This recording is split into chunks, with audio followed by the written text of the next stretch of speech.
The Liberation of Politics, Alterity, Solidarity, Liberation by Eduardo Mendieta. Historical periods are sometimes referred to by descriptive names such as the Age of Reason, the Age of Faith, the Age of Revolutions, the Age of Totalitarianism, the Age of Global Wars, and so on. The prophets of neoliberal globalization, with their vision skewed by the shadow of events barely past, undoubtedly would like to call our times the age of the abolition of politics. Globalization is an ideology that would have the world surrender to a blind technological and economic drive. Globalization is a fetishizing way to represent for others, those who can't represent themselves, as Marx and Spivak claimed, the present state of humanity primarily because it subordinates the political to the economic, and the economic to the technological. The maps of globalization drawn by the master cartographers of the Pentagon, the World Bank, the Deutsche Bank, Microsoft, and the IMF are utopias in which the space of the political is violently colonized and then abolished by monetary and legalistic imperatives. The political, or rather the spheres of the political, as Enrique Dussel points out in this book, is assimilated and subordinated to the management of investments, technological modernization, and budgetary calculations. The political is thus translated into an algorithm that maximizes profits and returns on investments while minimizing costs by passing them off to future generations. This mistranslation that legitimates the massive private accumulation of collective wealth, which is proportionally matched by generalized dispossession and impoverishment, is but an alchemy that turns what is most fundamentally human, the political, into the most anti-human. Thus the necrophilic love of profit politics, as the expression of the lust for and the will to live of the human, turns into necropolitics, to use that most apropos expression by Achille Mbembe. The abolition of the political is thus the negation of human life, not just as naked existence, but as collective communitarian, dialogical, communicative freedom. Without others, without the other, there is neither ethics nor politics. Without others, without the other, there is no politics as the horizon of the possible, the possibility of continued existence. It is this continued existence as coexistence, as surviving and flourishing with others, that is the source of the political. It is this politics that is being abolished by the profiteers of global war and neoliberal pillage. Against this necropolitics of neoliberal globalization, a politics of liberation, a politics of life with others and for others, is proclaimed from below. It is this politics of life and for life that proclaims that politics is the proper vocation of the human being. It is a proclamation from below, from the victims of capitalism, imperialism, ecocide, and genocide, that gives us reason to pause and to affirm that ours will be the age of global politics, the age of the politics of alterity. Enrique Dussel's 20 Theses on Politics, originally published in Spanish in 2006, is the manifesto of this politics of alterity, a politics of life and for life, a politics from the underside of necrophilic globalization. While this manifesto is brief and almost telegraphic in its presentation, it is neither simple nor a mere exercise in oracular proclamation. Behind every paragraph stands decades of philosophical work, as well as hundreds of pages of philosophical analysis.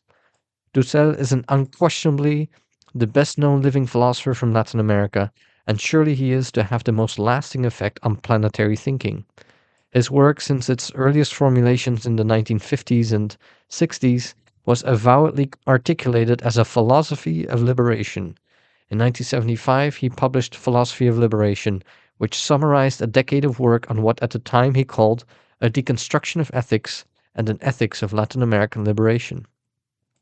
Philosophy of Liberation articulated not just a project for the liberation of philosophy, but also an ethics and politics of liberation. Through the late 1970s and early 1980s, Dussel dedicated himself to a reconstruction of Karl Marx's philosophical itinerary from that of a young Hegelian to a mature critic of political economy. This decade of philological, archival, and exegetical work at the Marx-Lenin Institute in Moscow yielded what some have called the most important reconstructive readings of Marx's political economy to be done in the last quarter of the 20th century, just as it was not possible to read Marx during the 1960s without the aid of Rozdolsky, Lukács, and Marcuse, now it is no longer possible to go back to Capital without the aid of Dussel's 3 volumes on Marxist manuscripts and drafts of that work. Yet Dussel's work is not produced primarily in library halls or in the solitary reading rooms of archives and institutes. Rather, it emerges from his pedagogy across the Americas and the world and from his continued and dizzying dialogues, debates, and encounters with other philosophers. Perhaps one of his most notorious encounters was with Karl Otto Appel in a decade-long dialogue on the relationship between Dussel's proposal for an ethics of liberation and Appel's version of discourse ethics. 2 decades after his philosophy of liberation and his numerous books on Marx, Latin American philosophy, and contemporary philosophy, Dussel published one of his most important works, Ethics of Liberation in the Age of Globalization and Exclusion. This volume synthesized Dussel's unique reading of Emmanuel Levinas's Ethics of Alterity with Dussel's own Schellingian reading of Marx, which affirms that Marx's notion of living labor is a central category in Capital, and with his new appreciation of procedural formalism, which he gained through his debates with Karl Otto Appel. Ethics of Liberation is a strikingly original, prodigiously documented, staggeringly systematic, and coherent work of moral philosophy, and it is furthermore unusual in its historical scope. The book opens disarmingly with an introduction subtitle, Global History of Ethicities, which, given its length, could easily have been printed as a separate book with the title, A World History of Ethical System. The rest of the book is divided into 2 parts, Foundations of Ethics and Ethical Critique, Anti-Hegemonic Validity, and the Praxis of Liberation. Ethics of Liberation is probably one of the most extensive, detailed, and well-argued systematic articulations of the principle of moral reasoning that is at the same time linked to a cosmopolitan, decolonized, post-Occidentalist history of moral philosophy. Enrique Dussel's Ethics of Liberation argues that ethics has, at its foundation, a material moment, that is, it has to do with corporal need. Ethics is grounded in practical truth, namely survival, but simultaneously it is entwined with the moments of what Dussel calls intersubjective validity and feasibility. The ethical has to do with our relations to others, and through those relations, our relations to ourselves, and thus it entails a series of principle of intersubjective solicitude and respect. At the same time, the aim of ethical acts must be within the horizon of the possible. The ethical is related to feasibility. What can be properly described as ethical is part and parcel of a possible act or action. Yet every positive and normative description of the foundations of ethics, meant in the Kantian sense of offering both a point of departure and justification, also entails the critique of them. Every ethical system, or Sittlichkeit, is always already incomplete and in violation of its own assumptions and normative commitments. Thus, Dussel devotes the second part of Ethics of Liberation to an analysis of what he calls negative ethics. The first principle of negative or critical ethics demands that we critique every ethical system that entails the production of certain victims. Ethical critique commands that we look at our ethical system from the location of its specific victims. Every ethical system cannot but exclude some who are affected by the very performance of that system's goals and expectations. Thus, anti-hegemonic ethical critique demands that we critique the system of intersubjective validity from the perspective of the voice of those who are not heard and the claims of those who are intentionally or unintentionally excluded from our ethical deliberations. Finally, the praxis of liberation commands that we engage in the processes of transformation of our ethical system so as to allow for the coexistence of those the system has made into victims. There is no ethics if there is no praxis of liberation, and only those who engage in such a praxis of liberation can be granted the name of having sought after goodness.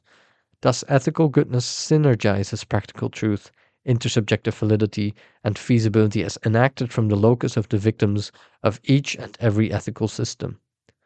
The overview given above is indispensable for a proper appreciation of the disarming succinctness and terseness of this volume. Behind 20 Theses on Politics are 3 hefty volumes in a set titled Politics of Liberation. The first volume, which was published 2007, under the title Política de la Liberación, Historia Mundial y Crítica, is a global and critical history of political philosophy. Like the introduction to Ethics of Liberation, the first volume of Politics of Liberation offers a critical, decolonized, and post-Occidentalist history of political philosophy which, as Dussel notes in his introduction, seeks to destructure and restructure 7 major limitations or limits. A global or planetary history of political philosophy must seek to overcome the skewing and refracting influences first of Hellenism, second Occidentalism, and third of Eurocentrism. As an evident consequence of these 3 limitations, the 4th limit is the privileging of a certain periodization of world history. The 5th limitation is to overcome in any political philosophy with pretensions to planetary relevance is a fallacious and obfuscating secularism that misrepresents not only so-called Western culture, but also its putative others.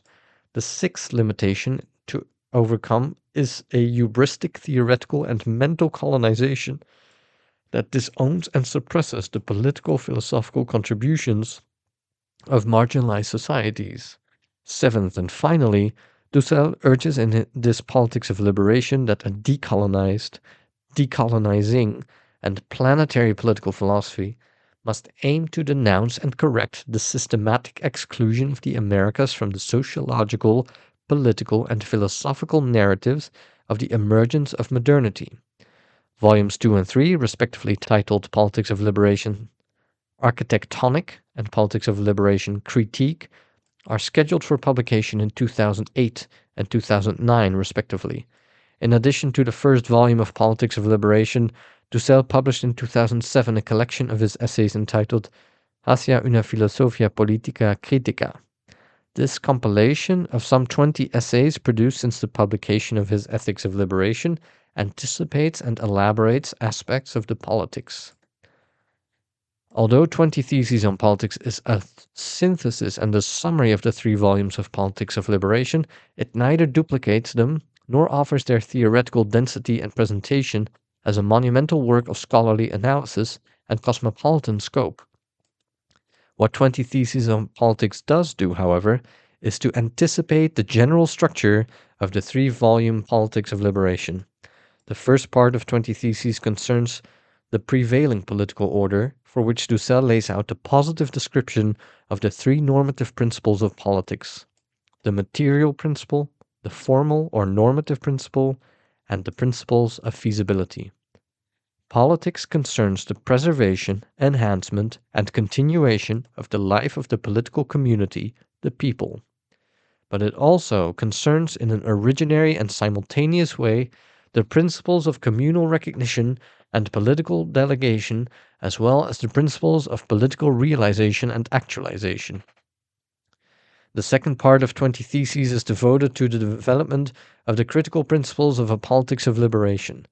Thus, if the positive principles of the first part are partly summarized by the shibboleths of the French Revolution, namely equality, fraternity, and liberty, then the negative principles, that is, the principles of political critique or critical politics, are alterity, solidarity, and liberation.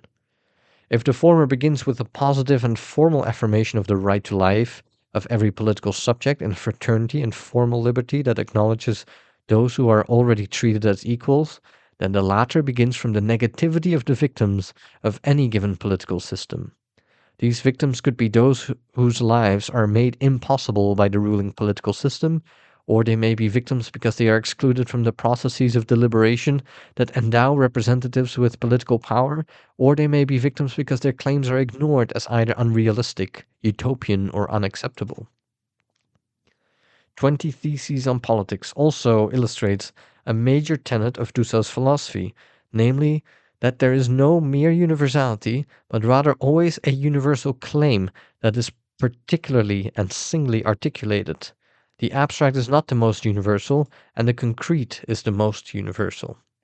This is exhibited in the dialectical arc traced by the theses, that is, from the universal particularity of the last decade of constitutional assemblies in Latin America to the abstract generality of the process of delegation of political power. This work, thus, is not simply a manifesto of a politics of life and for life, but also a manifesto that proclaims and articulates the lessons of the Latin American left from the last 3 decades, since the path of military revolution was defeated on the fields of military confrontation by the superior military forces of the United States.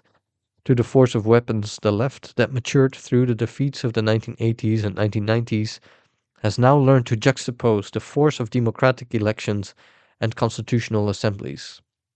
To the Clausewitzian slogan that war is the continuation of politics by other means, which entailed that politics is the continuation of war by other means, as Michel Foucault argued, both formulations thus presupposing and entailing the violence against and obliteration of the opponent, a new slogan is herein proclaimed. Politics is the continuation of life through the means of deliberation and delegation, whose aim is the very preservation of the opponent. This politics is a biopolitics, a politics not only of the preservation, enhancement, and continuation of the life of the political community, but also of its very condition of material reproduction, the planet Earth, the cultural communities, and the traditions within which naked life is transformed into political life.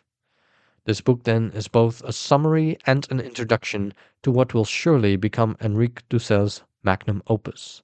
While the world is hurled into the whirlwind of economic chaos, political ineptitude, and impending ecological disaster by the forces of neoliberalism, with their cynical and sinister theodicies of progress, the dispossessed masses of the world clamor for a planetary politics. Dussel's book seeks to give voice to this clamoring by positing once again what was one of the greatest discoveries of early humans, namely that the political is posited by a communal will in order to grant a will to live rational efficacy. Against the gospel of market theologies with their necrophilic idols, Dussel affirms the secularism of the people's determination of their will to live through the noble vocation of the political. Martin Luther's theses were nailed on the gates of the church, Marx's on the gates of dispossessing bourgeois affluence. Dussel's are to be nailed on the walls of the brutal and seemingly unassailable prisons, military bases, banks, and boardrooms of the IMF, World Bank, and the Pentagon. Preliminary words. These 20 theses on politics are primarily aimed toward young people, that is, toward those who need to understand that the noble vocation of politics is a thrilling patriotic and collective task. It is true that political activity has become largely corrupted, especially in post-colonial countries, because our elites have been governing for 500 years in the interest of the dominant metropolis of the time, Spain, Portugal, France, England, and today the United States. There is little press or prestige to be gained by taking into account those at the bottom, the national political community, the poor, oppressed, and excluded people. See Thesis 11. Recently, Latin America has seen a sort of political spring, which has been developing since the birth of many new social movements.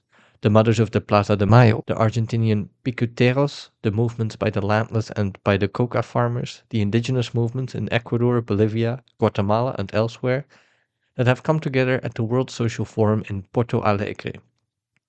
These movements have coincided with the unexpected elections of Nestor Kirchner, Tabaré Vázquez, Luis Inácio Lula da Silva, Hugo Chavez, Evo Morales, the perennial and proverbial figure of Fidel Castro, and the symbolic figure of Sub Marcos. These movements and events represent signs of hope, in the face of which we must begin to create a new theory, a coherent interpretation of the profound transformation that our people are experiencing. This new theory cannot merely respond to the presuppositions of the past 500 years of capitalist and colonialist modernity. It cannot set out from bourgeois postulates or from those of real socialism, with its impossible perfect planning, its squared circle of democratic centralism, its ecological irresponsibility, its bureaucratized cadres, its dogmatic vanguardist theory and strategy, and so on. What is coming is a new trans-modern civilization, which will be, as a result, trans-capitalist and beyond liberalism and real socialism. The quote-unquote left that position occupied by progressive groups in one of the assemblies of the French Revolution, requires a complete ethical, theoretical, and practical renewal. The left either governed through its central committees or has been in the opposition. Transitioning to the democratic political responsibility of exercising obediential power is not an easy task. It is intrinsically participatory, and without vanguardism, in having learned from the people to respect its millennial culture, the mythical narratives within which it has developed its own critical thought, and the institutions that must be integrated into this new project. The 21st century demands great creativity. Even socialism, if it still has any meaning, needs to take the form of the cultural revolution suggested by Evo Morales, a revolution that has nothing to do with the events in China in 1966. Now is the time of the people, of the originary and excluded. Politics consists of having the ear of the disciple every morning, so that those who command, command by obeying. The delegated exercise of obediential power, see Thesis 4, is a vocation to which the youth is summoned, without personalistic clans, without currents that pursue their own corrupt interests that become corrupted through fighting for the interest of a group rather than that of the whole, whether it be the party, the people, the fatherland, or humanity. The 20 theses in this book, situated at first on an abstract level, become progressively more concrete as they develop. Hence, theses 1 through 10 are the simplest, the most abstract, and the most fundamental, thereby providing the basis upon which the rest of the work is constructed. As Marx suggested, it is necessary to ascend from the abstract to the concrete. Accordingly, theses 11 to 20 are more complex and concrete, since they include the contradiction of the people speaking up and taking center stage, thereby entering into action collectively. In the future, new theses should situate these levels with an even greater degree of complexity and concreteness, taking into account the integration of the subjects of colonialism, post-colonialism, metropole and empire, and the struggle for liberation from these international forces. There still remains room for other theses, in which all levels of domination and alignment would enter into play on the highest level of complexity, and in which the normative principles would confront one another, forcing us to choose one over another, within a situation of inevitable uncertainty. And this is because the people do not act as a pure subject, but rather operate through contradictory blocks that frequently, throughout history, betray their most fundamental demands. How else could entire nations elect Hitler, G.W. Bush, or governments like those of Menem and Fujimori? Enrique Dussel, near Anarquico Morelos, 24th March 2006. Introduction. In order to understand the political as a concept and politics as an activity, it is necessary to spend some time analyzing their essential moments. In general, both the citizen and the politician, by profession or vocation, have failed to meditate sufficiently on the meaning of their function and their political responsibility. In part 1 of this book, I examine the diverse moments of the political, its levels and spheres, and especially in the time of corruption, I address the question of normative political principles. Once I have set forth the minimal moments of politics on an abstract level, I will then be able to ascend to a more concrete, conflictive, and critical level, which will be the subject of part 2. Thesis 1. Corruption and the political field, the public and the private. 1.1. The corruption of politics. In order to clear the positive field, it is necessary first to enter into the debate regarding what the political is not. The political is not exclusively any of its components, but rather it is all of these together. A house is not only a door, nor is it only a wall or a roof. To say that politics is one of its isolated components is a reductive fallacy.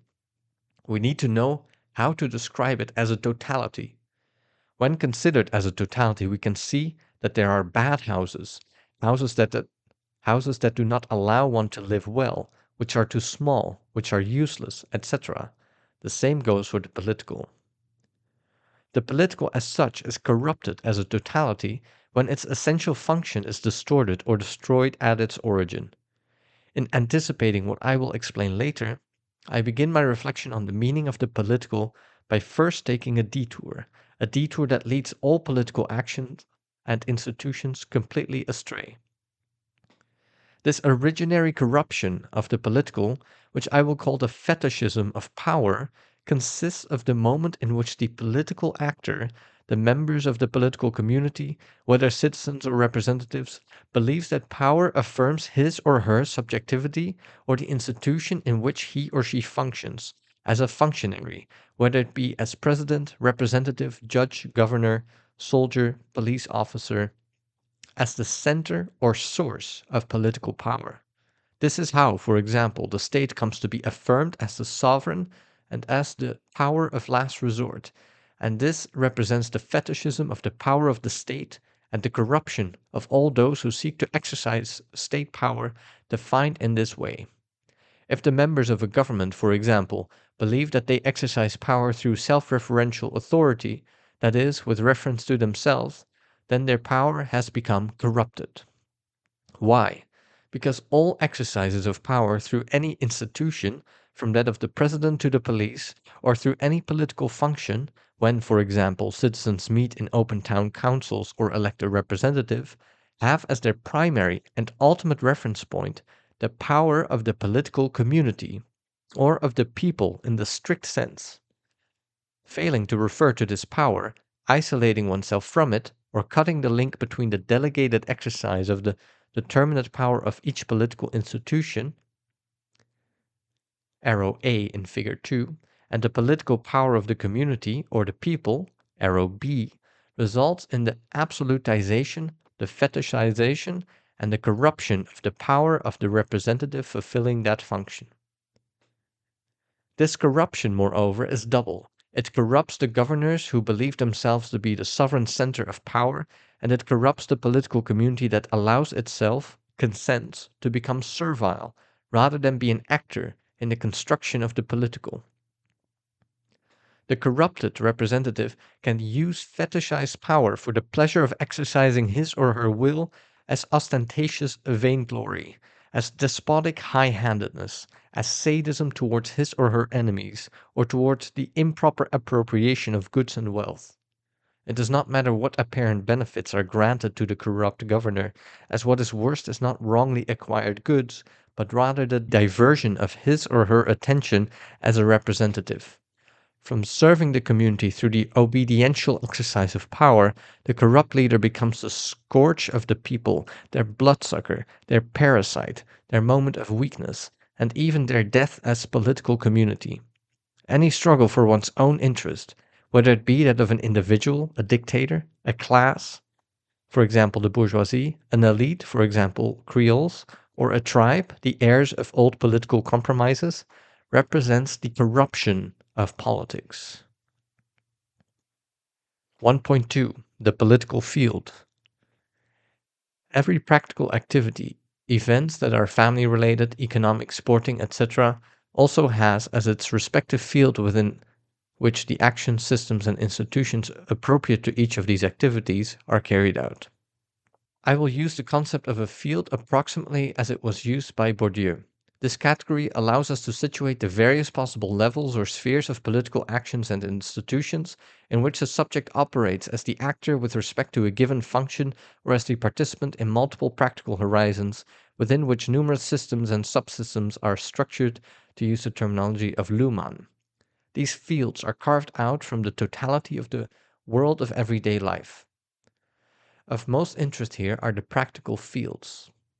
The subject then becomes present in these fields through functionally situating himself or herself in them in various ways. In figure 1, the subject is the S and appears in fields A, B, C, D, and N, which represent the family, local or neighborhood life, urban life, or social layers, for example, economic, athletic, intellectual, political, artistic, philosophical modes of existence, and so on indefinitely.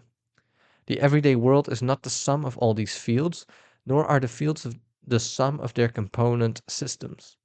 Rather, the first of these, world, field, comprise and extend beyond the second, fields or systems, as as reality always exceeds all possible worlds, fields, or systems.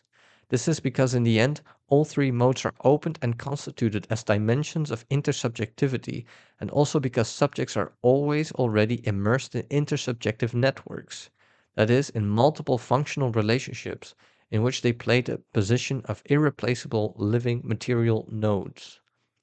There are no fields or systems without subjects, although one could consider a system analytically and abstractly as though it lacked a subject. The entire political field is traversed by forces, by singular subjects in possession of will and a certain degree of power, and these wills are in turn structured within specific universes. As a result, this field is not a mere aggregate of individuals, but rather one of intersubjective subjects, always already related through structures of power or institutions of varying permanence. Every subject, as an actor, is an agent defined in relation to others. The world of each subject, that is our world, is composed of multiple fields, and each field in turn can intersect with others, as well as with various systems.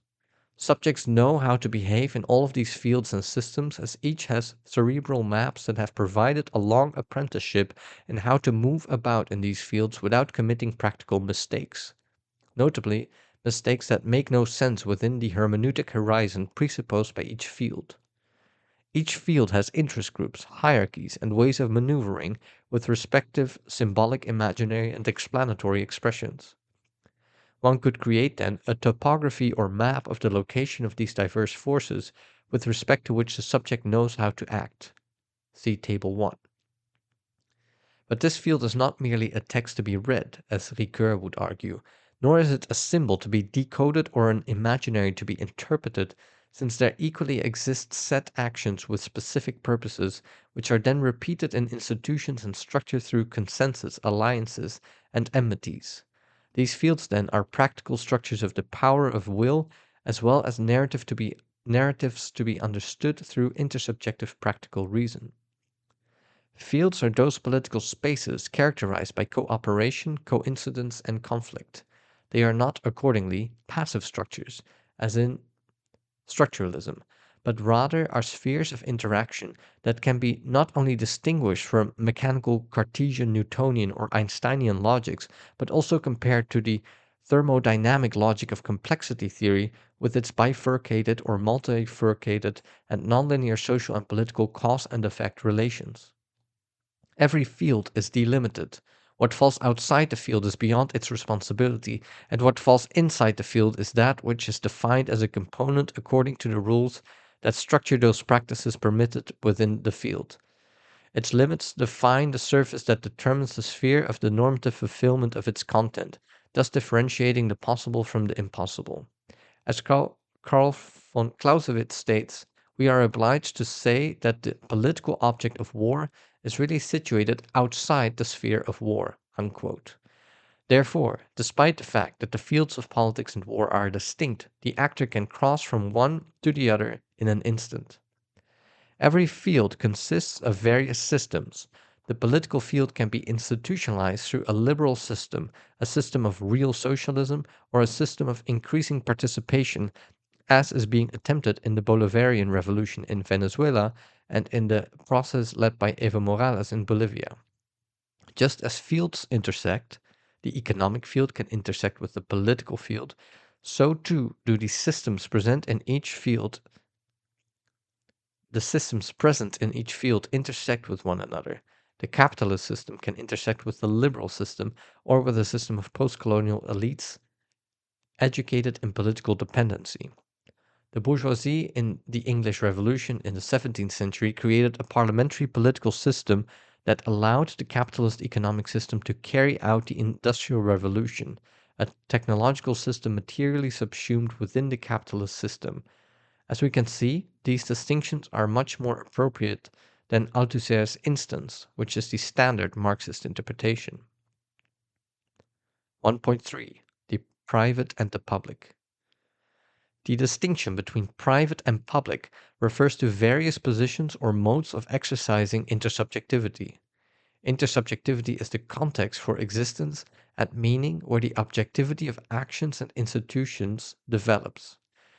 It also contains an a priori mode of subjectivity, since there always exists a prior constitutive moment or a Husserlian passive genesis. For example, to the child, monogamous marriage is an objective social institution, confronting consciousness as an object, while being simultaneously below and prior, constituting that very same child's subjectivity through its mother and father. Democracy is an objective political institution, which at the same time develops a subjective tolerance in the citizenry from childhood, thereby taking on a purportedly subjective character. In other words, all subjectivity is always intersubjective. I will deem private the operation of the subject in an intersubjective position such that he or she comes to be protected from the presence, from the gaze, and from being attacked by the other members of the multiple intersubjective systems of which he or she forms a part. This sort of practice is external to the political field. In a private relation, there are always participants, at least two, whose interactions remain private.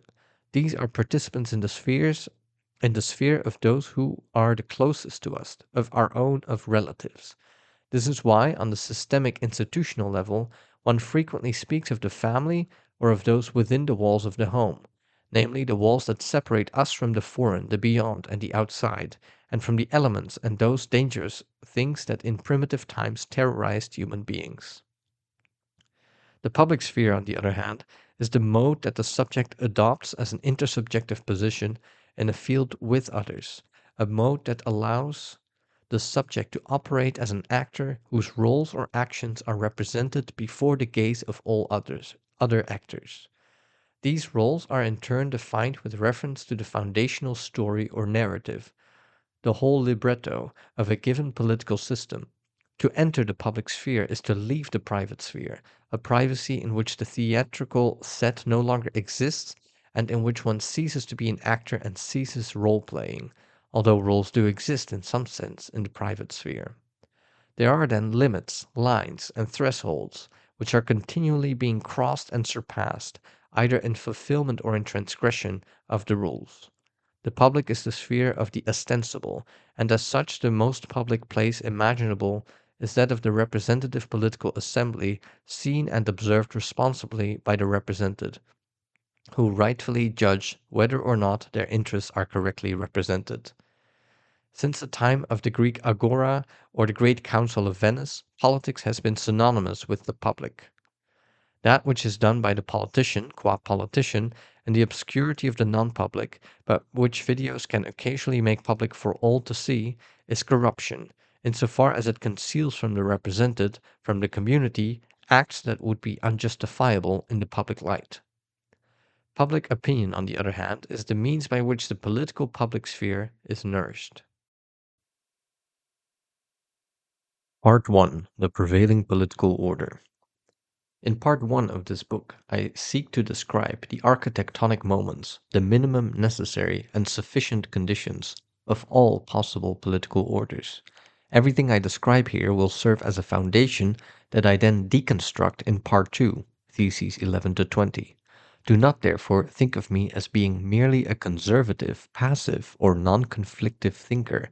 The task at hand is to gain consciousness of the different levels and spheres of political architectonics, which are to be then deployed in the political field through a radical notion of political power. Theses 2 to 4.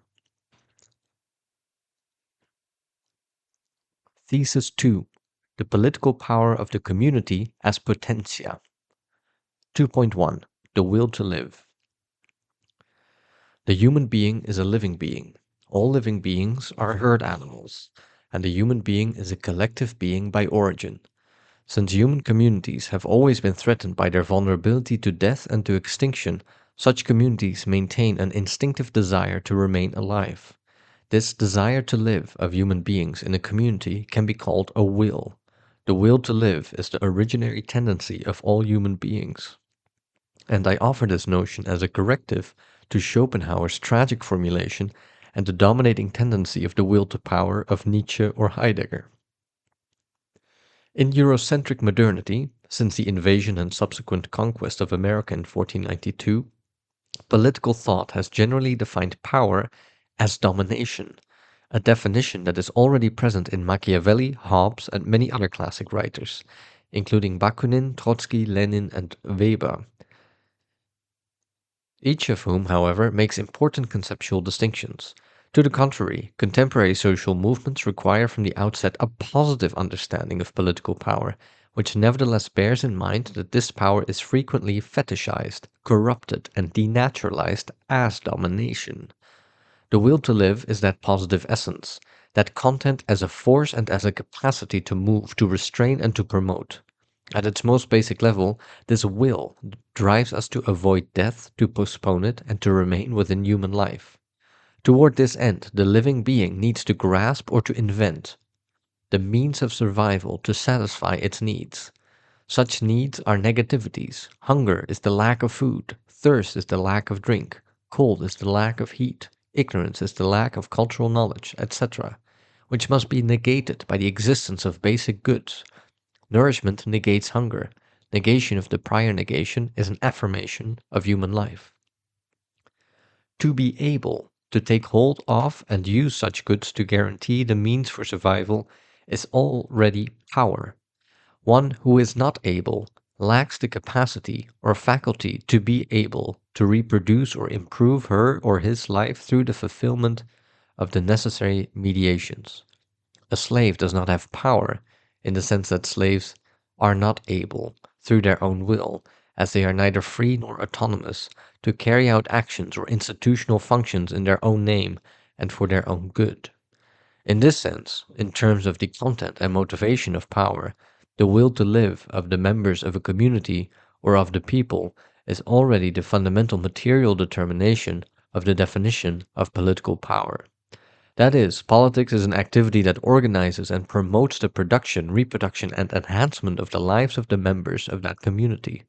As such, politics could also be referred to as the general will, notably in its most radical and precise sense, as offered by Rousseau.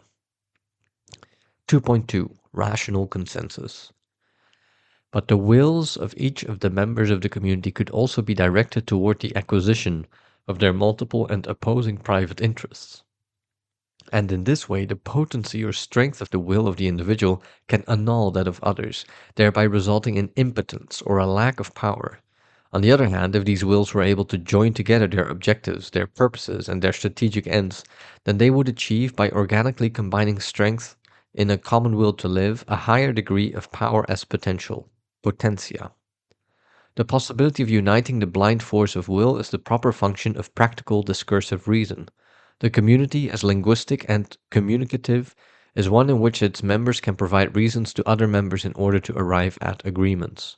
Through the use of a wide range of arguments that represent public rhetorical expressions in reference to the community of wills, for example, mythical stories, artistic expressions like theater, or even the most abstract scientific formulations, consensus can be reached provided that citizens participate symmetrically.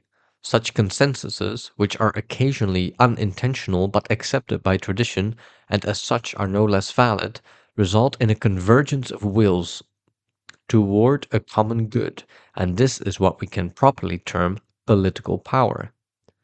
This consensus, or consensus populi, as Bartolomé de las Casas called it around 1546 in defending the indigenous Peruvians from the Spanish encomenderos, cannot be the result of an act of domination or violence, in which individual wills are forced to negate their own desire to live in favor of the sovereign desire to live of the king, as was proposed by Hobbes. In this case, political power finds itself considerably weakened since it is based on a single active creative will, that of the only actor, the king as state, as despotic leviathan, with the remaining citizens having to deny their own wills. Without the foundation of the resolute will of the citizenry, of the political community, the people, those in power are themselves weakened, as though they had taken up the artist's brush without the ladder needed to paint. Consensus must be an agreement by all participants, as free, autonomous, rational subjects with equal capacity for rhetorical intervention, so that the solidity of the union of wills might be sufficiently strong to resist attacks and to create institutions that provide permanence and governability. Such consensus is therefore communicative power, much like that described by Arendt. The more the individual members of the life community participate, and the more individual and common demands are satisfied, the more the power of the community, the power of the people, becomes, through reasoned belief, a protective wall and a productive and innovative motor for that community.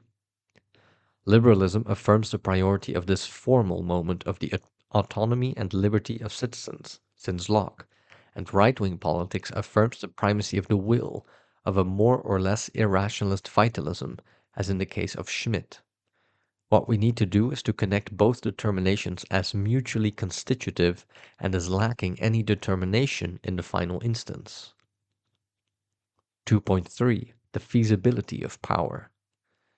But the consensually united will of the members of the community does not constitute an exhaustive description of political power. We still need to discuss one additional element. In order to possess the faculty for power, the community needs to be able to use mediations, technical, instrumental, or strategic, that allow for the empirical exercise of this will to live through common or popular consensus. If a political community, for example, is attacked by another such community, it needs to be able to resist the attack with military instruments and strategy. If a community suffers famine, it must be able to develop sufficient agricultural systems in order to provide sustenance for the population, as demanded by Aristotle in his Politics. If there is little memory of cultural traditions, then the community needs to be able to promote educational, artistic, and historical research programs so that the community, the people, might recover a consciousness of its cultural identity, a moment that's equally necessary for the unity of wills as power, and one that represents a central material subsphere for politics, as I will show. Strategic feasibility is therefore the third constitutive determination of political power, and it can be understood as the potential for using instrumental reason to empirically accomplish the objectives of human life and its historical advancement within the developed system and the microsocial or macro-political institutions that in turn make the other two spheres possible. Political power cannot be taken, as in the statement, "We will attempt to make a revolution through taking state power." Power is held, always and only, by the political community, the people. The community always has this power, whether it be weakened, threatened, or intimidated, such that it cannot be expressed.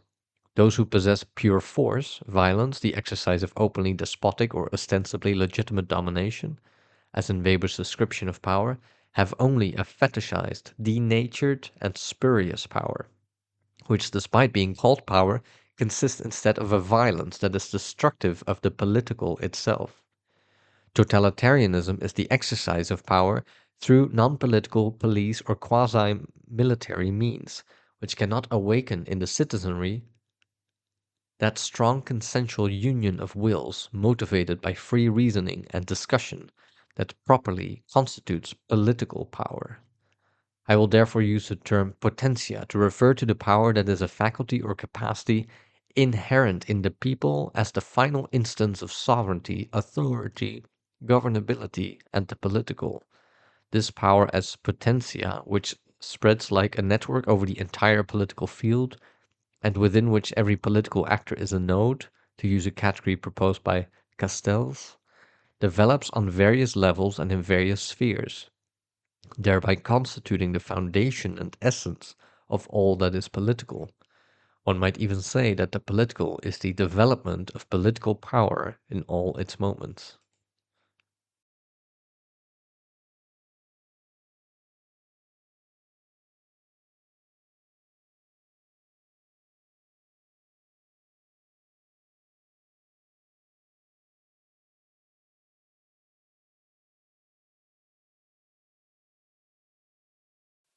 Thesis 3. Institutional power as potestas. 3.1. Power as potestas. Power is a faculty or a capacity that one has or does not have, but to speak precisely, power is never taken. What can be assaulted, taken, and dominated are the instruments or institutions that mediate the exercise of power. It is in this sense that one speaks of the taking of the Bastille, a prison building that represented the juridical punitive institutions of the absolutist monarchical state. On the other hand, the primary and ultimate collective subject of power, which is as a result sovereign and possesses its own fundamental authority, is always the political community or the people. There is no other subject of power except the community, none. Potentia, then, is our starting point, but on its own, this power of the community, while representing the ultimate foundation of all power, still lacks real, objective, empirical existence. The merely feasible consensual will of the community remains initially indeterminate and in itself, that is, it lacks roots, a main stem, branches, and fruit. It could have them, but as yet it does not.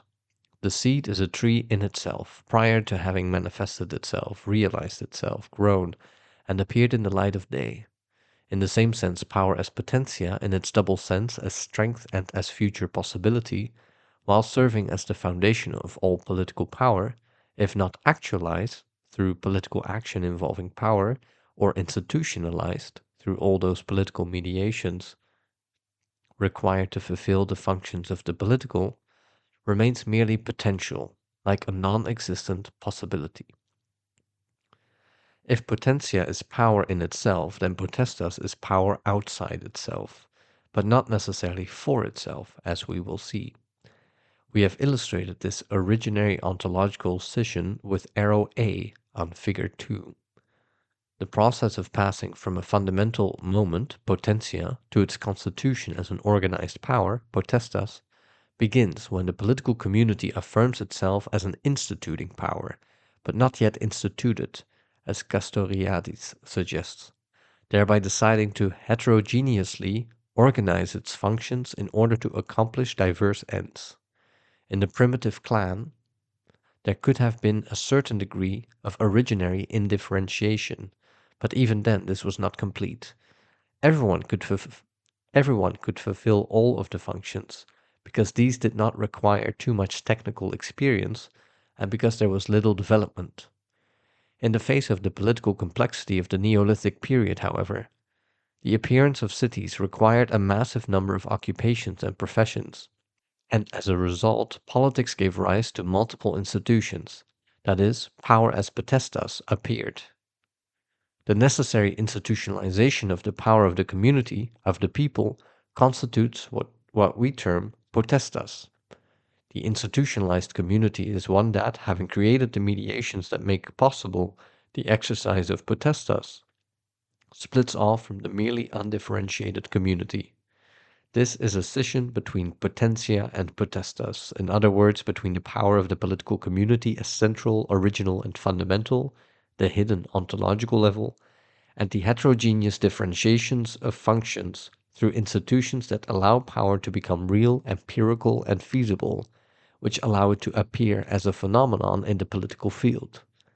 This split, with regard to which we agree with Spinoza and Negri, but simultaneously move beyond them, is necessary, and it marks the pristine appearance of politics while representing at the same time the supreme danger to politics and the origin of all injustice and domination. It is thanks to this scission that all political service becomes possible, but it is here that all corruption and oppression also begins its uncontrollable course. Being, sein, becomes being dead. Dasein, a thing, and as a result, both justice and its opposite enter into history. The anarchist dreams of the lost paradise of potentia, of undifferentiated power in itself, in which injustice is impossible, and the conservative adores the fixed and controlled power of potestas, and accordingly exercises institutional power as domination. Politics will be the long history of the proper or corrupted use of potestas. The noble vocation of politics is a possibility that opens up only with this primary scission, indicated with the move from arrow A toward arrow B in figure 2. The other possibility is the idolatrous and corrupt vocation of power as self-referential potestas, which always becomes the scourge of the people in the process that begins with arrow D and culminates in arrow E. 3.2. The delegated exercise of power. Power as potential always and only belongs to the political community, the people. It becomes real thanks to institutionalization, potestas, which mediates strategic action, and which as such represents the agential moment but not the stabilizing historical outcome. That is, the exercise of power is always a moment of potestas, or of institutionally fixed functions, since strategic political action, which takes the form in the initial case of a constituent power, potentia as an instituting power in the creation of a constitution, of all that leads up to the convocation of the representatives for the constituent assembly, is in some way framed by the natural democratic institution, as Francisco Suarez describes it. This is because, in effect, when a community agrees to create a government, this decision must be made collectively, and to do so is already a democratic act akin to the natural discursive symmetry of potentia in the first institutional act. Whether this potestas is institutionalized as a monarchical or republican system, or as an oligarchic or democratic republic, etc., can be decided later, and once potestas is sufficiently institutionalized, the normal exercise of delegated power in the hands of the representatives can begin. But in fact, any exercise of power is institutional because the power of the community as potentia in itself is not an initial empirical moment in time, but rather a foundational moment that always remains in force beneath institutions and actions, that is, beneath potestas.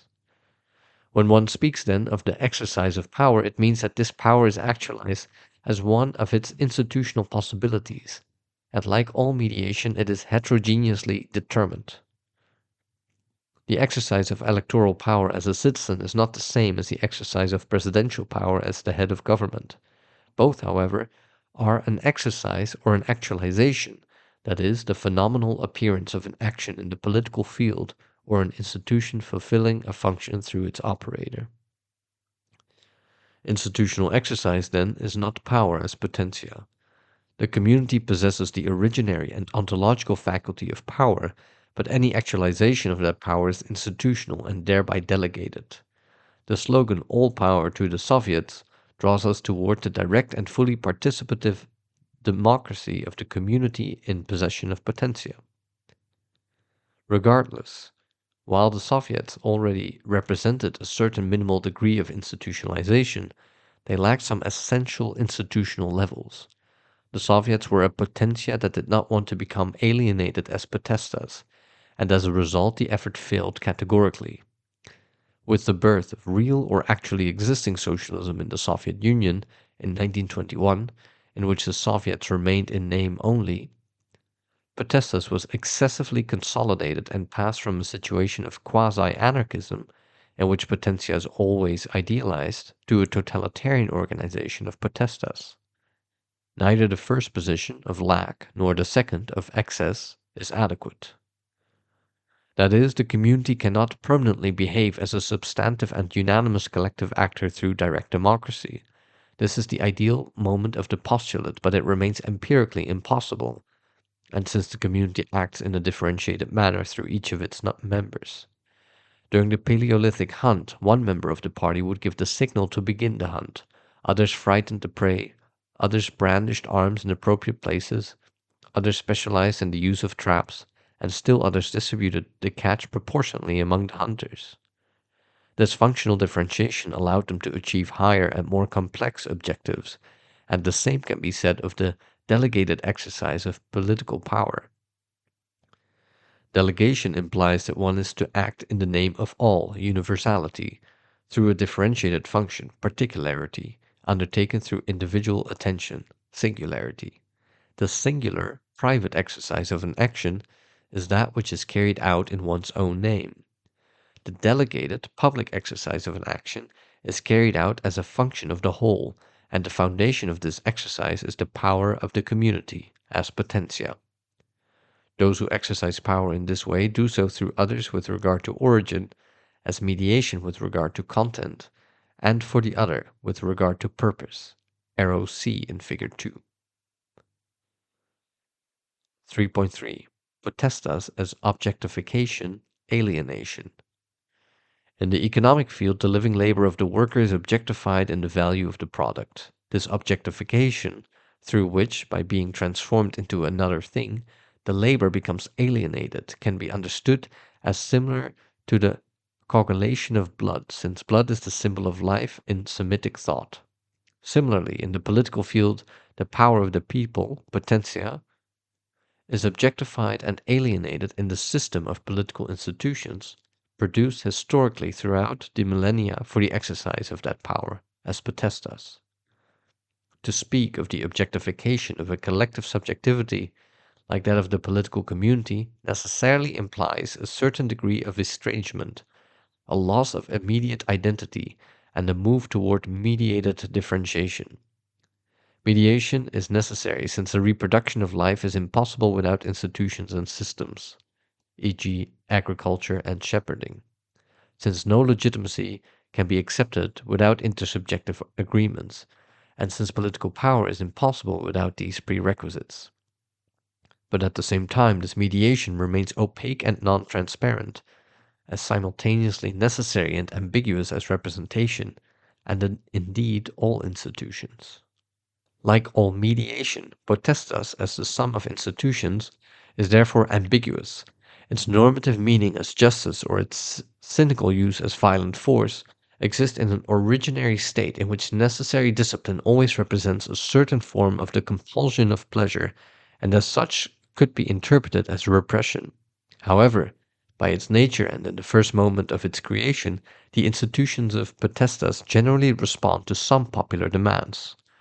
Quickly, although this can be a matter of centuries, these institutions show, on the one hand, signs of fatigue through a process of entropy and erosion, and on the other hand, the inevitable fetishization that bureaucracy produces in institutions, potestas, turning them toward the survival of a self-referential bureaucracy. When this happens, the mediations invented for the advancement of life and democracy turn instead down the path toward death, repression, and domination. The critical political actor, one who has an attitude of critical realism, must embark upon the course that seeks to be the most critical, that of the left, which today, beyond being merely opposed to the right, has ceased to put forth its own concrete political content. In this case, alienation as mere objectification becomes the negation of the delegated exercise of power, that is, it becomes the fetishized exercise of that power. Thesis 4. Obediential Power. 4.1. Politics as a Profession or a Vocation. In Politics as a Vocation, Max Weber describes how for the subject the political function can be interpreted and lived, existentially and biographically, as a bureaucratic profession, in some cases a very lucrative one, or as a vocation motivated by ideals and values with a normative content that inspires the subjectivity of the political actor toward a responsibility to the other, to the people.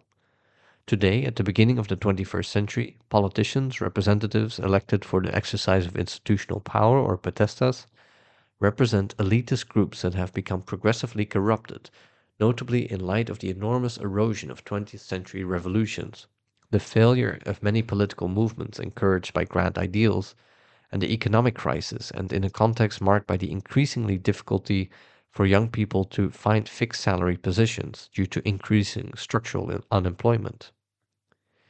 It is impossible to motivate the young to choose politics or to reinvigorate those who chose it long ago through an appeal to outdated virtues or to the abstract values of a decadent aristocratic society. Young people, bombarded by the mediocrity, by fashion, and by the totality of an everyday world, immersed within the horizon of capitalist society, which imposes its superficial and ostentatious ideals through the market, will have a difficult time overcoming the demands to increase their wealth in order to be able to buy and show off these monetarily expensive signs of difference, as Baudrillard would say.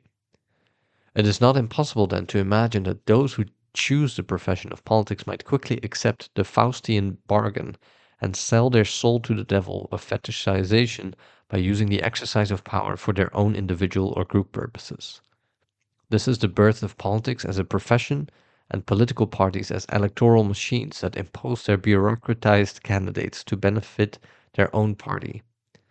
This is the fetishization of power through the corruption of the subjectivity of the political actor. Against this issue, we need to struggle for the birth and growth of a new generation of patriots, of young people who decide to create another politics, as was done by Spartacus, Joan of Arc, Washington, Hidalgo or Bolivar, and even by Che Guevara, Fidel Castro, or Evo Morales. None of these figures were political by profession. They were slaves, shepherds, landowners, priests, or intellectuals, doctors, lawyers, and unionists. But through ethical responsibility, they came to serve their communities, their people, and in many cases they gave their lives for their cause. What more can one offer than one's life?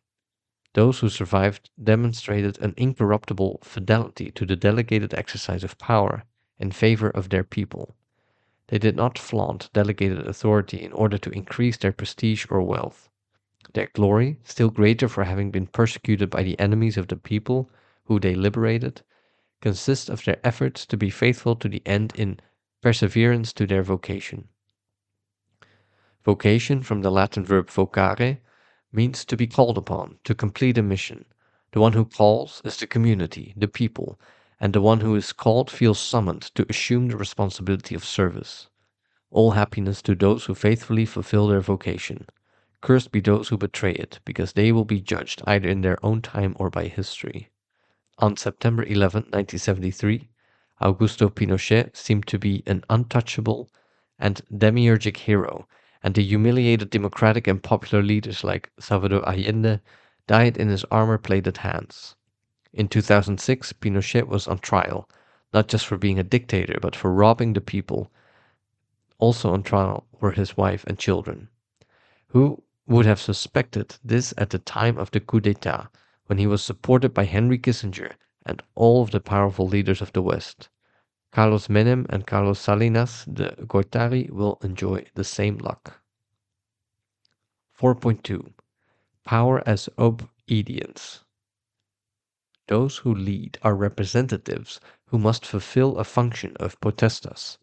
They are elected to exercise in a delegated manner the power of the community, and they must do so with respect to the demands, claims, and needs of that community. When in examining the events in Chiapas, we are taught that those who command must command by obeying, this is a very precise indication of the service of the political functionary fulfilling a function who exercises delegated obediential power, arrow B in figure 2. In this way, we have a categorical circle that remains positive, that is, one that has not yet fallen into the fetishizing corruption of power as domination. The power of the community, potentia, gives rise to political institutions, potestas, arrow A in figure 2, operating through delegation to elected representatives, arrow B, in order to fulfill the demands of the fullest life of the citizenry. Material sphere, see thesis 7, with reference to the demands of the system of legitimacy, the formal sphere, thesis 8, and within the realm of the strategically feasible. The representative is attributed a certain degree of authority, because the center of auctoritas is not the government, but rather always in the final instance the political community, although Agamben does not specify this, in order to better carry out the responsibility of his or her position in the name of the whole of the community. Representatives do not act from themselves as a final source of sovereignty and authority, but rather as delegates, and with regard to their objectives, arrow C in figure 2, that is, in favor of the community, listening to its demands and claims. To listen to the one before you is to say that obedience is the primary subjective position that the representative or governor or those performing the function of a political institution must have. Obediential power would therefore mean the delegated exercise of the power of all authority that fulfills the political justice claim. Put differently, this characterizes the upright political actor who aspires to exercise power in order to have the necessary subjective position to struggle in favor of the empirically possible happiness of a political community, a people. This circle, indicated by arrow A, B, and C in figure 2, is a process that produces, reproduces, and enhances the life of the community and each one of its members, fulfilling the requirements of democratic legitimacy within the horizon of a critical realism that grasps instrumental and strategic feasibility while keeping sight of the normative. In this way, we sought to describe power in its proper sense, positively, and not merely as domination, namely as the strength and the consensual will that produces actions and gives rise to institutions that support the political community. Each of these institutions, from the micro-institutions of civil society, to which Foucault pays so much attention, to the macro-institutions of political society, so criticized by Bakunin, exercises a certain degree of power in structures disseminated throughout the political field and within specific systems, such that within each of these the institutions can fulfill this obediential character. The political field, in the strictest sense, is not an empty space, but rather is like a minefield full of networks and nodes ready to explode over conflicts about unfulfilled demands, bearing in mind that one can never fulfill all such demands perfectly. 4.3 Representation and Service.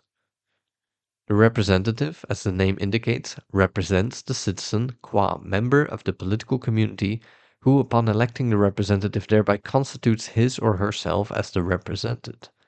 There is a certain inevitable passivity in this gesture, which also carries with it a certain degree of risk. The risk consists of the fact that while the delegation of originary power, that of the community potentia, is necessary against the spontaneism of certain types of populism and anarchism, and while this delegation must be continuously regenerated through the face-to-face interaction of a community assembly below the municipal level, i.e., neighborhood assemblies, communes, rank-and-file committees, etc., there nevertheless remains a risk of fetishization. In other words, representation too can turn inward on itself and become self-affirming as the final instance of power. I repeat, power is delegated to someone so that they might represent the community, the people, on the level of the institutional exercise of power. This is necessary, but at the same time ambiguous. It is necessary because direct democracy is impossible in political institutions that involve millions of citizens. But it is ambiguous because the representative can forget that he or she exercises power through delegation in the name of another, as one who is presented on the institutional level, potestas, with reference, to the power of the community, potentia. Representation, then, is obedience. In its fullest, original, political sense, representation is the delegation of power for the purpose of being exercised or fulfilled in service to the represented, who have elected a representative because neither the advancement of life in the community, nor legitimacy, nor efficacy are possible without the differentiation of heterogeneous functions. If in the Paleolithic hunt everyone performed the same function, e.g., sounding the alert, then no one would be able to catch anything.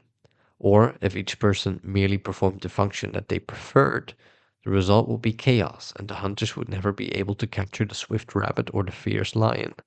Instead, they would die of hunger. Representation, then, is necessary but ambiguous, but it cannot be eliminated on account of this ambiguity. Rather, it is necessary to define it, to regulate it, and to imbue it with normativity such that it might be useful, efficient, just, and obedient to the community. Having said this, and in transition to the next thesis, we can now understand that power divides once again. This time, however, the split does not occur between potentia, power in itself, and potestas, power as mediation, but rather in an entirely new way. In the first place, we have positively obediential power, commanding by obeying, explained here in Thesis 4, which we can see described in the following well-known text. Whoever wants to be first, i.e., an authority, must be a slave to all. Arrow B in Figure 2. In this case, the delegated exercise of power is carried out through vocation and compromise with the political community, with the people. In the second place, we have negatively fetishized power, commanding by commanding, which is condemned with the warning that those who are regarded as rulers dominate the people as though they were their bosses, their high officials, exercise authority over them. Arrow D in Figure 2. In this case, the self-referential exercise of power is performed for the benefit of the governor and his or her group, tribe, sector, or bourgeois class, etc. The representative in this case is a corrupt bureaucrat who turns his or her back on and oppresses the political community, the people.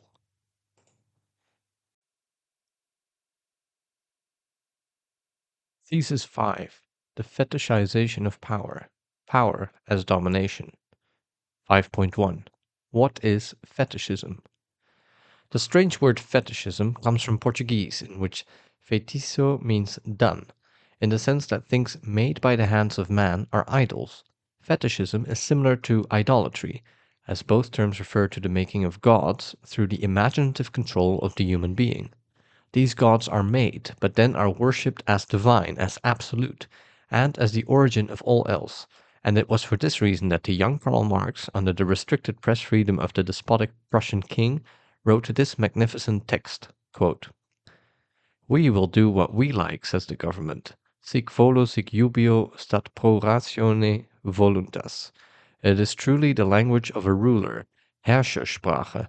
Of course, the province has the right, under prescribed conditions, to create these gods for itself, but as soon as they are created it must, like a fetish worshipper, forget that these gods are its own handiwork.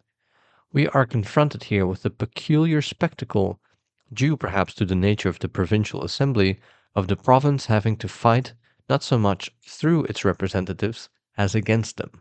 Unquote. This explicitly political text by Marx shows us that fetishism in politics has to do with the absolutization of the will of the representative, which ceases to respond, ceases to base itself on and link itself to the general will of the political community it represents. Quote, "Thus I wish it, thus I order it. The will of the governor takes the place of reason as foundational." Unquote. The foundational link between potestas, the power that must be exercised through delegation, and potentia, the power of the people itself, is broken, and the former is thereby absolutized, claiming itself as a self-reflexive and self-referential foundation. Within the economy, Marx explains this inversion more broadly, formulating it as the, quote, personification of the thing and the reification of the person, to which he adds the following. Living labor is incorporated into capital and appears as an activity belonging to capital as soon as the labor process starts. Thus the productive power of social labor and the specific forms of it now present themselves as productive powers and forms of capital. Here once again we have the inversion of the relation, the expression of which we have already characterized as the fetishism of the commodity." Unquote. This inversion consists of the fact that living labor, or the living corporeal subjectivity of the worker, the person, is the basis of all value, and capital is nothing more than the accumulated valorization of value, that is, the basis of capital, the thing. Now, on the other hand, the thing-like product of living labor, capital, becomes a person or a phenomenal subject, and the worker becomes a thing, instrument, in the service of the growth of capital. Fetishism is the spectral inversion. The founded, the edifice, appears as the foundation, and the foundation as the founded, the edifice. This is the fetishistic secret of capital, that is, its method of concealment that distorts interpretation and knowledge of reality by inverting it. The same occurs in politics as potestas or institutionalized power, which is the delegated exercise of the originary power of the community or people, potentia, now affirms itself as the center, as the foundation, as the being, as political power properly speaking. The will of the governor, the representative, the institutions, the state, which Marx expresses correctly as the moment in which will takes the place of reason, becomes the location of political power on behalf of that same governor.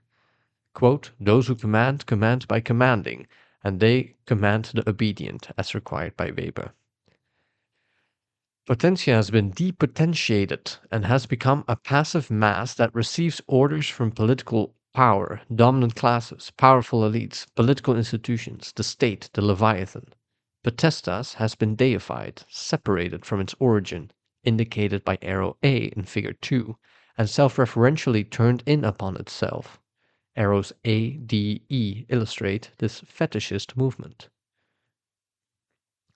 Once power has become fetishized, the action of the representative, of the governor, whether it be a king, a liberal parliament, a state, etc., must inevitably be a coercive action and thus cannot fulfill the delegated exercise of the power of the community.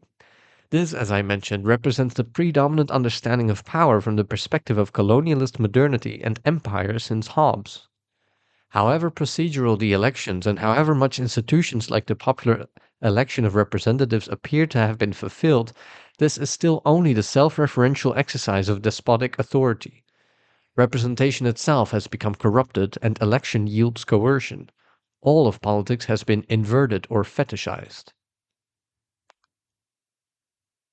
5.2 Fetishization of Power. Fetishism begins with the subjective debasement of the individual representative who has the pleasure, the desire, and the sadistic force of the omnipotent exercise of fetishized power over disciplined and obedient citizens. The non-obedient, in turn, are the object of police repression. The definition of Kant's understanding of politics as the coercive legality of the external liberal state, which accordingly does not demand the subjective adhesion of morality. It is this that Schmidt rightly shows as the radical destruction of the content of the politics, and that Habermas explains as the lack of a sufficient foundation for legitimacy. Such exercise is always domination. This is treated as an act of God, as by the Roman slave, by the feudal serf, or by the citizen who stoically suffers this despotic exercise of power by cultivating virtues in this life and awaiting deserved happiness in the next, as shown by Kant, a professor in Königsburg, a city that claimed membership in the Hanseatic League. When power is defined institutionally, objectively, or systematically as domination, in the best of cases claiming to represent the power of the people, by the people, and for the people, popular demands can never be fulfilled because power functions as a separate, extrinsic, coercive instance from above acting on the people. This was the case of the democratic centralism of the Central Committee of Real Socialism, and equally with liberalism, in which the bourgeoisie, always a minority by definition, gained a majority through deceptive electoral procedures perpetrated on the masses, who remained bewildered by the fetishistic mechanisms of the mediocracy.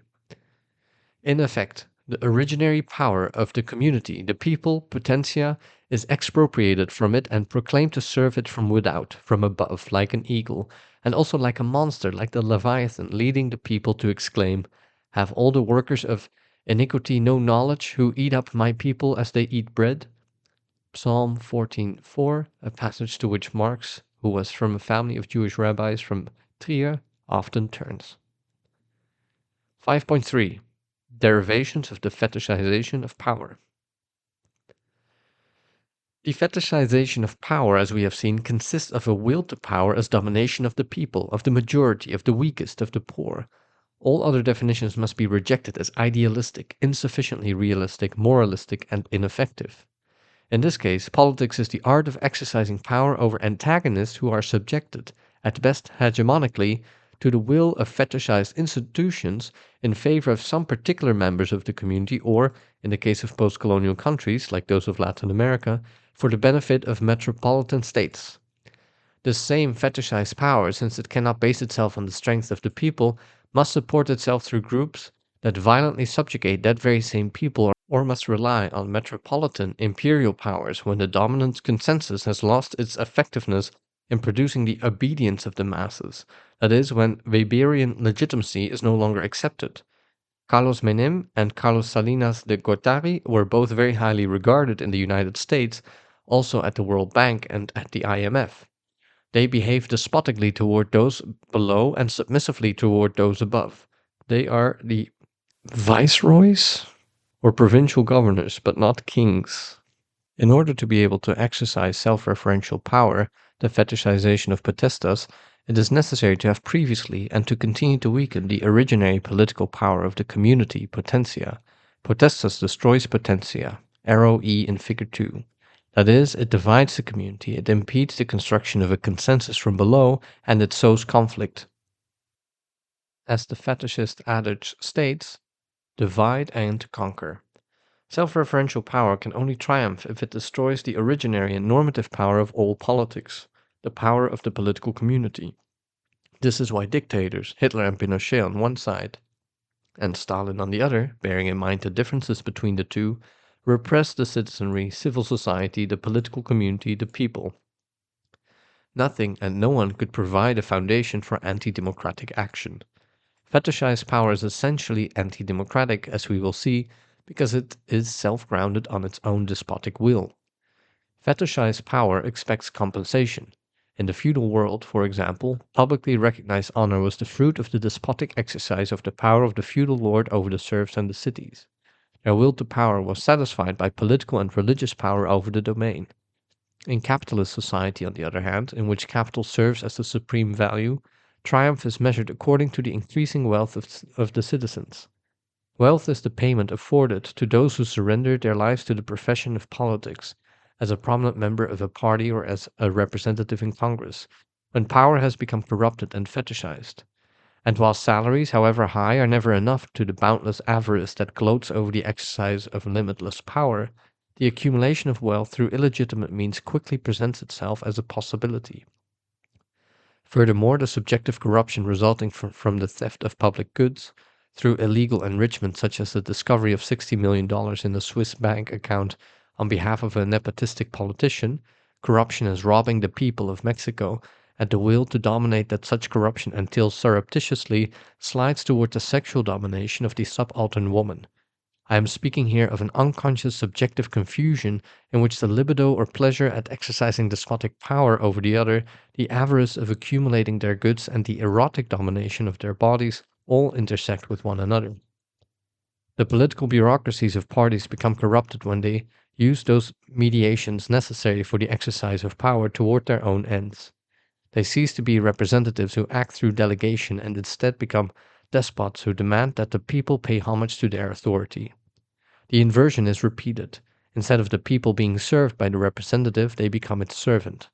The elites, the political class, appear as self-referential, and they no longer respond to the political community. The various currents existing within the parties, vulgarly called tribes, fight for their power quota so that their preferred candidates might stand for the election of representatives. In short, they fight so that their most capable members might occupy a position in the system of the political institutions of the state, thereby guaranteeing them an income. This is proof of corruption because they have forgotten their responsibility as actors that need to be prepared and to carry out a role, to be representatives in the delegated and obediential exercise of power with respect to the potentia of the people. Insofar as they do not care about the honor of their own party or the common good of the community, and insofar as they practice violent, dishonest, crooked, or fraudulent means in order to become bought and paid for representatives, political actors express a profound corruption. The people lose confidence in candidates or authorities whose ethical coherence, with regard to their family, their finances, their conduct in the party and the public, etc., demonstrates clear contradictions. A modern party is not an electoral mechanism, but rather a body of public servants with a thoughtful, studied, well-crafted ideology carried out always through public political actions. There can be corruption among popular groups. For example, corporatism is the effort to cater to private interest through collaboration with the fetishized power of those who govern. Here we might think, for example, of an oil union that seeks profit through favors that harm public well-being in order to prevent the mobilization of workers against the privatization of petroleum. Many seek power from above in order to benefit from the crumbs of its corruption, and in so doing they make possible that very same corruption. Even though all sectors of society might be part of a corporative structure that struggles for its particular interests, the demands of the people still would not have been fulfilled in such a situation. There would simply be a multitude of gangs of thieves struggling among themselves without being able to construct even the most minimal agreement deserving of the name of political power from below, from the people as potentia. The internal rules of a band of thieves have nothing to do with political normativity. Even groups of people can become corrupted, as when the population of the empire maintains its silence or looks the other way in the face of the immolation of innocent people like those of Afghanistan, Iraq, or Palestine, or like the German people, the immense majority of which did not find out about the extermination of Jews in the Holocaust.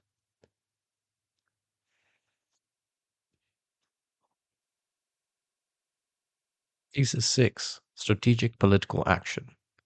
Power unfolds over the entire political field, blanketing it with a network of force relations and nodes.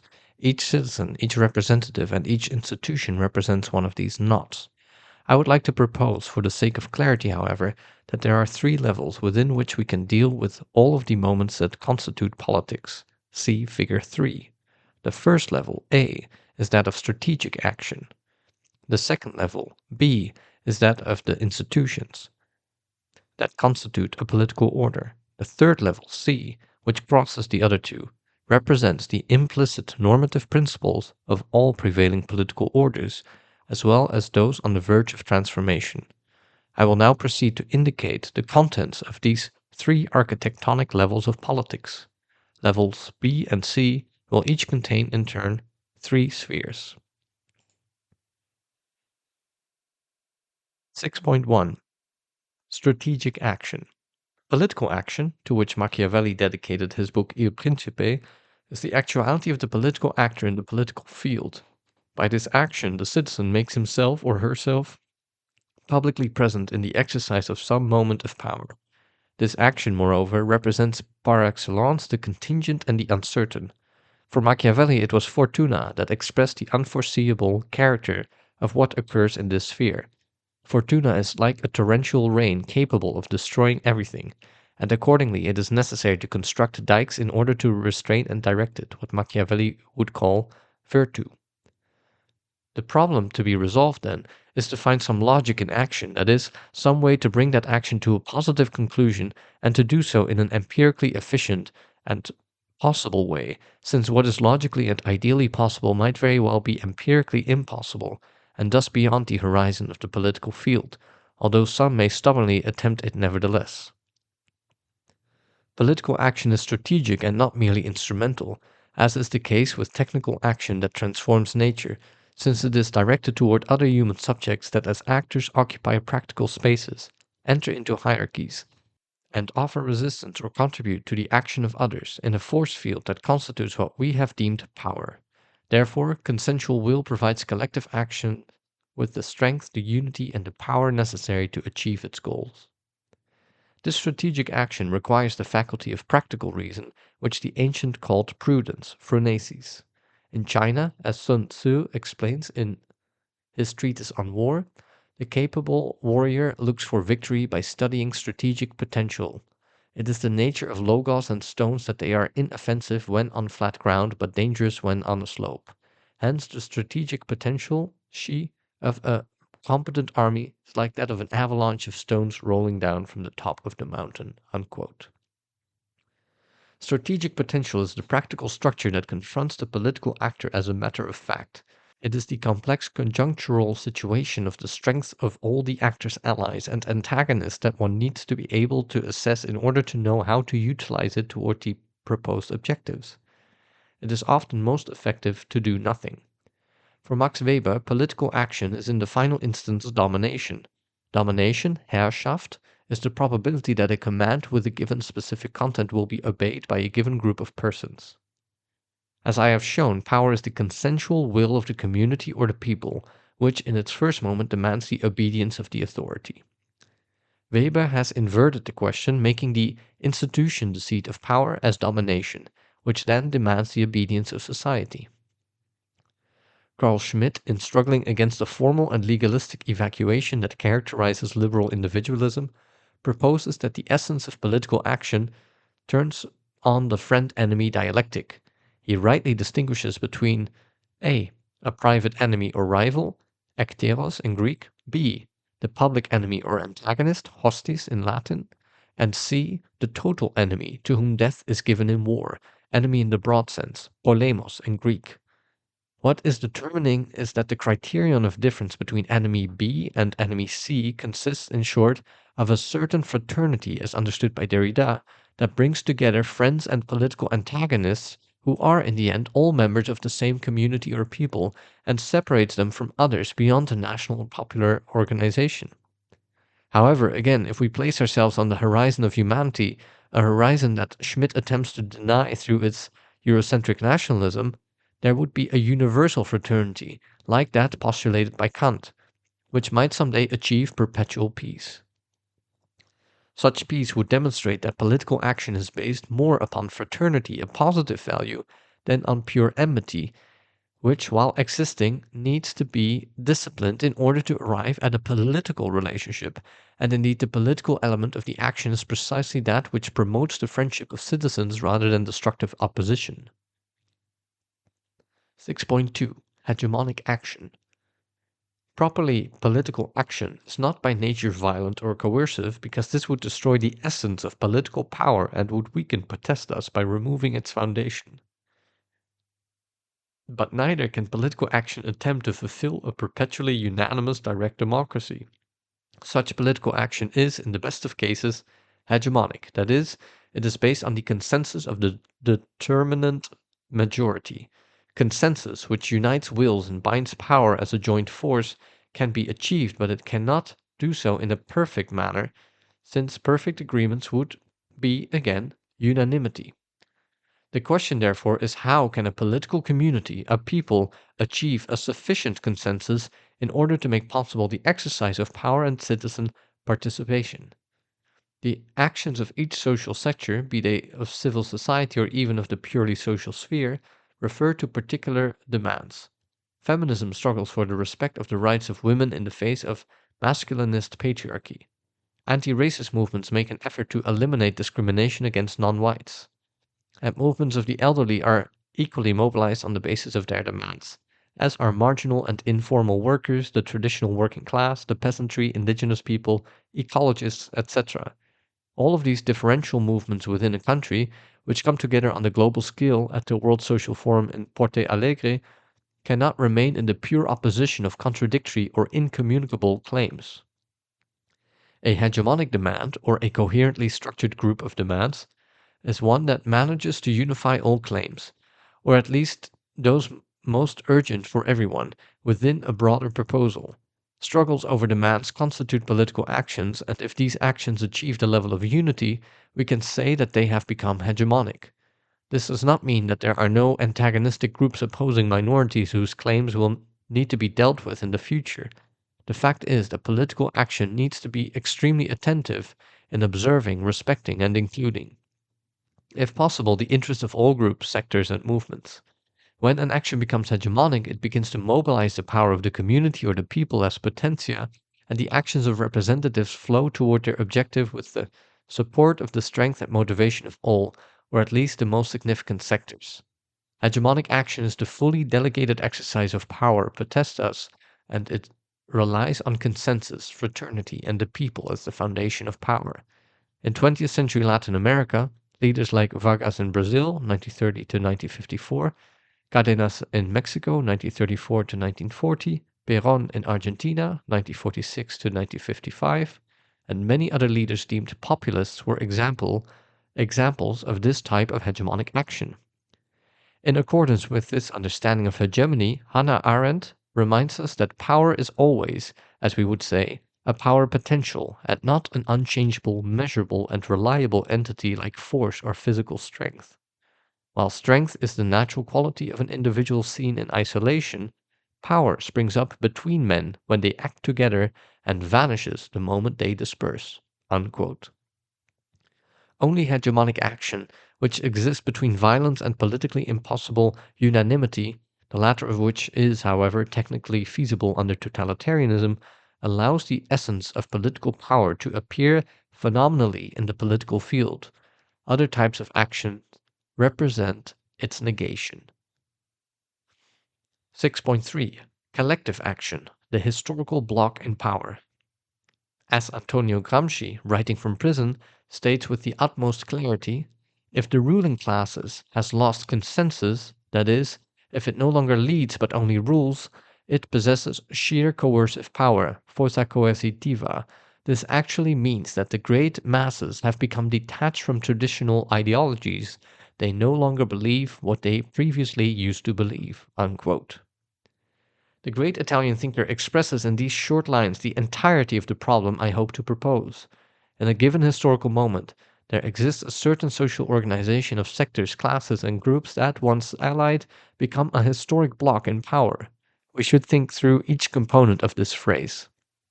First, it is a block, which indicates an unstable unity that is able to dissolve and recompose itself rapidly. Second, it is historical, conjunctural, and temporary. It is able to appear today and dissolve tomorrow. The groups that emancipated Latin America from Spain around 1810 were led by white Creoles united strategically and hegemonically with some of the Spanish-born lower classes, with mestizos, with members of indigenous groups, and with slaves and others, all under the banner of the hegemonic project of liberty. Each, moreover, gave a particular nuance to this value. Slaves saw it as liberation from slavery, the indigenous as a recuperation of their land and communal rights, mestizos as full social participation, poor Spanish as a route out of poverty, and Creoles as separation from colonial dependence upon Spain. Once this liberatory moment was complete, approximately during the period from 1820 to 1830, the hegemonic bloc was organized. A new historical bloc was in power, and the Creoles came to occupy the approximate position that the Spanish bureaucracies had previously held in Latin America. Blocs are constructed conjuncturally, and they dissolve in the same way. Third, these blocs are in power. They are accordingly situated within institutionalized power potestas, and therefore consist of a group of governors or representatives whose political action can be exercised in an obediential arrow B in figure 2 or fetishized arrow D manner. According to Gramsci, if the dominant or ruling class, or the historical bloc in power, has lost consensus, that is, it has lost hegemony and thereby consensus because its demands no longer include those of the majority, then it no longer leads. In other words, it no longer, through the virtue demanded by Machiavelli, directs the torrent of the fortuna, and this is because it has lost the support of power from below, potentia. Institutional power has lost its grounding, and this potestas can no longer rely on the capacities of the people, their enthusiasm and benevolence. Quite the contrary, upon refusing to participate in the consensus, the people have shifted toward a position of dissensus vis-à-vis the traditional ideology, an ideology that grounded the obedience of people on the ruling power, and that is thereby consensual in the Weberian sense. Having lost this consensus, nothing remains for the historic bloc in power but political action as coercive force, and as a result it shifts from being hegemonic, having the consent of the people, to being dominant. Domination as political action, which is expressed as merely monopolistic, military or police, violent and external force, manifests the crisis of and marks the beginning of the end of the historical bloc. Anti-popular repression is a sign of having lost power over the institutions of oppression.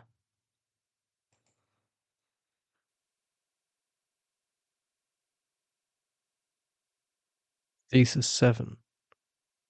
The need for political institutions, the material sphere, ecological, economic, cultural, fraternity. The institutional level, B, contains three spheres of institutional organization. The first sphere of institutions functionalizes the production and enhancement of the content of political institutions and actions. M in figure 3. The second sphere is that of the procedural normative institutions of legitimation, L in figure 3. The third sphere is that of the institutions that allow the feasible or concrete empirical instantiation of the other spheres, F in figure 3. Always keep in mind these three institutional spheres of level B of politics. 7.1. The social, the civil, and the political. If the private and the public are degrees of intersubjectivity, then the social, the civil, and the political are degrees of institutionality of actions or systems within the political field. Politics has to do fundamentally with the social, despite Arendt's erroneous denial of this fact. In the final instance, the objectives of the content or the matter of politics are the satisfaction of social demands, whether these are in the past and already institutionalized, or in the future and still unresolved, thereby giving rise to the need for institutional transformation. The social is the sphere or subfield of the political field that is traversed by the material fields. See figure 4, that is, the ecological, economic, and cultural fields, etc., put into motion by new social movements, in which the realization by actors of unfulfilled demands produces a crisis in which the social problem appears. Fundamentally, politics needs to resolve that social problem. The civil, in turn, has two ambiguous meanings. First, the civil is the non-political, and in this case the subject is an actor in other practical fields. In a certain manner, the modern distinction of a state of nature indicates that the political actor existed before and outside of the political field. He or she is not merely a citizen. Second, the civil is distinguished from the political by the latter's high degree of political institutional systematicity. In this sense, I will speak of civil society, Gramsci's expanded state, and political society, the state in the restricted sense. The civil state and the political state in modern philosophy up to the 18th century, from Hobbes to Kant, means essentially the same thing, and both tended to refer to the sphere of the state, the Leviathan. The political in relation to the social and the civil is on the one hand that same civil society which for Gramsci involved a high degree of political importance, including culture and institutions among other civil classifications like private universities, communication media, some religious communities, etc.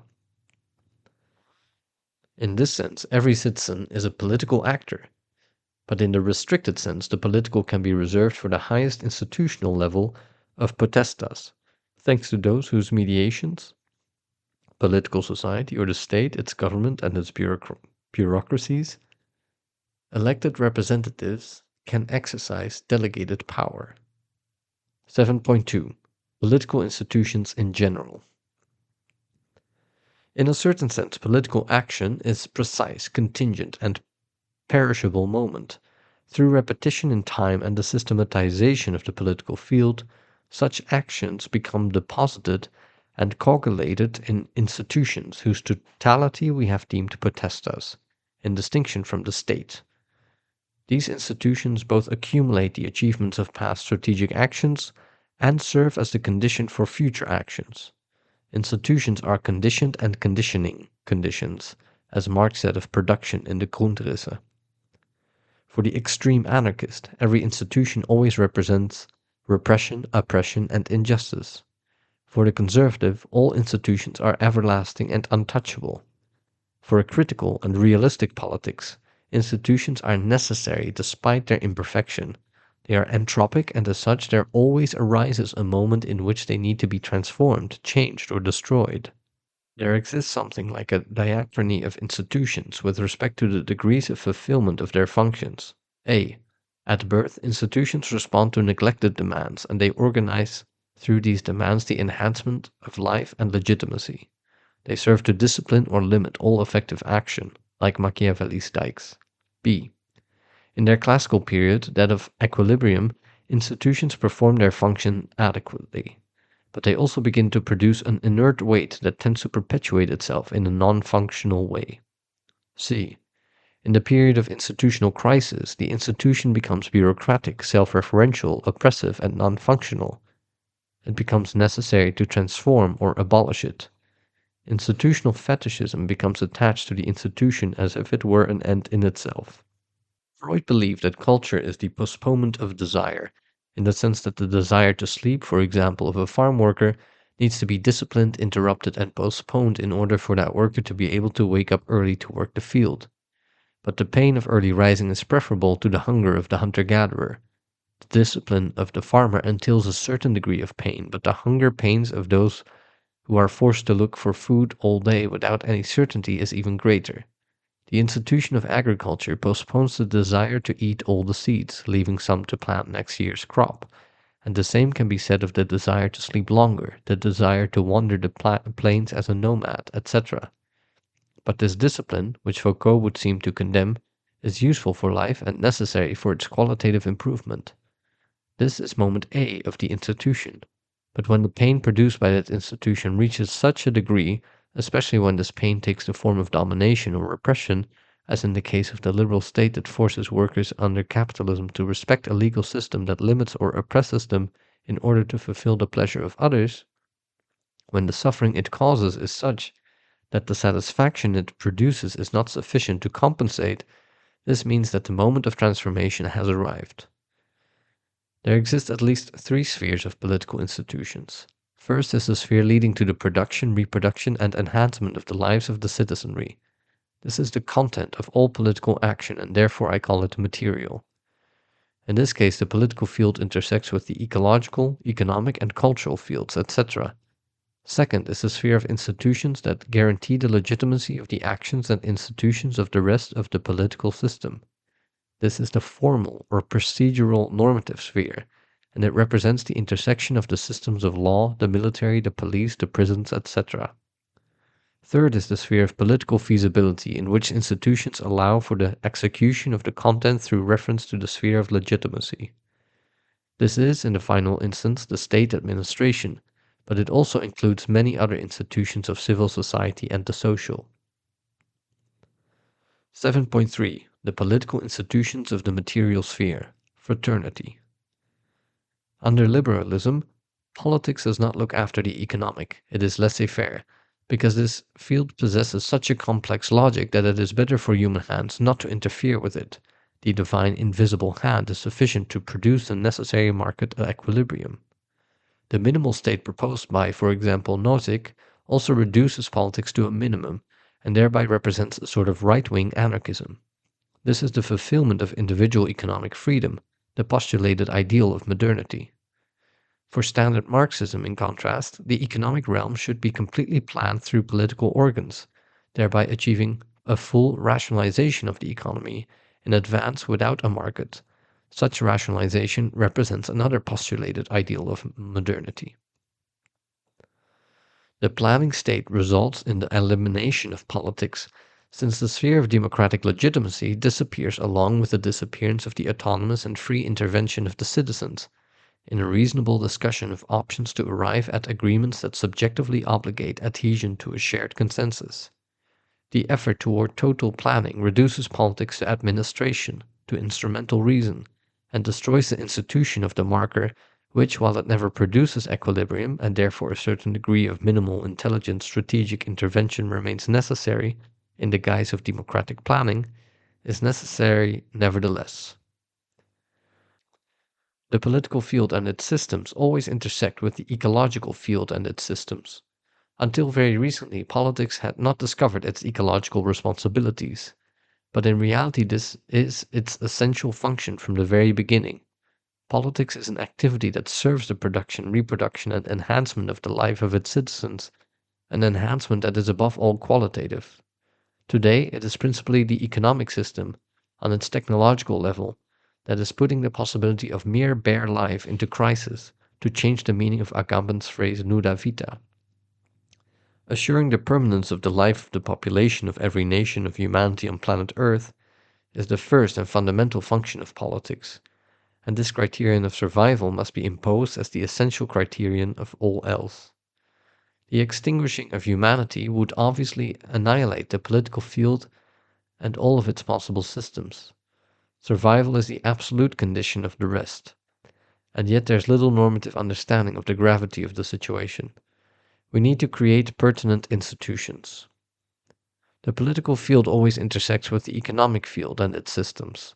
This has always been known since slavery and the use of simple irrigation systems, and since the mercantile and agricultural trade of Mesopotamia, the fertile Egyptian Nile, the Indus and Yellow rivers, and the Texcoco and Titicaca lakes. All political systems have been aware of the central importance of the economy. Politics need to direct the activities of a concrete system in the economic field toward the common good. We need not confuse the economic field with the capitalist economic system, as the latter is merely one possible finite form, and one that will necessarily come to an end and be replaced by forms that operate more efficiently toward the survival of humanity. For the moment, what is necessary is to discover the relations that exist between both fields and their systems.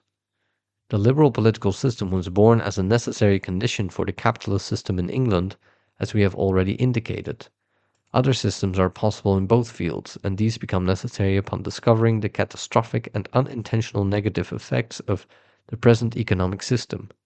Politics has a certain responsibility. The political field inevitably intersects with the cultural field and its systems and subsystems, including religion. This aspect has been very much overlooked by the left, which has instead given absolute primacy to the economic. In the beginning of the 2006, the indigenous president of Bolivia, Evo Morales, defined his political project as a cultural revolution, and it certainly has been so. The inclusion of cultural identities, the affirmation of their difference, their diversity, was emphasized by the Sandinista revolution thanks to Ernesto Cardenal, by the Zapatista revolution through the glorification of Mayan culture, and by the so-called coca farmers of Bolivia. The dimension of narratives and religious rites needs to be included as equally constitutive and central aspects of ancestral cultures, or what Ricoeur calls their ethico-mythical nucleus.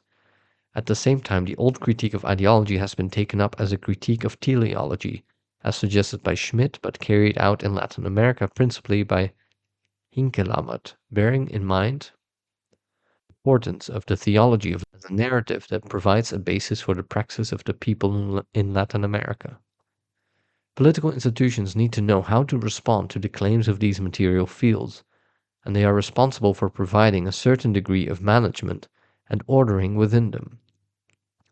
It is not for nothing that all states have secretaries or ministers for the environment, the economy, dealing with currency, tariffs, treasury, central banking, etc., for education, and occasionally for culture, religious affairs, etc. That is, politics intervenes in all material fields as politics, and not as an actor capable of developing the specific functions of each material field. Fraternity is a form of friendship, as Derrida teaches, that unites wills and provides solidity for power. It also stands as an unfulfilled postulate of the bourgeois revolution of 1789. Thesis 8. Institutions in the spheres of democratic legitimacy and feasibility, equality and liberty, governability. 8.1. The formal sphere of democratic legitimacy. I refer to as formal the sphere that deals with the form or procedure necessary for an action or institution, and the decisions resulting from either to be legitimate. That which is considered as valid in ethics is subsumed under politics as legitimate. For these practical mediations to be legitimate, it is necessary, ideally, for all citizens to be able to participate in some symmetrical manner, through reason rather than violence, in the formation of consensus and the agreements that are made. In this sense, the sphere of legitimacy is the proper realm of practical discursive reason, in a manner similar to that of Appel or Habermas. Legitimacy, then, fortifies the moment of the unity of wills through consensus. During the last 5,000 years, at least since the Phoenician cities in the eastern Mediterranean, political communities have been inventing institutions that allowed for the creation of mediations between the political community as a whole and its leaders, who are necessarily much fewer in number.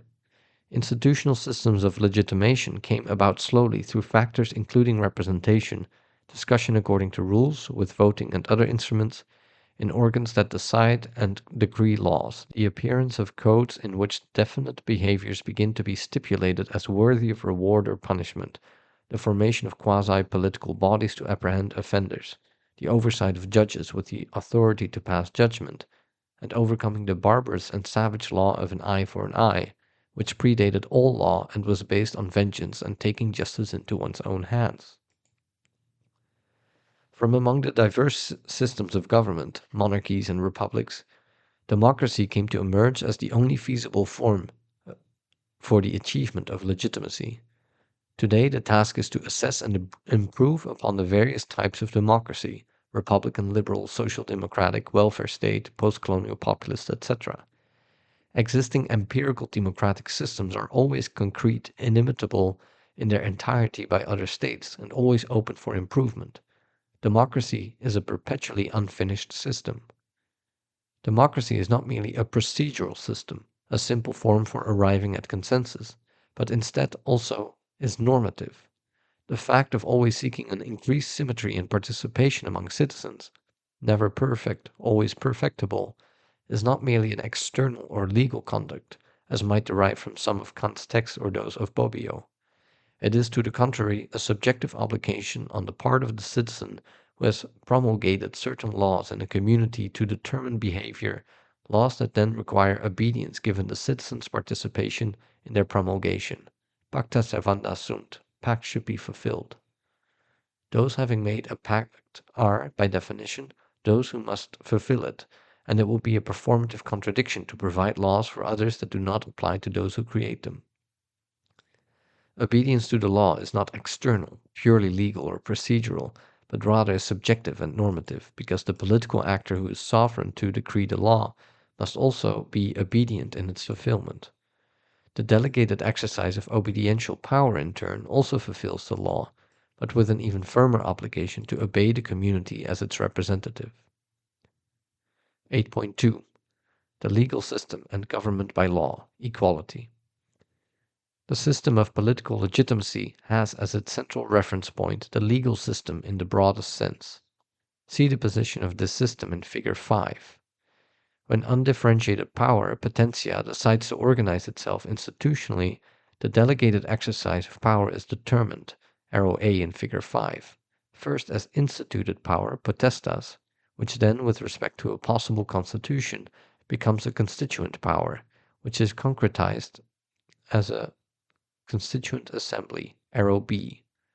This constitution, which should promulgate human rights, in turn and necessarily establishes, arrow C, an organ to create laws.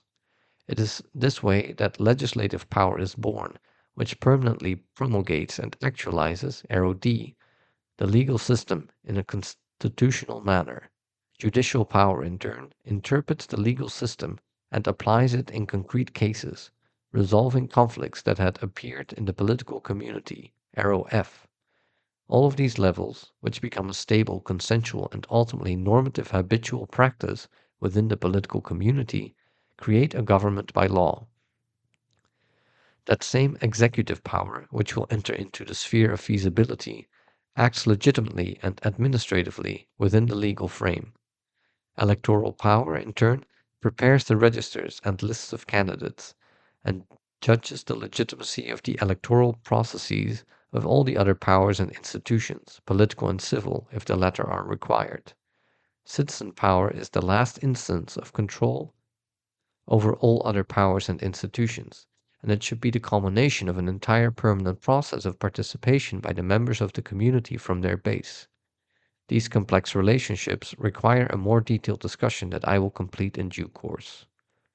For its part, the bourgeois revolution of 1789 proposed a procedural normative postulate, equality.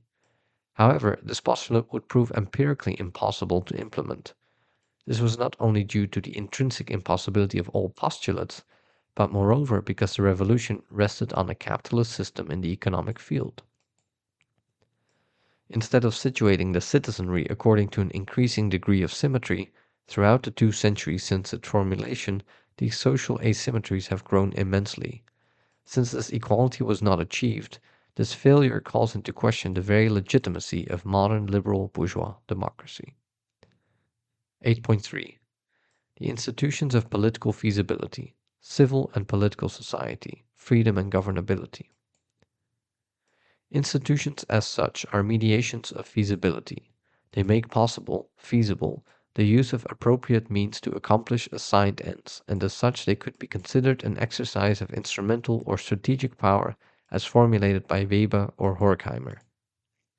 But in a stricter sense, in the political field and in all political systems, it is necessary to have more than material institutions to reproduce and enhance the life of the citizen, and institutions of legitimacy to operate within a mutually accepted consensus. Also necessary are administrative instruments that allow the fulfillment of the specified goals of the other 2 spheres, the material and formal spheres mentioned above. This is the sphere of political feasibility. For example, without a system for collecting resources, taxes, it would not be possible to finance all of the necessary political institutions. A country that is immensely rich in a technical and economic sense will have more resources than a poor one, and as such politics will have more potential feasibility from the outset to accomplish its goals. We have seen that feasibility is one of the determinations of power as such, and thus if there is no instrumental or administrative feasibility, which includes, for example, a defensive and popular military force, then the community in question will lack sufficient power to be governable. The micro-institutions of political feasibility, whose public ends are particular, include both institutions within civil society including private schools, religious communities, communication media, etc., and also those that cross the threshold of the merely social and penetrate into the properly political sphere of the state, but here in the broad sense, following Gramsci. The macro institution of feasibility is political society or the state in the restricted sense, whose universal ends comprise the entire political community, and which has seen a long process of institutionalization during the past 5 millennia. The five powers already alluded to form part of the state, as do the police, the army, institutions of public education, certain state-owned enterprises, etc. This entire structure of the political system functions to make political life within the political field governable. Governability is a virtue of a system and is fundamentally ambiguous. Without governability, there can be no political life, but in the presence of a fetishized governability, stable political life is also impossible in the long term. The expression, the governability of democracy, can be understood as a cynical one in the sense that democratic legitimacy is not the final instance of judgment, but rather there exists a higher evaluative moment, one that is no longer that of the political community itself, but instead that of a foreign, metropolitan imperial military power. It is within this sphere of feasibility that the bourgeois postulate of liberty can be located, the first principle of Rawls. This faculty and right allows the citizen to work autonomously and without impediment, choosing what is best. However, poverty, for example, impedes the needier citizens, the social problem, from operating freely because they lack the objective possibility to intervene in public life, pursued as they are by everyday vulnerability. In the spheres of democratic legitimacy and feasibility, public opinion plays an irreplaceable function. Public opinion penetrates the totality of the political body as the hermeneutic, interpretive moment of all aspects of life in the political field, and this gives it its ontological centrality. Public opinion is like the pre-discursive pre-comprehension of the political, which cannot be left without juridical regulation in the hands of private transnationals, whose alleged business is news and entertainment. Politics as spectacle rather than as participation, and as a culture that entails the education of the people, is the corruption of politics through information, which leads us toward mediocrity. Political power, fetishized by money, penetrates all of the interstices of the political systems, inverting them and placing them in the service of power as domination. It is in this way that the political community can become alienated. Thesis 9: Ethics and the Implicit Normative Principles of Politics. The Material Principle. 9.1: Ethics and Political Normativity. The relationship between ethics and politics has, in various ways, been posed inadequately. The first way is as non-relation between ethics as a subjective obligation of the individual and politics, which remains determined externally, legally, or coercively. This is more or less Kant's position. In a certain sense, politics understood in this manner loses all normativity, and its rules become purely procedural or Machiavellian. Others argue that there exists a political ethic, but in a way this solution is as ambiguous as the first. The principles of this political ethic are ethical, and politics as such can be exercised without such extrinsic principles. The position of Appel and Habermas, on the other hand, attempts to show how abstract moral discursive principles can be applied to the democratic principle or to law. In this case, at least normativity is salvaged, but they fall into a formalism. There are only formal political principles, democracy and law. Solutions to the difficulties inherent in political ethics, then, vary. It is necessary to accept that ethics has universal normative principles, but also that it lacks its own practical field, since no act can be purely ethical. An individual always operates within a concrete practical field, whether it be economic, political, pedagogical, sporting, familial, cultural, etc. On the other hand, ethical obligation is exercised distinctly in each practical field. The obligation of thou shalt not kill, ethical similarity, is exercised in the political field as thou shalt not kill your political antagonist. This is the normativity, duty, requirement, obligation of the political field, and it is analogous to the ethical normativity, which represents the primary abstract analogate. Political principles subsume ethical principles, incorporate them, and then transform them to political normativity. See Figure 6. Political principles are, on the other hand, intrinsic to and constitutive of potentia, the power of the community, as well as of potestas, the delegated exercise of power, since each determination of power is the result of a political obligation that functions as a duty constraining the actions of actors and their fulfillment of the function of institutions. Political principles constitute, fortify, and regenerate the system from within, forcing the agents to affirm the will to live in the feasible consensus of the entire community, and to act with an eye to hegemony as obediential power, and encouraging the fulfillment of the tasks of each institutional sphere, material, formal legitimacy, and efficient feasibility.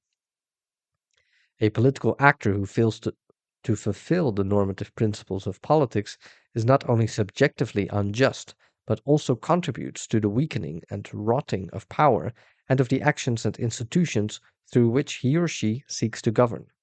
The fetishism of power, which is the non fulfillment of political normativity, is self destructive and isolates delegated power, potestas, from its source, potentia. 9.2. The three implicit principles.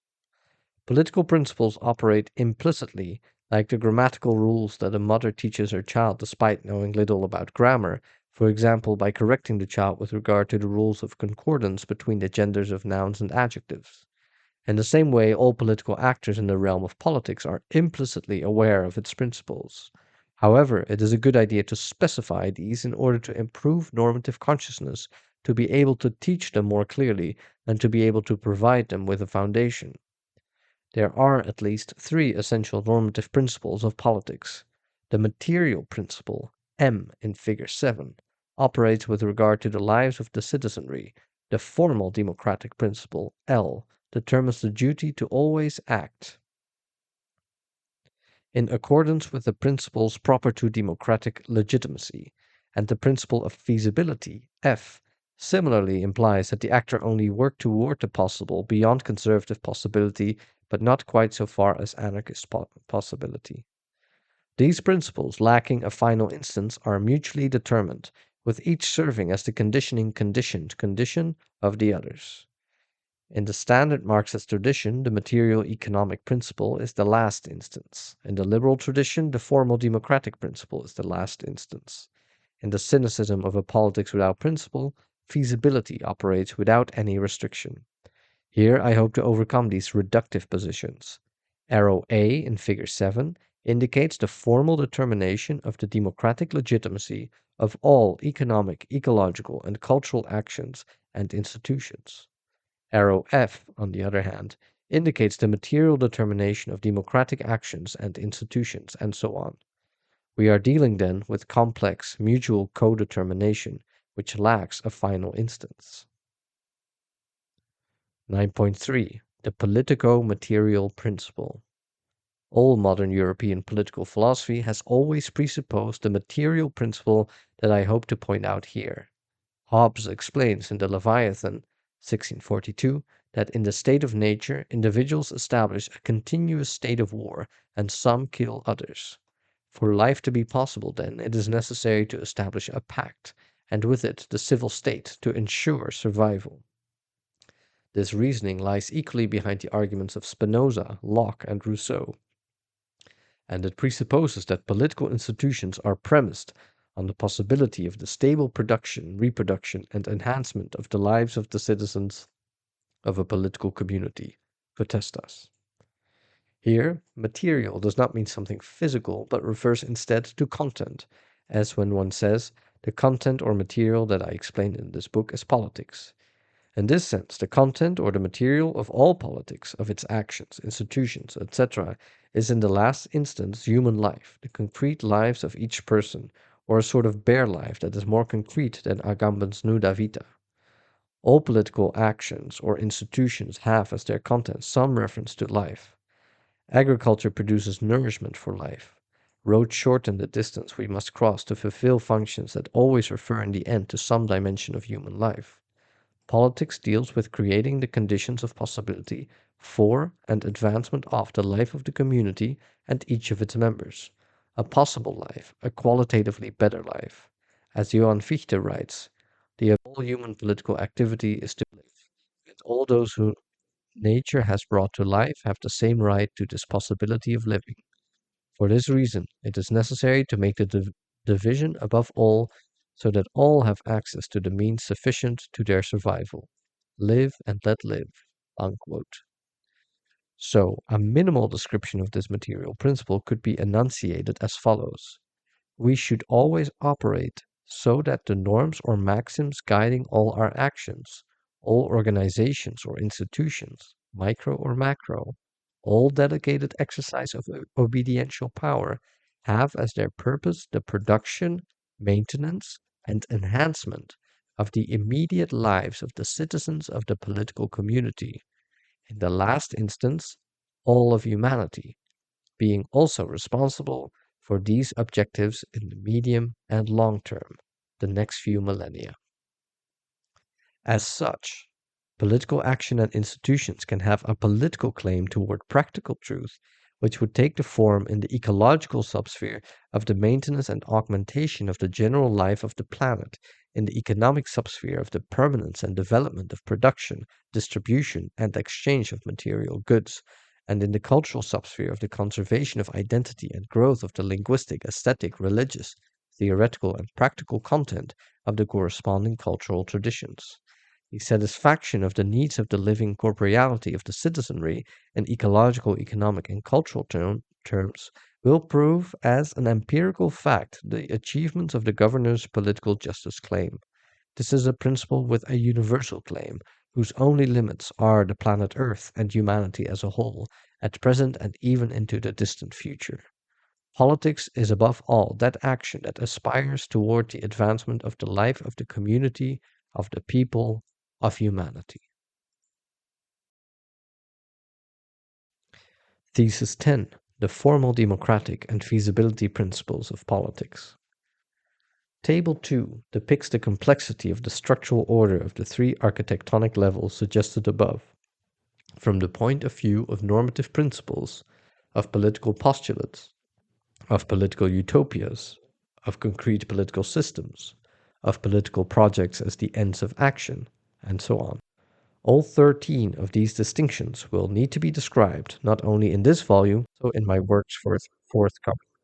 For now, however, they are useful as a point of reference for the text that follows. 10.1. The democratic principle. Democracy essentially is an institutionalization of those mediations that allow legitimate decisions, actions, institutions, and delegated exercise of power.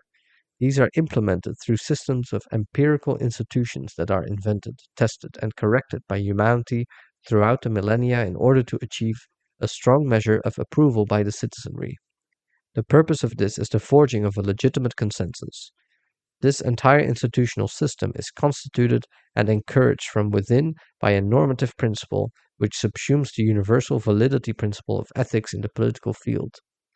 Validity in ethics is analogous to legitimacy in politics, and the latter adds to mere ethical validity the existence of coercive institutions over which potestas holds a monopoly, in the absence of which every individual might attempt to resolve the injustices they suffer through vengeance. We would find ourselves in a state of barbarity on the order of that which predated all government by law.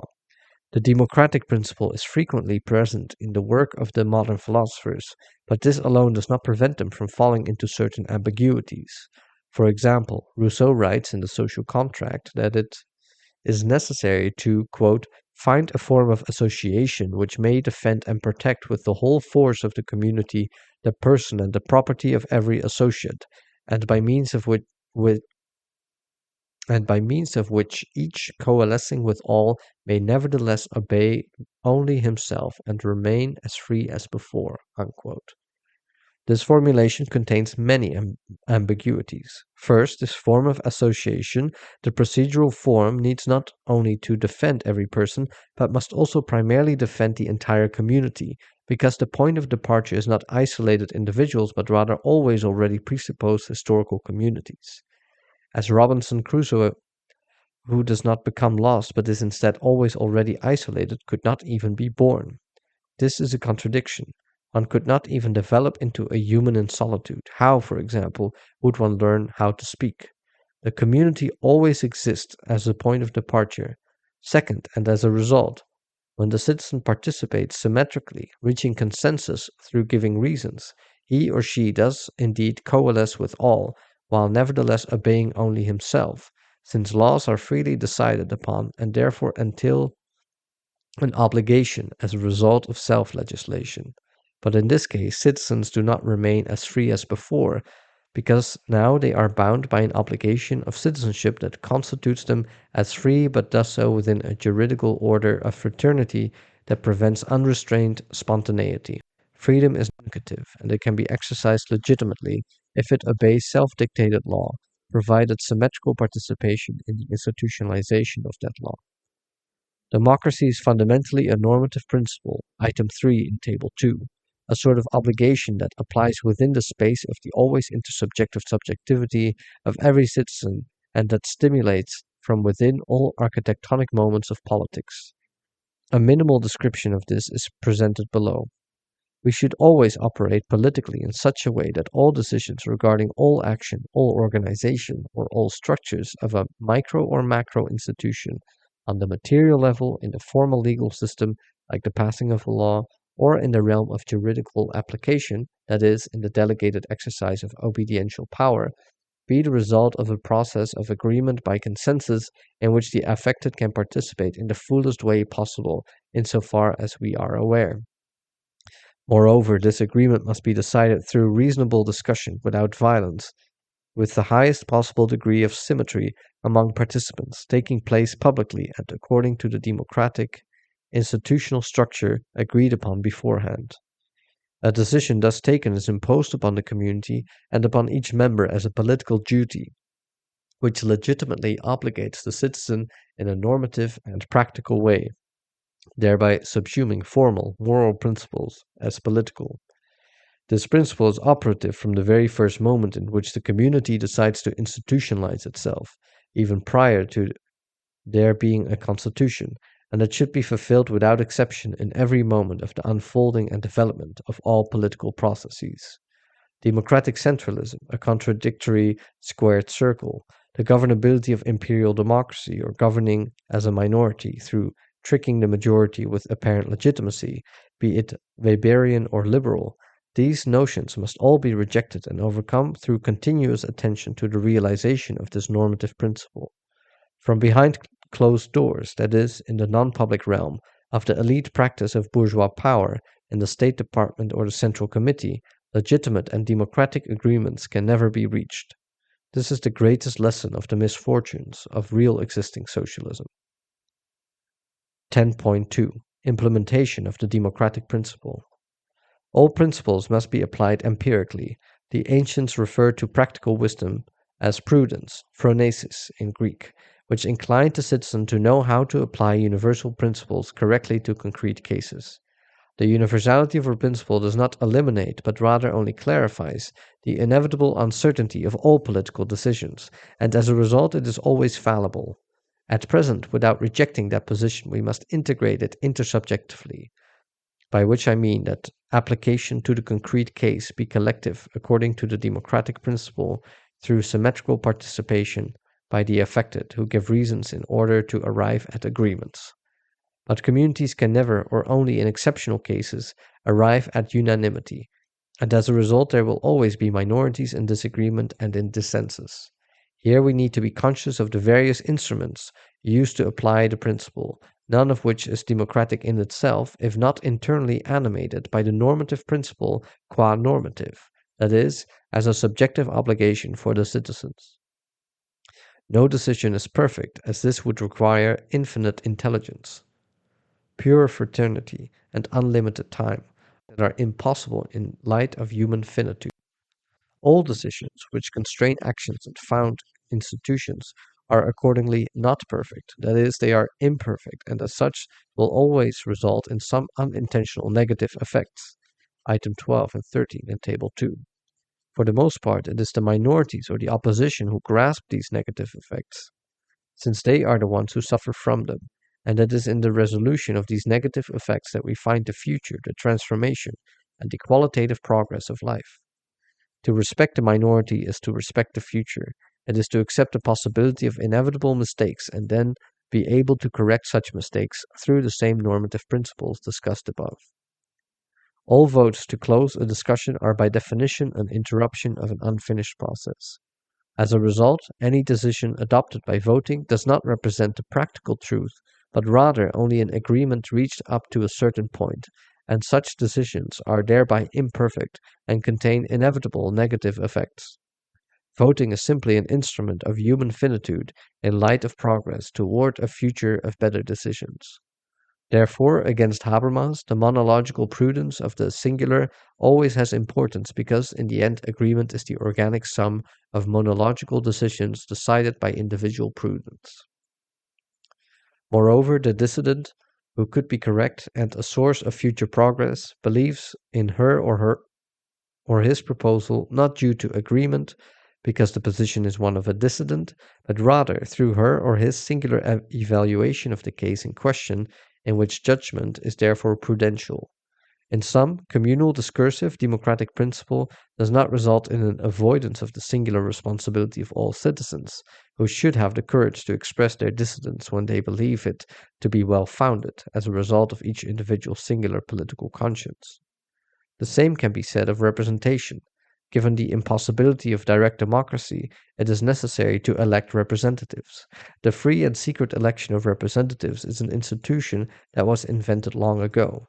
It is not identical to a perfect election, neither is it intrinsically democratic. Rather, it is an institutional moment that, encouraged by the democratic principle, functions alongside other mediating institutions that are not exempt from the possibility of corruption. The totality of the liberal democratic system, for example, is equally a concrete system, item 6 in Table 2. In no way should it be considered a normative principle or even an example to imitate. It is the result of a historical process carried out successfully by every colonialist metropolitan community, England, France, the US, etc. Peripheral and post-colonial democratic systems need to study concrete institutions that are democratic from the outset in order to create new feasible and appropriate concrete systems. 10.3 The political principle of strategic feasibility. We now reach a central theme of politics to which Machiavelli granted considerable importance in Il Principe. Politics has been defined by some as the art of the possible, which refers to an empirical possibility, but one of a very specific type. Its limit is the impossible. Hegel tells us of impossible political projects when he points out that these abstractions afforded the tremendous spectacle of the overthrow of all existing and given conditions within an actual major state, to give it what was supposed to be a purely rational basis. Unquote. Marx, on the other hand, shows the impossibility of politics and of capitalism itself when left in hands of mercantile relations, which sacrifice human life exclusively to the progress of capital. This position is formulated by Hinkelabert as follows. Capitalist society is impossible because it is self-destructive, and as a result the progress unleashed within bourgeois society can only be oriented toward human life. Unquote. This management of an action or an institution, capital after all is also an institution, indicates the normative moment of the principle of feasibility now operating in the political field, which is nothing more than the process of containing systemic, efficient action within the parameters of the other two normative political principles already enunciated. The normative principle of political feasibility could be described approximately as follows.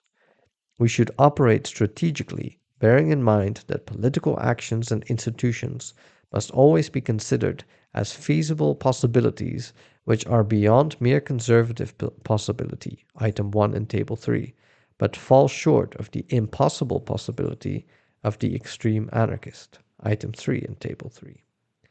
Whether from the right, in the case of Nozick, or from the left, in the case of Bakunin, words, the successful means and ends of and institutions should be achieved within the strict framework suggested by Luxemburg, where content is delimited and motivated from within by the material political principle, the immediate life of the community, and where legitimacy has come to be determined by the democratic principle. The same works for the means, tactics, and strategies used to fulfill those ends within the concrete political projects being attempted. The political feasibility claim of strategic action, then, should fulfill the material and formal normative condition in each of its steps, which I established in the text above. But moreover, through its own demands of political efficacy and the management of scarcity and governability, it allows the normative feasibility of power to give rise to a political order that in the long run achieves permanence and stability. This results not only from directing its actions toward positive effects, worthy of merit and honor, but especially from taking responsibility for negative effects, worthy of critique or punishment. By always attempting to correct these negative effects, while indirect or unintentional, the hope is that they will not produce definitive, irreversible facts. Toward this end, strategic feasibility must consider the notion of efficiency with regard to the use of scarce resources, which are quantitatively finite in contrast to a community with growing needs, as well as the notion of governability through the complexity of institutions, which always sets out from the contingent uncertainty of the undecidable element of actions and institutions. Part 2. The critical transformation of the political toward the new political order. Not even the best possible empirical political order is perfect. I have already shown how, given the finite human condition, such a degree of resolution is impossible. This allows us to deduce that, since political orders are imperfect, negative effects are inevitable, and all the more so when we keep in mind the uncertainty of all human action.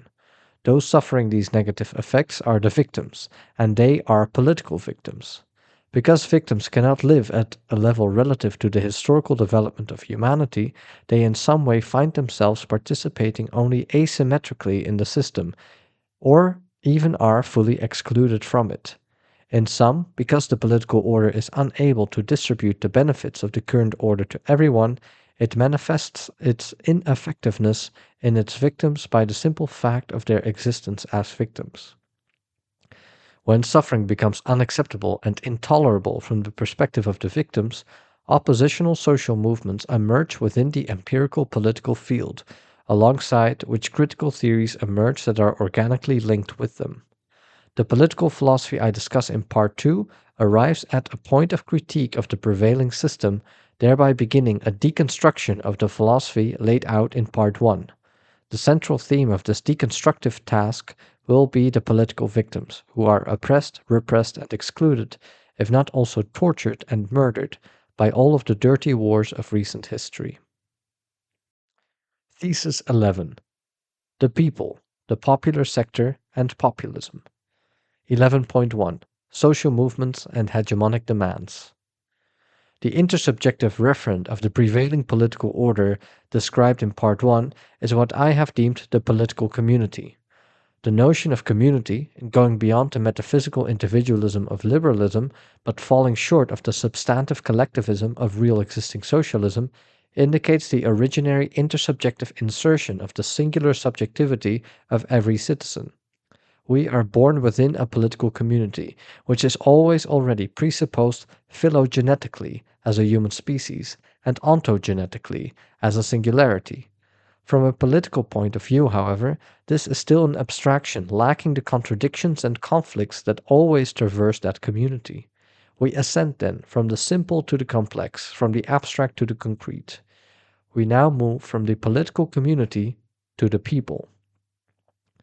If all sectors of the political community were able to have their demands fulfilled, there would be no social protest or formation of popular movements struggling for the fulfillment of their unsatisfied demands. It is by starting from the negativity of needs for some dimension of life or for democratic participation that the struggle for recognition is frequently transformed into demand-based mobilizations, which do not await justice as a gift of the powerful, but rather seek it as an autonomous achievement of the movements. In this sense, there could exist as many movements as there are differential claims. The problem of politics appears when we realize that there exist as many demands as there are needs around which movements are born, such as, for example, feminist movements, anti-racist movements, movements organized by the elderly, by indigenous peoples, by the marginal and unemployed, by the industrial working class, by poor or landless farmers, and movements of a geopolitical nature against the colonialist metropole, against Eurocentrism, against militarism, and those for pacifism and for the environment, etc. Each of these movements is based on differential claims, which oppose one another in principle. How can these pass from being a particular claim to being a hegemonic claim able to unify all social movements in a country at a given moment? This is a question of moving from differential particularities to a universal one that encompasses them. The solution of the passage from each singular claim to a universal, hegemonic claim can be found in the proposal offered by Laclau. This process of passage is complex, and here I will merely note that it takes the form of univocal equivalence. Boaventura de Sousa Santos, on the other hand, believes that each demand must enter into a process of dialogue and translation, with the goal of achieving an understanding between movements that nonetheless never represents an encompassing universal. Critical postmodernism gives rise to an open dialogical hermeneutic. It would still be possible to think that the demands of movements 1, 2, 3n in Figure 8 progressively incorporate those of other movements into their own.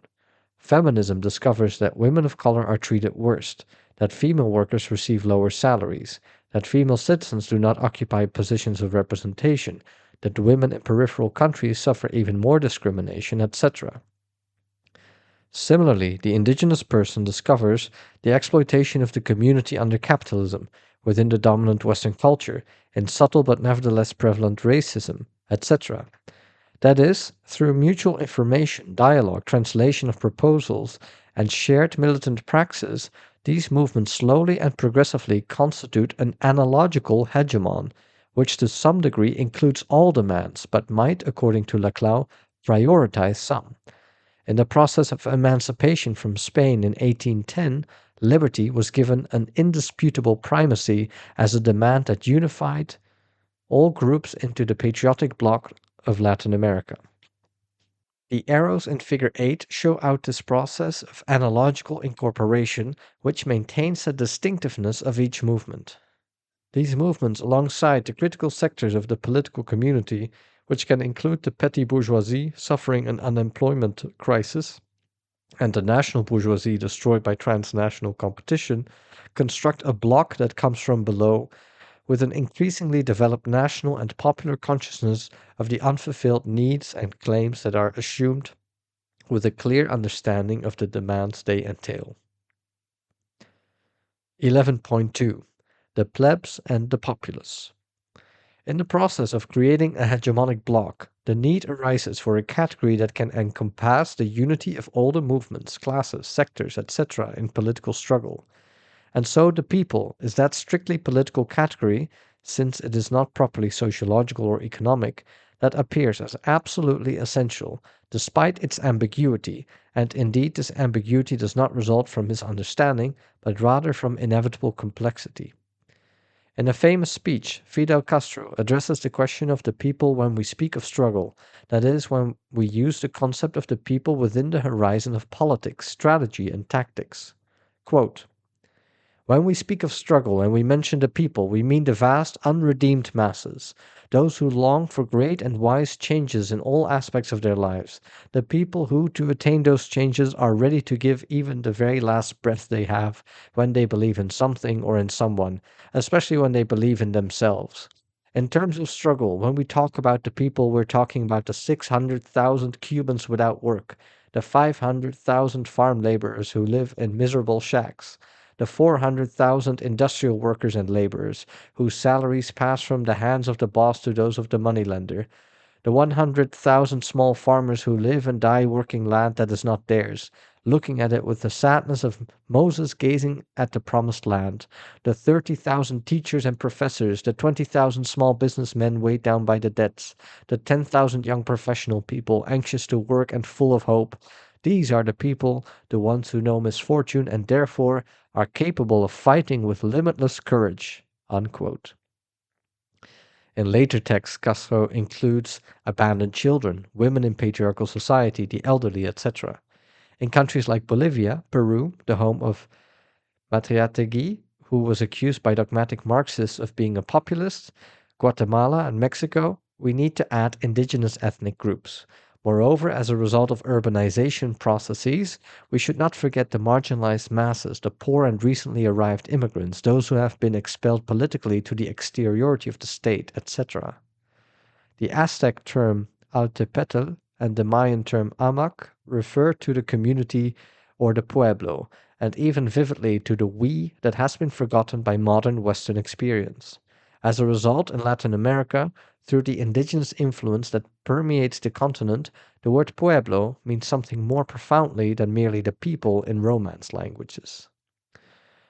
The pueblo establishes an internal frontier or a fracture within the political community.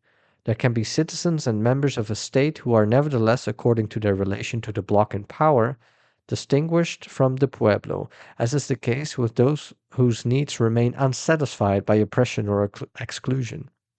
We will use the term plebs in Latin to refer to the people when considered in opposition to the elites, to the oligarchs, to the ruling classes of a political order. This term plebs, meaning a part of the community, nevertheless tends to encompass all of the citizens, populace, in a new future order in which their present claims will be satisfied and equality will be achieved thanks to a common struggle by the excluded. It is not surprising that Negri opposes the concept of the multitude, as he defines it, to that of the people, which he views as an inadequate and substantialist concept. Quote, is it possible today to imagine a new process of legitimation that does not rely on the sovereignty of the people, but is based instead in the biopolitical productivity of the multitude? Unquote.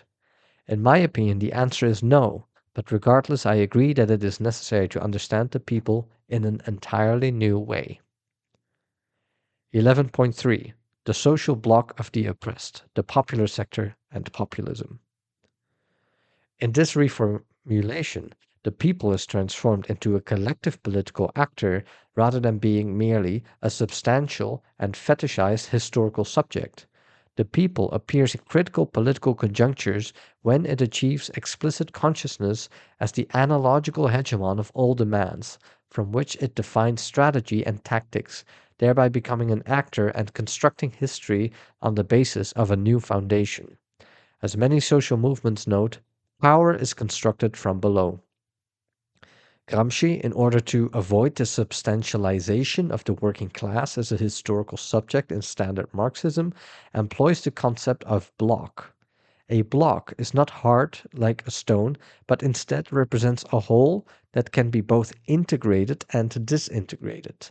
It can have contradictions at its very heart, as Mao suggested, and it appears forcefully in a moment and disappears when it has completed its task. That is, if this task is accomplished, since the people often fail. It is a social block because it originates from conflicts in the material fields, ecological extinction, economic poverty, the destruction of cultural identity, and then slowly crosses the first threshold of civil society. From there, it moves to the second threshold of political society. These steps were taken by Evo Morales in his progression from leader of the coca farmers movement to participant in mobilizations of civil society to founder of a political party within political society, and then on to his election as president of the Republic of Bolivia. The people is a social bloc of the oppressed and excluded, and in this, the plebs can be distinguished from both the entire dominant community as well as from the future community, the populace. In the case of Evo Morales, the pueblo, the social bloc of the oppressed, comes to be constituted as a historic bloc in power, obediential power, to judge from its initial actions and declarations at the beginning of 2006. Now we can understand that the popular is that which is proper to the people in the strict sense, referring to the social bloc of the oppressed, and which represents the last point of reference and regenerative reserve of politics, hyperpotentia. This hyperpotentia, however, only exists in itself. The popular persists as culture, customs, economics, and ecology underneath all processes, especially when there exist pre-modern peoples like the Mayas, Aymaras, Quichuas, etc., which, while accompanying modernity, will eventually move beyond it as part of a trans-capitalist, trans-modern civilization, which is distinct from the still very modern, Eurocentric, and metropolitan understanding of the postmodern.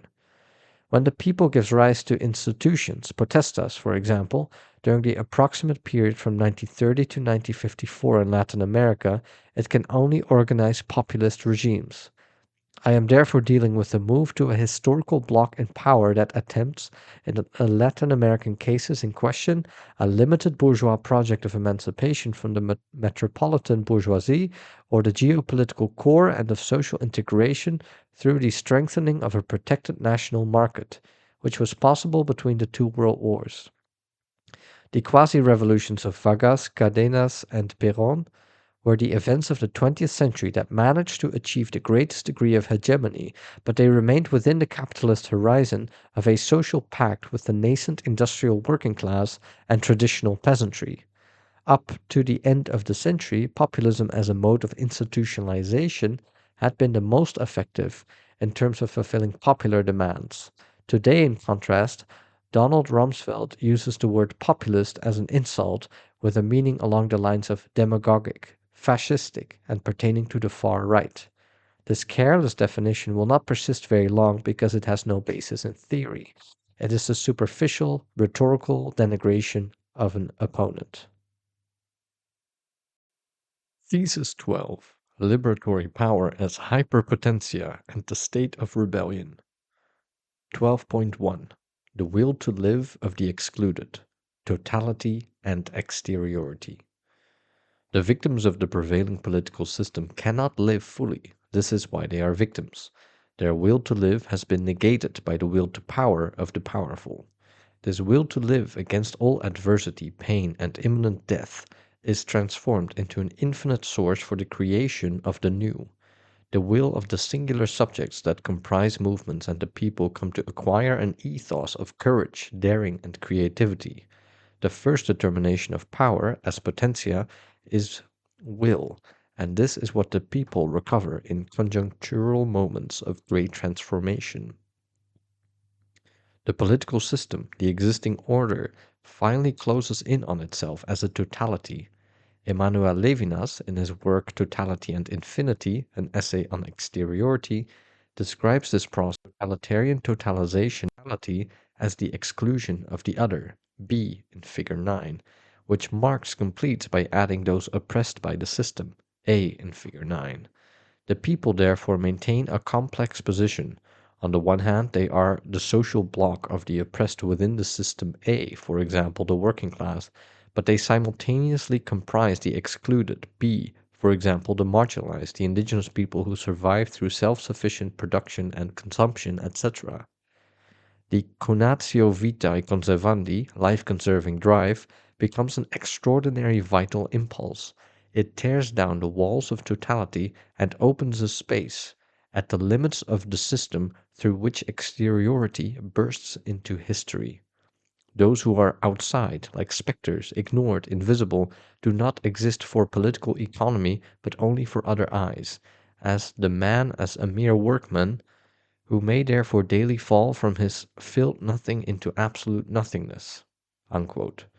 The people, prior to their struggle, are ignored. They do not exist except as things at the disposal of the powerful.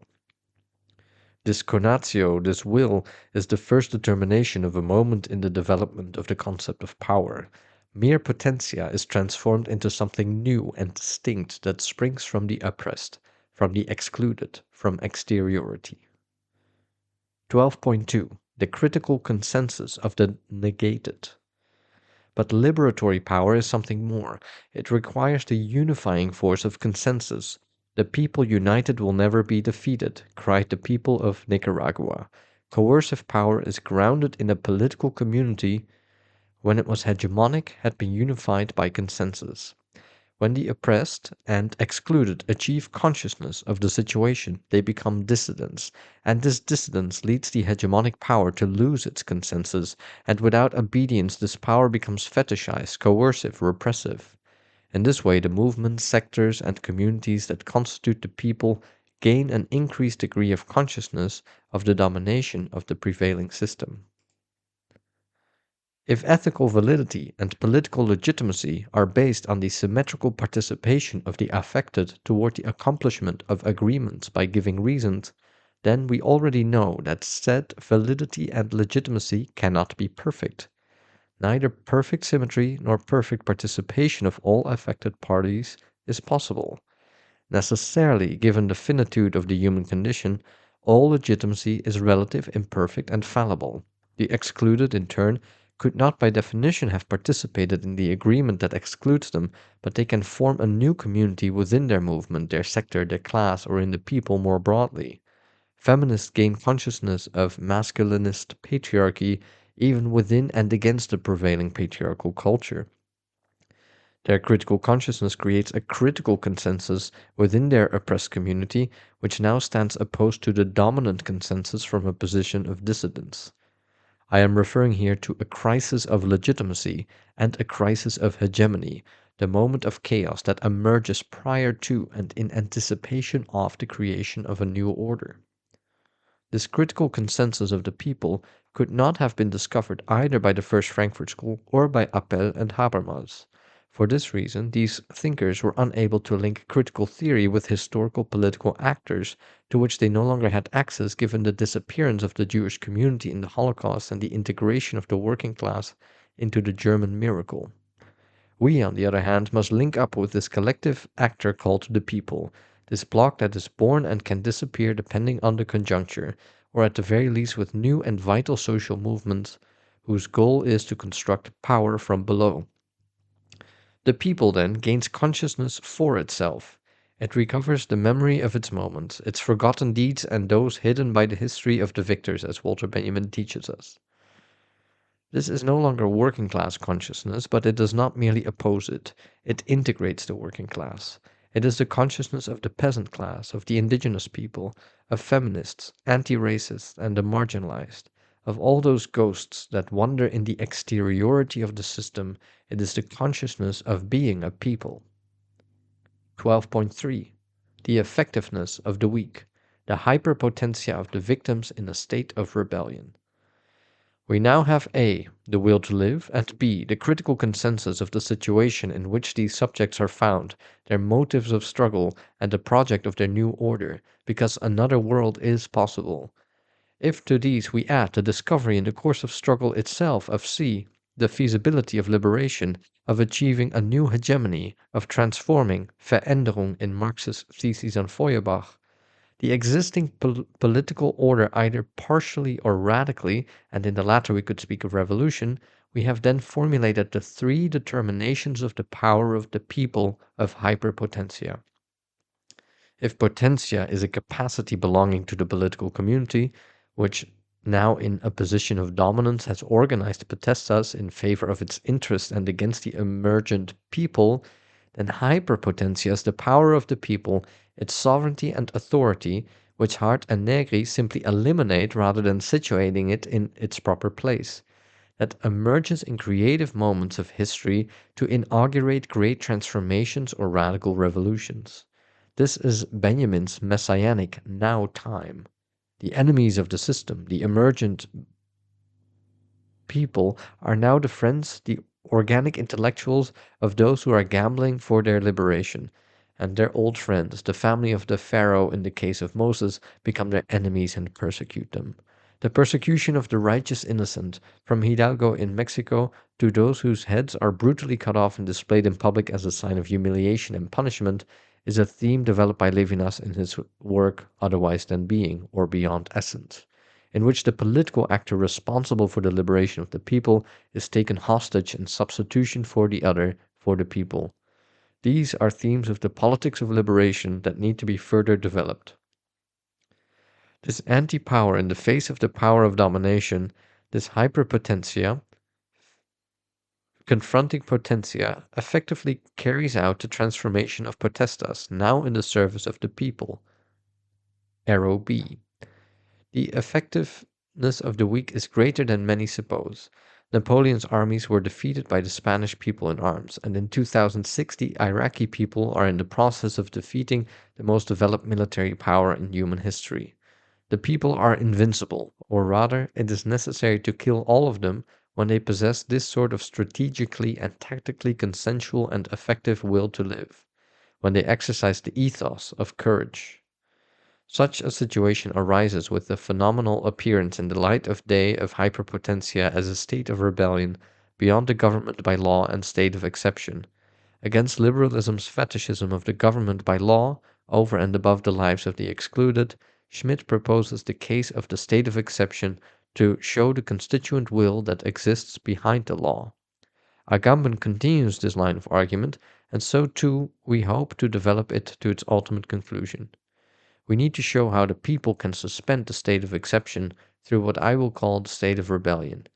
In Buenos Aires, the Argentinian people, having been swindled by the World Bank and the International Monetary Fund, instruments of empire and the fetishized national elite, took to the streets en masse on December 20, 2001 to oppose a decree that declared a state of exception meant to paralyze the mobilization. Under the slogan Que se vayan todos, or out with them all, in which hyperpotentia reminded protesters that it remains the last instant of power, the government of Fernando de la Rúa was brought down. That is, the state of rebellion disarmed the state of exception. The will of delegated autoritas, to recall Agamben's distinction, ended up being annulled by a prior will, the will of the people, power as hyperpotentia. The people then appear as a collective actor, neither substantive nor metaphysical, but conjunctural, as a block that manifests itself and disappears, in possession of the new power that lies below the praxis of anti-hegemonic liberation and the transformation of institution, the subject of the next thesis. Thesis 13. The political principles of liberation, the critical material principle. In part 1, I concluded with explication of the normative principles of politics because these are implicit in all actions and institutions of the political actor whose vocation is to fulfill the demands of obediential power. In part 2, which represents the more critical interventions of liberation praxis, the operative principles must be described at the outset because political actors who create history anew, who introduce innovation into actions and institutions, and who act first on behalf of the excluded, the victims, and the poor are actors with principles, principles that are, moreover, explicit. They are conscious of directing their actions and the transformation of political institutions on the basis of the normative demands of those who can reply clearly and with reasons. Emiliano Zapata, a political actor from Anenquilco, which is not far from where I write this, possessed clear principles. 1. Land for those who work it with their own hands. Critical material principle. 2. We always make decisions together and afterward no one backs out. Critical legitimacy principle. And 3. As a last resort, we will take up arms to defend land against the decisions taken by large landowners. Critical feasibility principle. In Zapata's Ayala Plan, point 15, we can read the following. We are not personalistic, we are partisans of principles and not of persons. 13.1. Critical political principles. Normative political principles, which subsume critical ethical principles within the political field, constitute political power from within, as the power of the people, potentia, and as the exercise of delegated power through institutions, potestas. But because, like all political systems, level B.6 in Table 2, this can never be perfect. To be so would require infinite time, intelligence, and will, etc., and as a result, it inevitably produces negative effects that are in the best of cases unintentional, level A.12 and 13 in Table 2. That is, negative political effects are a practical mistake, and one can either ignore errors, as do unjust politicians trapped by their blindness, or recognize and correct them, a characteristic of great politicians. Regardless, these are members of the community who suffer negative political effects on their living corporality, as pain, humiliation, dissatisfaction, and even death. These are the victims of political injustices, those in oppressed, excluded, marginalized, and exploited classes, those in dominated groups, all those sectors that constitute part of the people. They are victims because they cannot live fully, material moment, because they have been excluded from participating in decisions that harm them, formal moment of illegitimacy, and because they manifest in their own suffering and unsatisfied demands the ineffectiveness of the system, at least with respect to these victimized groups. Normative political principles are in the first place negative, referring as they do to an unjust positivity. Since it is the prevailing system, the given, the positive, as Horkheimer puts it, that produces these victims, the negative, since they cannot live, they cannot participate, etc., the demand or obligation that the political vocation imposes in starting from a position of solidarity with the humiliated other, which surpasses the mere fraternity of the we of the hegemonic community in power, is to refuse and negate the truth, the legitimacy, and the efficacy of that system. The discovery of the non-truth, as Adorno wrote, of the non-legitimacy, the non-efficiency of the system of domination, is a moment of skeptical criticism with respect to that system, the moment of atheism toward the prevailing totality, as Marx correctly described it in accordance with prophets of Israel who rejected the divinity of fetishes. The initial formulation of all critical political principles should be the following. We must criticize or reject as unsustainable all political systems, actions, and institutions whose negative effects are suffered by oppressed or excluded victims. We cannot be complicit in a political domination that is the fulfillment of an exercise of power that instead of serving as an obedient delegate of the people has become fetishized. We must criticize or reject as unsustainable all political systems, actions, and institutions whose negative effects are suffered by oppressed or excluded victims. 13.2. The material principle of liberation as a demand for the affirmation and enhancement of the life of the community. Politics as consensual and feasible will to live should attempt through all means to allow all members to live well, and to increase the quality of their lives. In this sense, political normativity appears as an obligation analogous to that of ethics. We are speaking then of the material sphere, the content of politics. Human life as the material criterion par excellence is the ultimate content of all political actions and all institutions. The victim is a victim because he or she cannot live. The politician by vocation is called upon to work in favor of the reproduction and the qualitative improvement of the lives of all citizens. But the victims of the imperfect system, which is inevitably unjust in some moments and intolerably unsustainable during its terminal crises, when injustice multiplies the suffering of the exploited and the excluded, are those who suffer most, like open wounds, the sickness of the social body. They show the location of the system's pathology, the injustice that we need to know how to repair.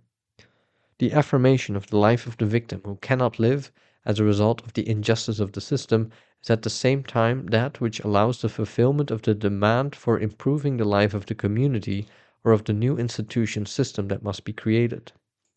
I repeat, the mere reproduction of the life of the poor requires such changes that at the same time it produces the civilizing development of the entire system.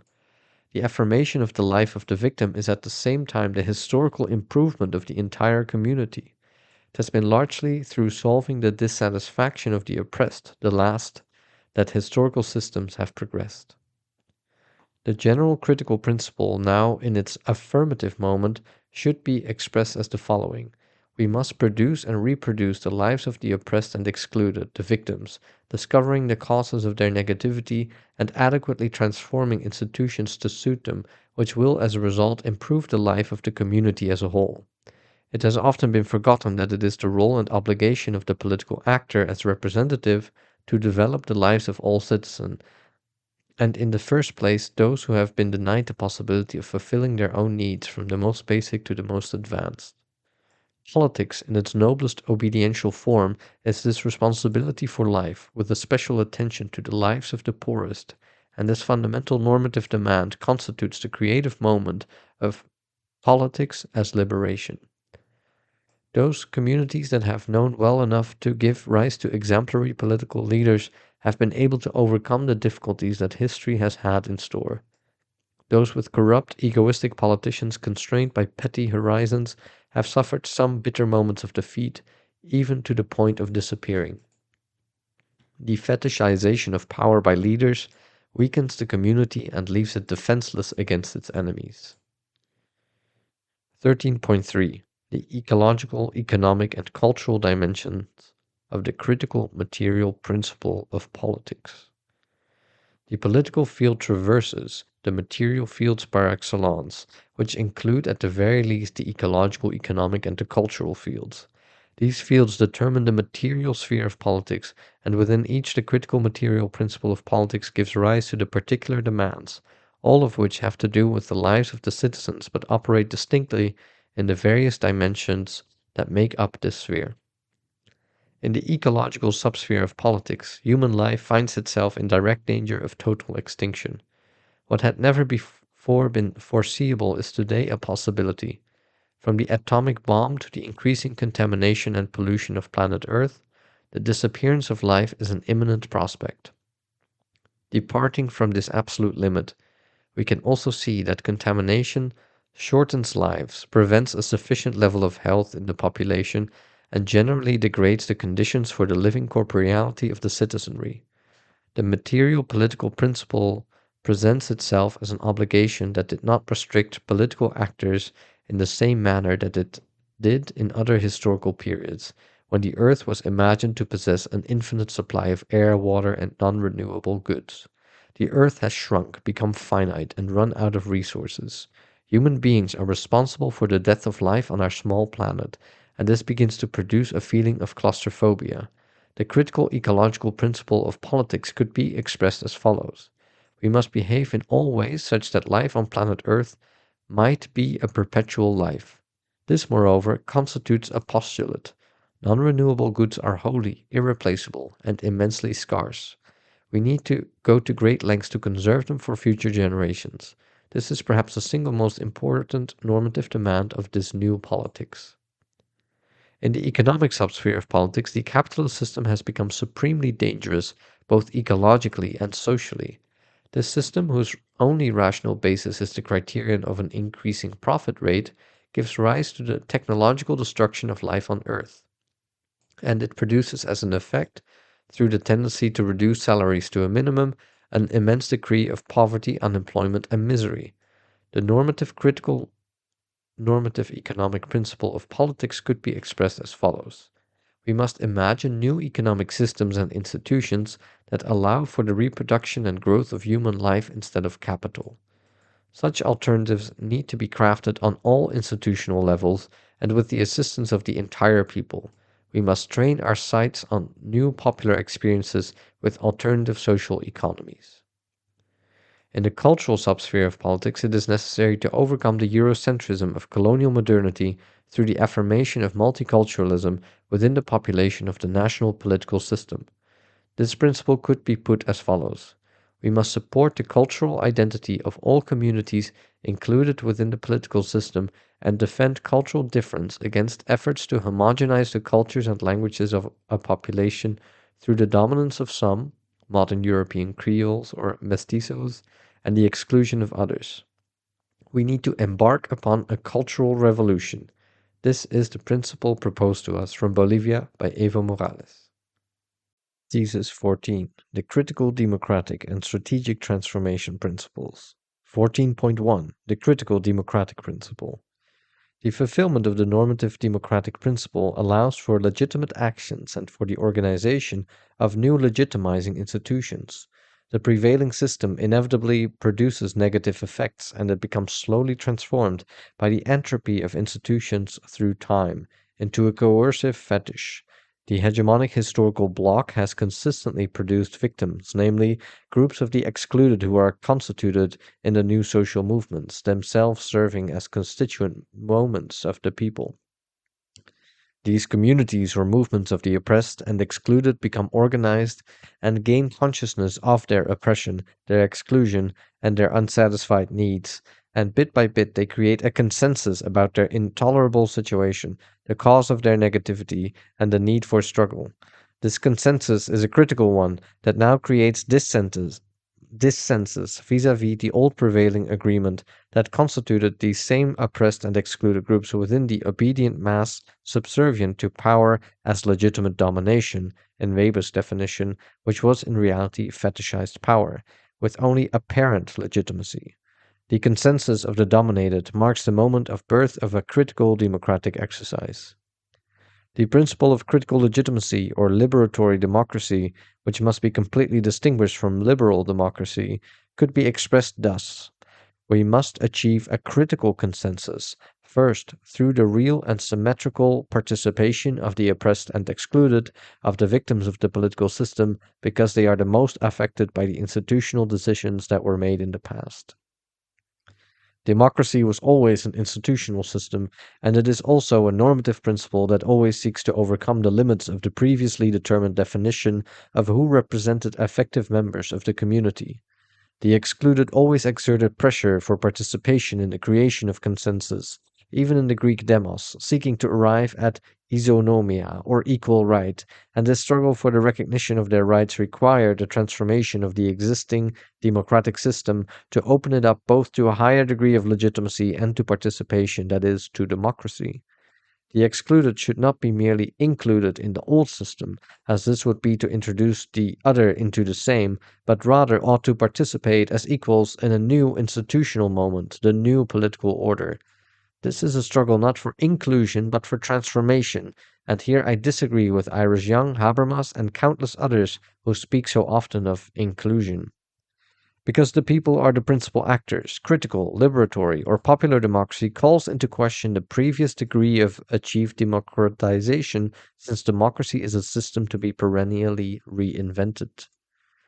I should make clear, since there exists great confusion on this point, that critical democracy, which is social but equally includes the material sphere as well as ecological, economic, and cultural conflicts that produce the crisis embodied in the social problem, is on the one hand a normative principle, an obligation of the political vocation, the militant and the citizen in favor of the people, but it is also an institutional system that one needs to know how to transform permanently. It is an innovation, the institutional creativity overcoming the fetishized moments that did not respond to the reality of the democrat, that the real possibility for political development lies, a development that is never interrupted and moreover never reaches perfection. I am speaking again of a postulate. We must struggle for an always increasingly democratic system, whose perfect empirical institutionalization is impossible. 14.2. The principle of strategic liberation. Feasibility, then, is the final link in the chain, as I have shown repeatedly. This is because once the life of the victim, ecological, economic, cultural, has been affirmed and to organize itself to arrive at a critical consensus, the issue is to bring into practice, into historical reality, the effective institutionalization of the political project that has been germinating.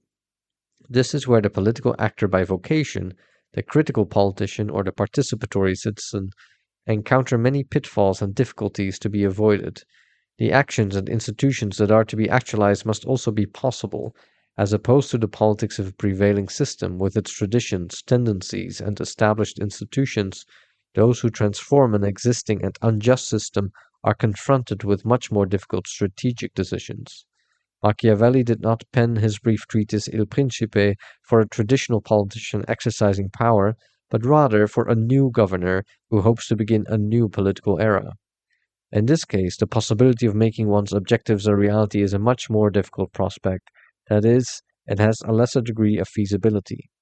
Now its possibility can be situated more clearly between that which the anarchist believes to be empirically possible, but which is merely a postulate, and that which the conservative of the existing order believes to be impossible. That which is possible for the critical and liberatory political actor, one who is accountable to the victims of the system, falls short of anarchist possibility, which is really impossible, and surpasses conservative impossibility. possible only if the prevailing conditions of oppression and exclusion are transformed. The critical feasibility principle in politics could be formulated as follows.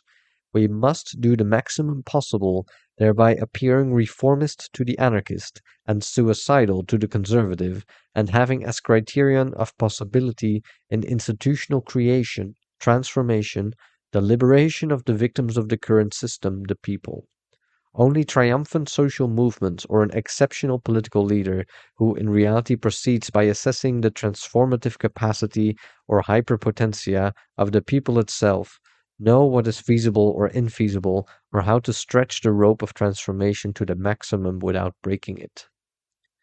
Given that the critical political actor confronts the entire established institutionality of the old regime, the historic bloc exercising fetishized power, the struggle of the people for its liberation, partial or radical, needs to be much more strategic and intelligent than the dominators.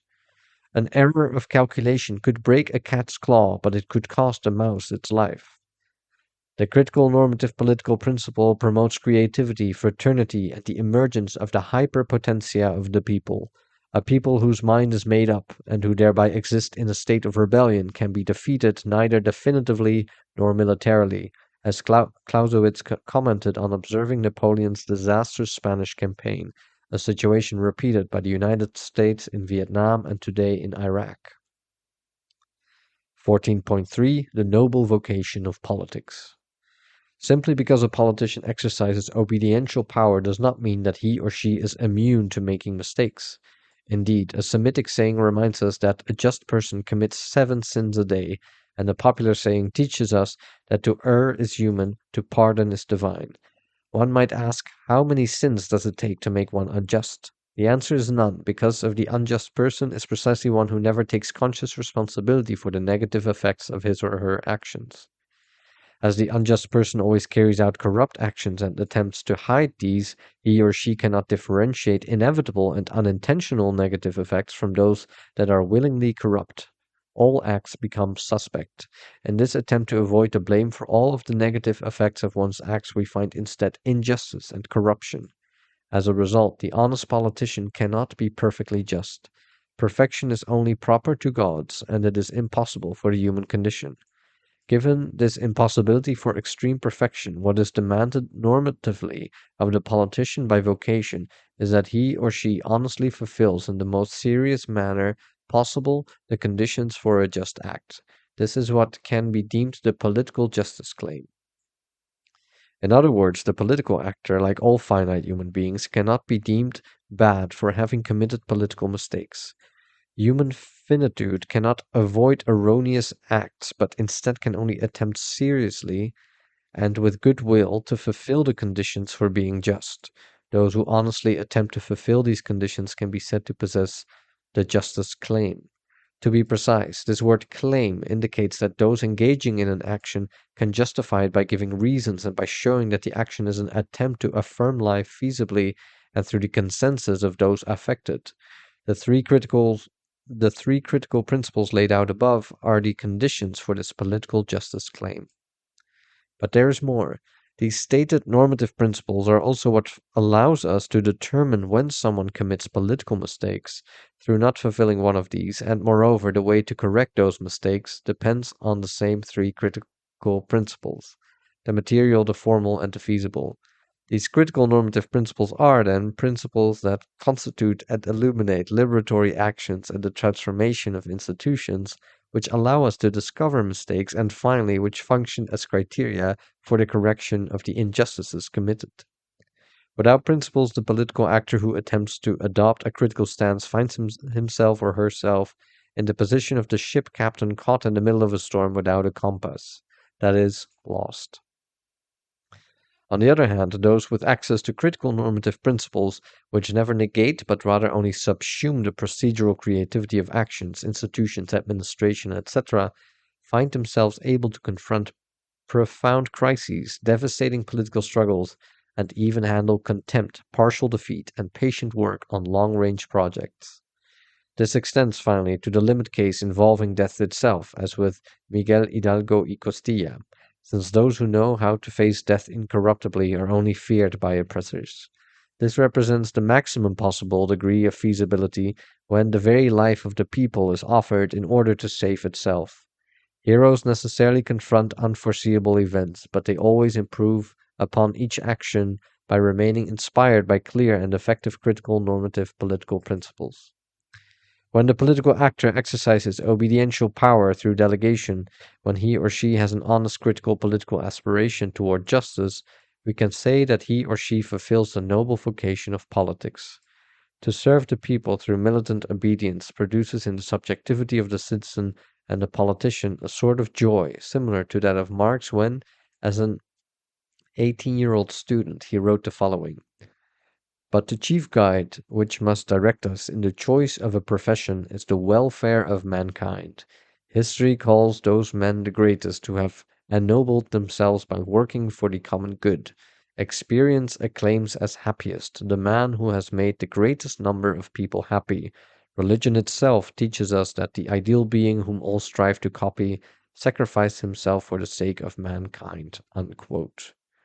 This exemplary, universalistic, public, and humanistic normative political ideal is clearly a far cry from the political egoism and privatizing individualism of liberalism and from the competitive economic avarice of capitalism. Thesis 15. Liberation Praxis of Social and Political Movements.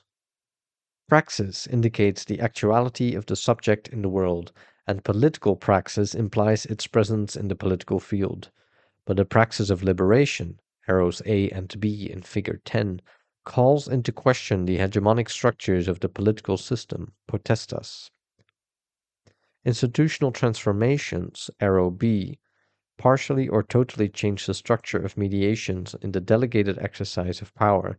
From potestas 1, we move to potestas 2. Political action intervenes in the political field, always modifying the given structure of the political field in some way.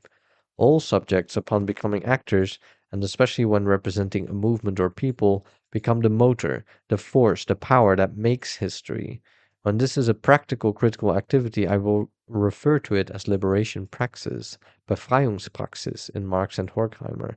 This praxis has two moments, a negative struggle, deconstructive of the given, arrow A in Figure 10, and a positive moment of outlet, of the construction of the new, arrow B. Insofar as this liberates, as in the act by which the slave is emancipated from slavery, its creative potential is opposed to, and finally triumphs over, the structures of domination, exploitation, and exclusion that weigh heavily upon the people. The power of the people, hyperpotentia, the new power of those from below, becomes present from the beginning in its extreme vulnerability and poverty, but is in the end the invincible force of life that desires to live. This will to live is more powerful than death, injustice, and corruption. 15.1 Utopias and Paradigm. Possible models, projects, strategies, tactics, means. Quote, during years and years we harvested the death of our own people in the fields of Chiapas. Our steps moved forward with no destination, we only lived and died. Unquote. But one day the people, their movements, and the leadership that obeys them awaken, stand up, and say enough. They enter into history through their liberatory praxis. This action has a logic, a demand, and it is guided especially by the critical political principle of feasibility, since what is possible confronts various apparent practical impossibilities that need to be overturned. The praxis of liberation demands principles, coherence, resoluteness to the death, and infinite patience, like that of our original peoples during the past 500 years, from confrontations with Cortés, Pizarro, and Almagro to the triumph of Evo Morales. Rosa Luxemburg has a lovely text that deals with strategy against the reformists who have no principles or theory. Quote, the principles of scientific socialism impose clearly marked limitations, feste Schranke, to practical activity, insofar as it concerns the aims of this activity, the means used in attaining these aims, and the method in this activity. It is quite natural for after immediate practical results to want to free themselves from such limitations and to render their practice independent of our theory.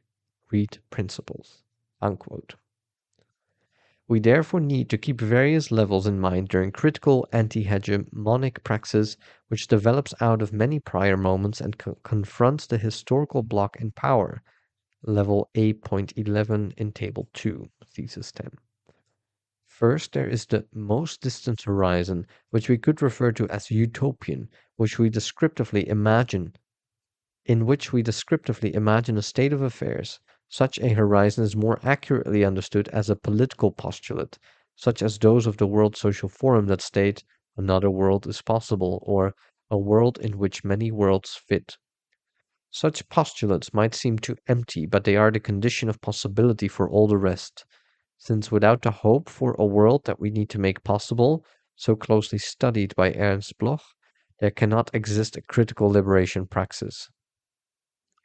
It is necessary to creatively imagine the notion, yes, we can, in order to be able to change things.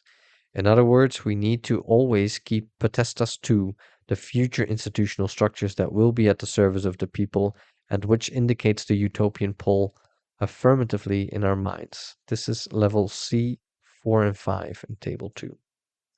Second, in political practice or theory, we must progressively sketch a paradigm or model of possible transformation which is not simple and often shifts throughout time, such that it cannot always be delineated in a detailed fashion.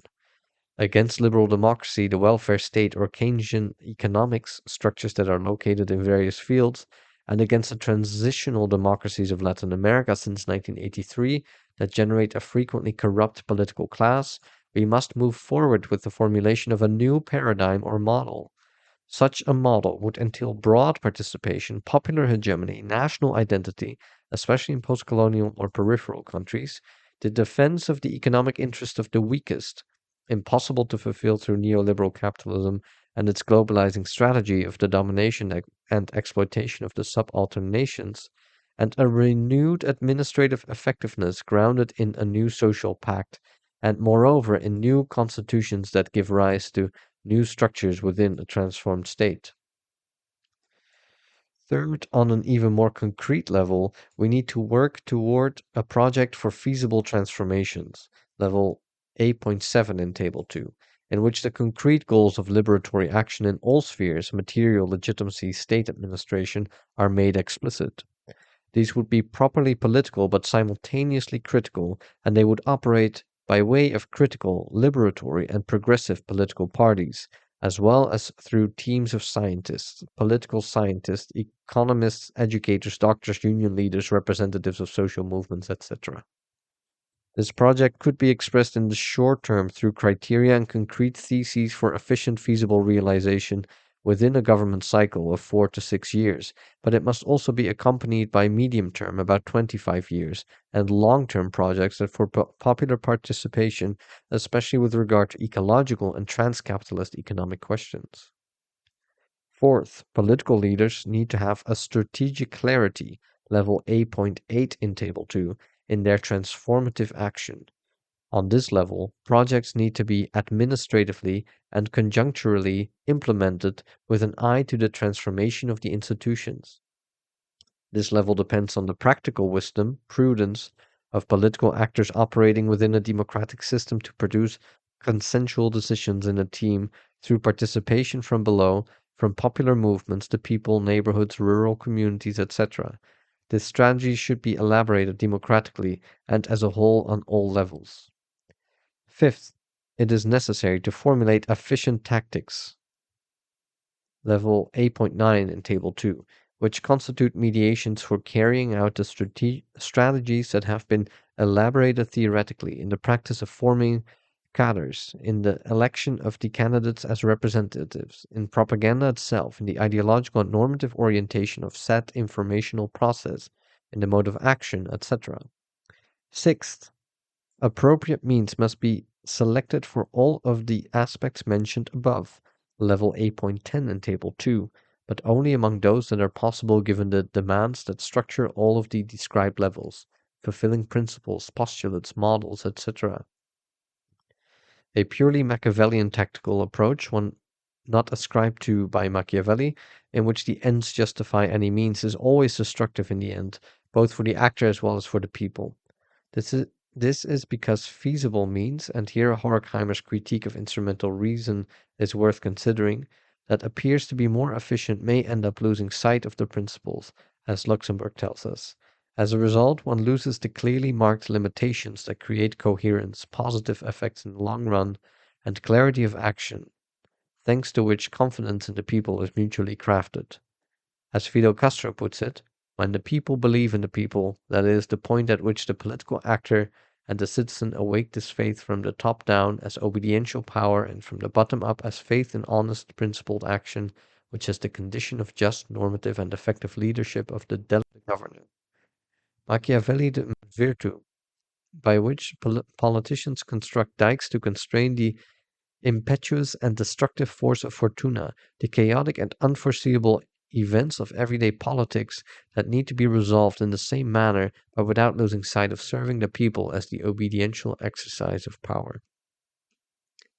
15.2 Organization of new social movements and struggles over demands. Liberation praxis is not solipsistic, that is, it is not created by a single and inspired subject, the leader, who should necessarily be distinguished from obediential leadership. Liberation praxis is always an intersubjective community act of reciprocal consensus, which does not reject leadership, as we have said, but definitively abandons vanguardism. It is a rearguard action by the people itself, which educates social movements about its democratic autonomy, its political evolution, and about being mutually responsible for its destiny. The liberation politician, Gramsci's organic intellectual, is more a promoter, an organizer, and the light that illuminates the path constructed, unfolded, and perfected by the people. Political leadership is service, obedience, coherence, intelligence, discipline, and devotion. To fulfill the will to live, popular movements and the people need to be organized, and this organization already represents a passage from potentia, the power of the people of social movements, to potestas, that power which is granted institutions for them to concretely exercise delegated power. Without this separation, without the split between potential power in itself and institutional power for itself, and without organization, the power of the people remains pure potential, possibility, objective non-existence, ideal voluntarism, and anarchism. To organize a movement, the people is to create heterogeneous and differentiated functions in which each member learns to fulfill different responsibilities, but all within the consensual unity of the people. This is an intermediary social civil level of the delegated exercise of power, a political institutionalization of civil society within the state in the broad Gramscian sense. Through organization, the homogeneous, undifferentiated, and thereby impotent community, consensual wills that nevertheless lacks feasibility, since feasibility is functional and differential concretization, achieves the possibility of exercising power and becomes potent, able to create the means for its own survival. In order to hunt during the Paleolithic era, humans needed to be organized. One person preparing the weapons, another scouting the area, another gives the attack cry. Another advances on the right flank, another on the left still, another seizes the prey, another distributes it, and as a result, all needs are satisfied. In short, they live. In order to improve life, in ecological, economic, cultural, and religious terms, etc., the differentiation of functions or organization is essential. Today, this organization must be democratic, always and in all its instances, with the symmetrical participation of all those affected by domination and exclusion. Luxemburg anticipated the collapse of actually existing socialism based precisely upon difficulties on the organizational level. Quote, "We can conceive of no greater danger to the Russian party than Lenin's plan of organization.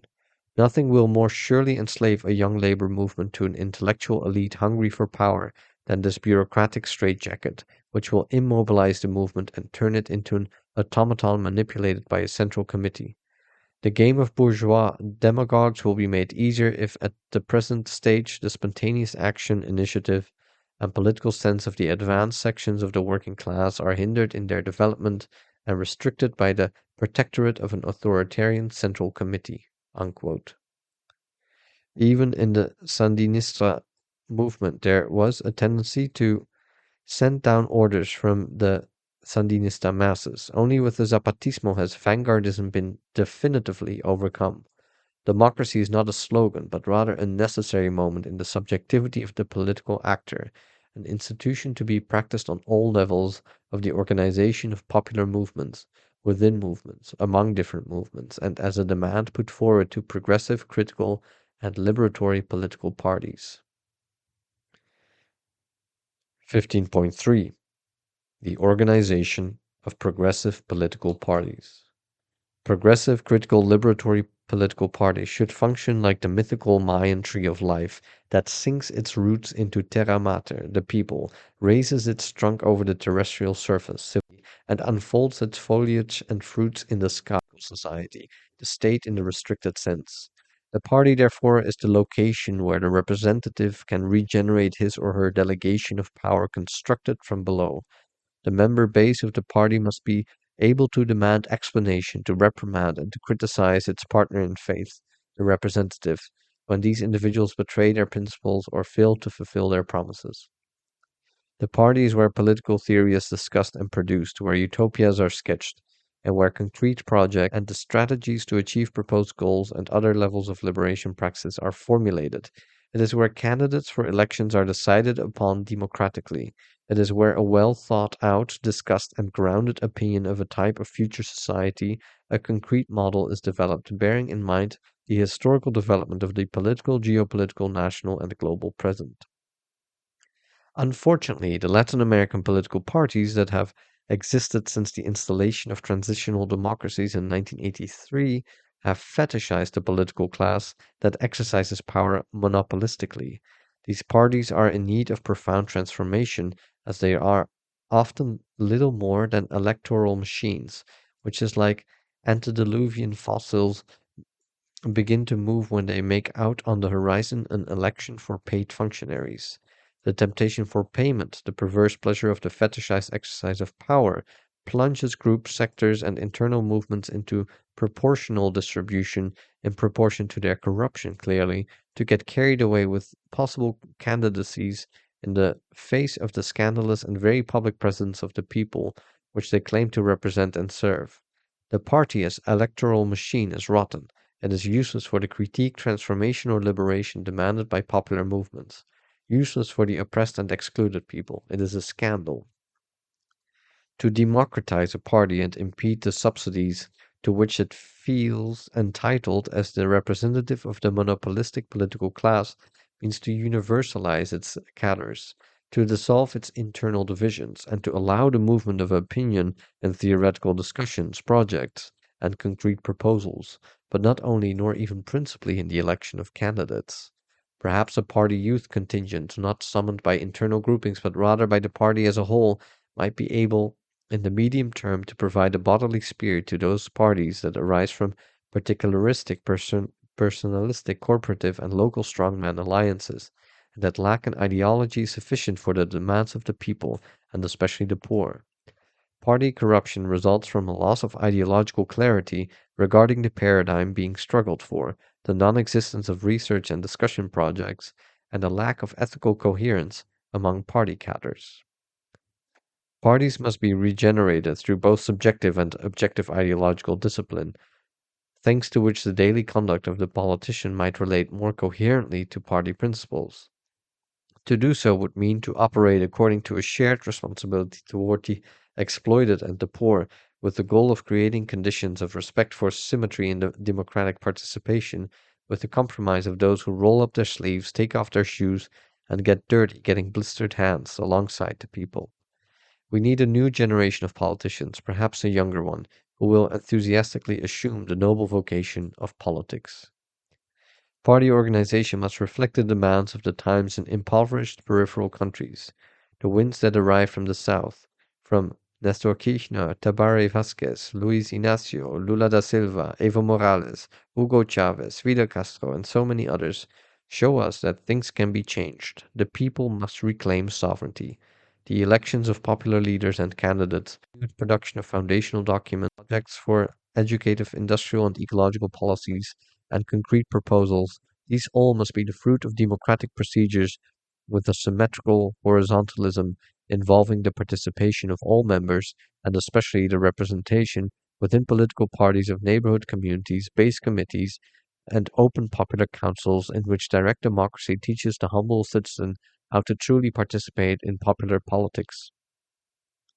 This participation should then be equally organized upward to constitute citizen power as the supreme power controlling all other state powers. Michael Walzer, in his work Exodus and Revolution, writes the following. First, that wherever you live, it is probably Egypt. Second, that there is a better place, a world more attractive than Promised Land. And third, that the way to the land is through the wilderness. There is no way to get from here to there except by joining together and marching. Unquote. Egypt represents the totality of the prevailing coercive system. The Promised Land is a liberated future, and the wilderness is the winding and uncertain path of political strategy. Tough, exhausting, full of danger, but we must maintain our compass so as not to wander off course and to arrive at the oasis where milk and honey flow, as the Sandinista hymn goes. Thesis 16.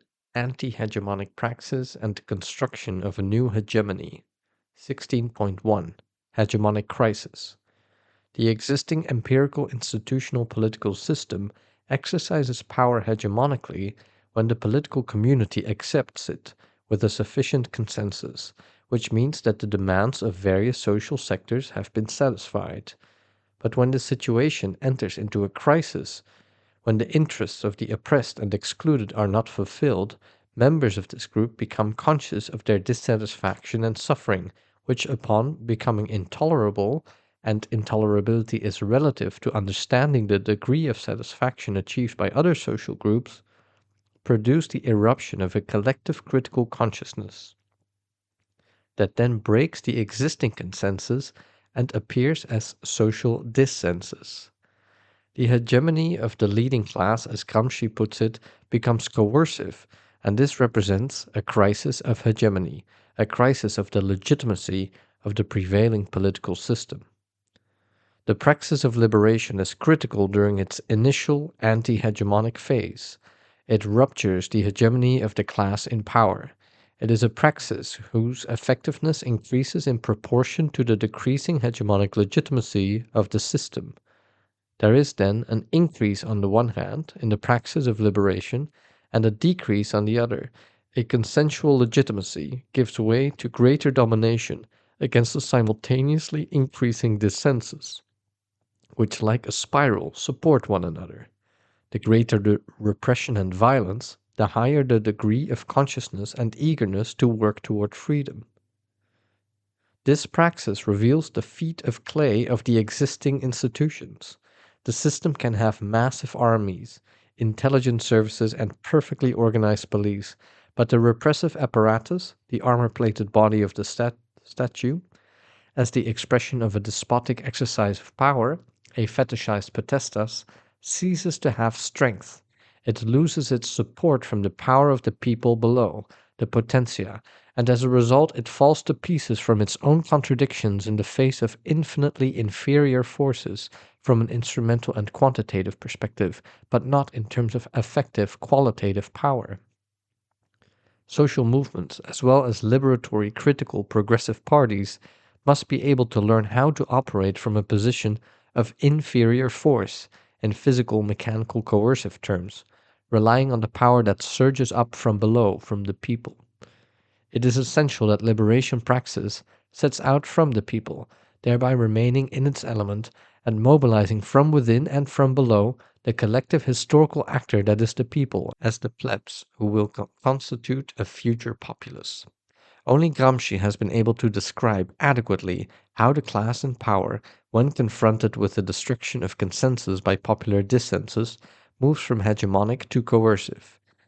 As a result, this class exercises power as domination, repression, violence, and even state terrorism in extreme cases, as in the Latin American military dictatorships imposed by the Pentagon from the 1960s to the 80s, for example. 16.2. Legitimate compulsion, violence, and liberation praxis. Frequently today we hear talk of terrorism, violence, and just war, which is not sufficiently distinguished from the justified compulsion of heroic figures like Miguel Hidalgo or George Washington. We need to use different terms in order to discuss actions that have very different normative meanings but are often confused. We will use the term compulsion to refer to all use of force that is grounded in the government by law. In this definition, political society has a monopoly on the legal use of compulsion since the citizens have passed the laws and impose obedience upon themselves, thereby in reality obeying themselves. Situation A in Table 4. This situation becomes complicated when social movements or the people discover new rights and struggle for their recognition, and for the oppressed or excluded community, these rights create a new legitimacy. This is legitimacy B in Table 4.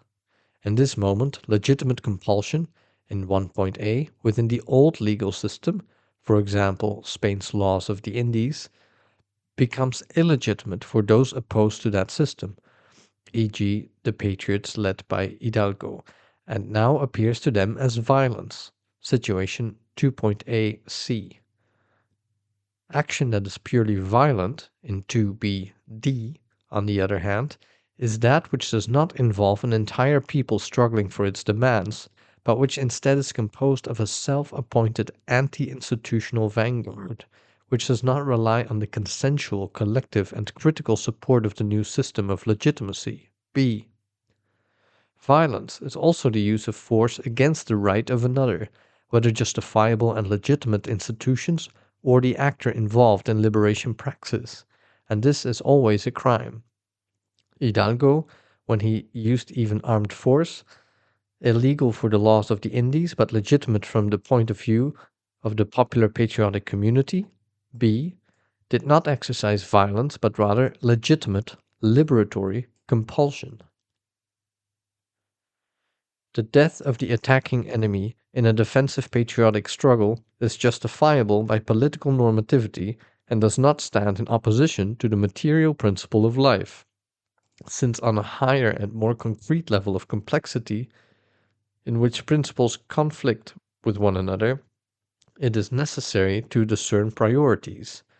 The principle of the defense of the innocent life of the popular community has priority over the life of the invader, who is guilty of aggression and colonialism, etc. In a battle, both armies have different normative qualifications. The American army is an unjustifiable invader of Iraq, and its violence is illegitimate terrorism. The defense of the Iraqi population or the patriots in Palestine is defensive, heroic, justifiable. It is legitimate compulsion.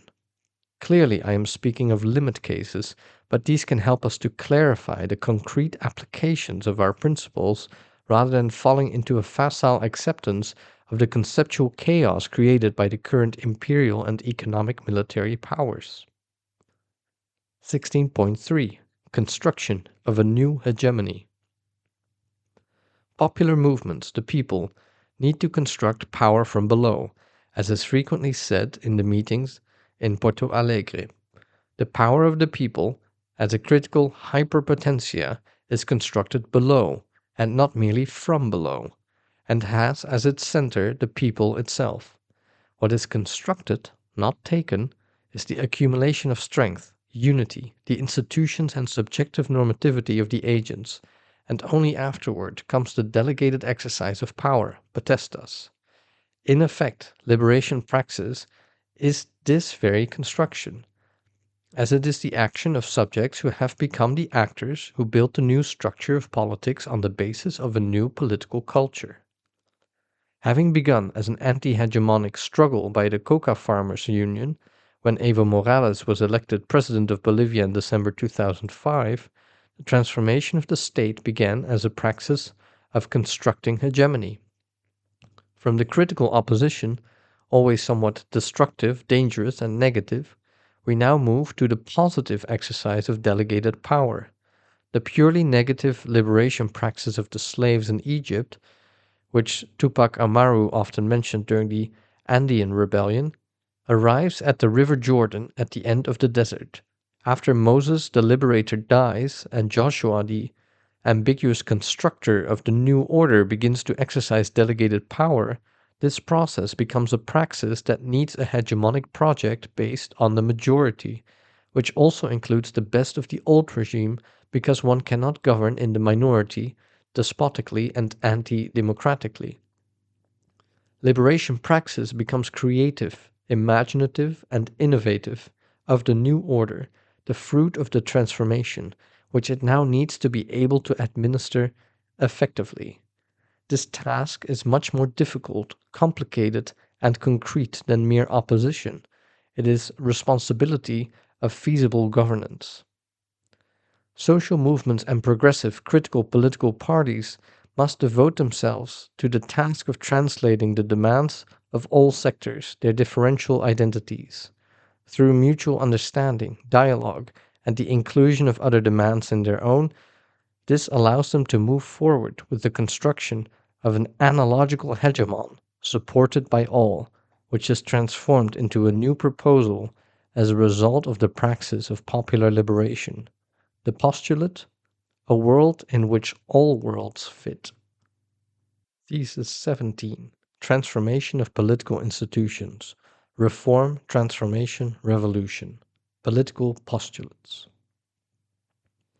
Institutional transformations, arrow B in figure 10, change the structure of potestas 1, the prevailing political state as civil or political society, and create either a new institution or, through revolutionary change, a new system, potestas 2. Transformation is institutional creation, not merely taking power. Power is not taken, but is instead exercised through delegation, and if one wants such delegation to take the form of obedience, then it is necessary to transform many institutional moments, notably partial or total transformations of the system, not reforms. Political philosophy proposes neither concrete empirical projects nor transformations. This task falls to groups of social scientists, political parties, and social movements, on the economic and ecological levels, in education and healthcare, etc.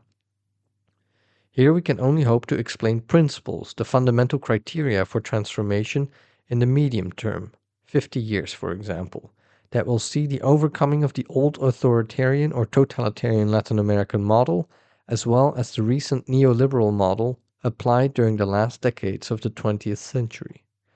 These will be replaced by a new paradigm that eliminates the monopoly of the political class, of bureaucratized parties, that has characterized the period of formal democracy in debtor nations since 1983 on our political continent. 17.1 Entropy and institutional transformation. Institutions are necessary for the material reproduction of life, for the possibility of legitimate democratic action, and for the achievement of instrumental, technical, and administrative effectiveness. That they are necessary does not mean that they are eternal, perennial, or not transformable. To the contrary, all institutions that are born out of demand specific to a determinate political time, that structure bureaucratic or administrative functions, and that define means and ends are inevitably gnawed upon and eroded by the passing of time. They suffer a process of entropy. At their origin is that disciplinary, creative moment of responding to new demands. In their classic moment, institutions effectively carry out their assignment, but they slowly weaken and enter into crisis.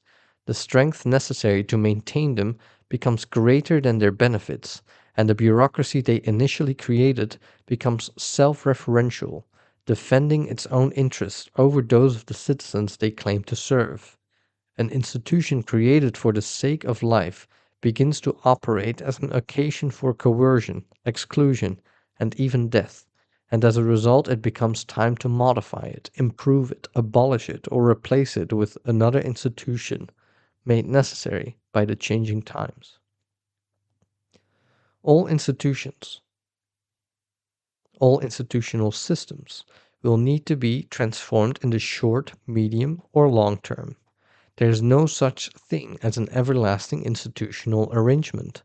The only question is when an institution should continue to operate, when a partial, superficial, or profound transformation is necessary, or simply when a total modification of the particular institution or the entire institutional system must occur. The political actor cannot cling to institutions despite having created them, often with tremendous benefits. Neither should an actor change institutions to suit a passing fad, the desire for novelty, or the hope of leaving great works as a testament to his or her time in power. Life and its evolutionary process produced genetic transformations that allowed for the appearance of new species more adapted to conditions on planet Earth. In the same manner, political life subsumes institutions that have existed for millennia: royal, presidential, and military leadership, the constitution of discursive assemblies comprised of voting members whose legislation is binding, and with the means of enforcement, among whom are judges, etc. These are continually actualized and constitute a history of political systems and institutions, which, with the support of great technological discoveries like writing, paper, printing, radio, television, computers, and the internet, etc., are capable of surpassing the efficiency of the delegation of popular power in earlier periods. If we accept the hypothesis of the Russian economist Kondratiev of the existence of economic cycles, the last cycle, beginning around 1940 and rooted in the development of the automobile and petroleum, would have become exhausted by the mid 1990s. A new cycle has thus begun in ascendancy, with a technological revolution in satellite communications linked with informatics, which allows each citizen to use a computer and connect to global networks, and it should last approximately until 2020. The transformations accomplished during this propitious cycle have a greater potential for stabilization than those carried out in however revolutionary a manner during the downsizing of the prior cycle, 1973 to 1995. 17.2 Reform, Transformation, Revolution. In thinking of Rosa Luxemburg's excellent book Reform or Revolution, we would be inclined to think that these concepts stand in opposition to one another, but in reality the question is more complex. The real opposition is to be found, as illustrated in Figure 11, between reform A and transformation B, with revolution B.B as a radical form of the latter. This question is of the greatest strategic importance. In effect, some groups on the left would have us believe that those who do not affirm the empirical and immediate possibility for a revolution are reformists. What occurs in reality is that revolutionary processes of human history can progress for centuries without appearing as visible. It is true that one can prepare for and advance the revolution, but only within the limits of determined time. To think that Latin America finds itself today in a revolutionary conjuncture, as was the case around the time of the Cuban Revolution, is to politically confuse things, producing lamentable mistakes. In fact, the failures of the revolution in Chile of Allende or of Sandinismo in Nicaragua, for example, were due precisely to broader geopolitical shifts. Marx's writings should be considered in this respect. Quote, "The coincidence of the changing of circumstances and of human activity can be conceived and rationally understood only as transformative praxis, umwälzende Praxis. The philosophers have only interpreted the world in various ways. The point, however, is to transform, verändern it." Unquote. Within 20th century leftist tradition, it was understood that if an activity was not revolutionary, then it was reformist. If the situation was not objectively revolutionary, then it became necessary to create, through a certain degree of voluntarism, the conditions through which it would acquire its revolutionary physiognomy. This was political idealism masquerading under the name of revolution, which occasionally produced an extreme political commitment among young people who irresponsibly sacrificed their lives. Alternatively, revolutionaries are often believed to use violent means, producing the transformation from one political economic system to another immediately through a leap in time. Social democracy, on the other hand, is presented as an opposing, reformist, peaceful, institutionalist approach, etc. It is time to radically rethink the question. I will use the term reformist to refer only to that action that pretends to change something but in which the institution and the system remain fundamentally the same as before. In this case, the totality of the institutional system receives nothing more than an accidental improvement without responding to new popular demands. Political transformation means, on the other hand, a change in the form of the innovation of an institution or the radical transmutation of the political system in response to new interventions by the oppressed or excluded. Transformation is carried out, however partially, with reference to the horizon of a new way of exercising delegated power, potestas 2. Institutions change form, transform, when there exists a different project that renovates the power of the people.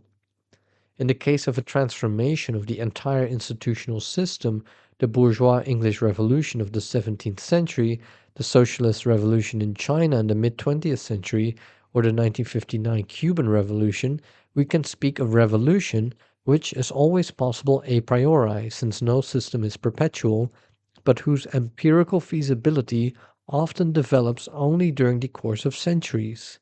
To believe that a revolution is possible before its time is as naive as not noticing, when such a revolutionary process has begun, its empirical possibility.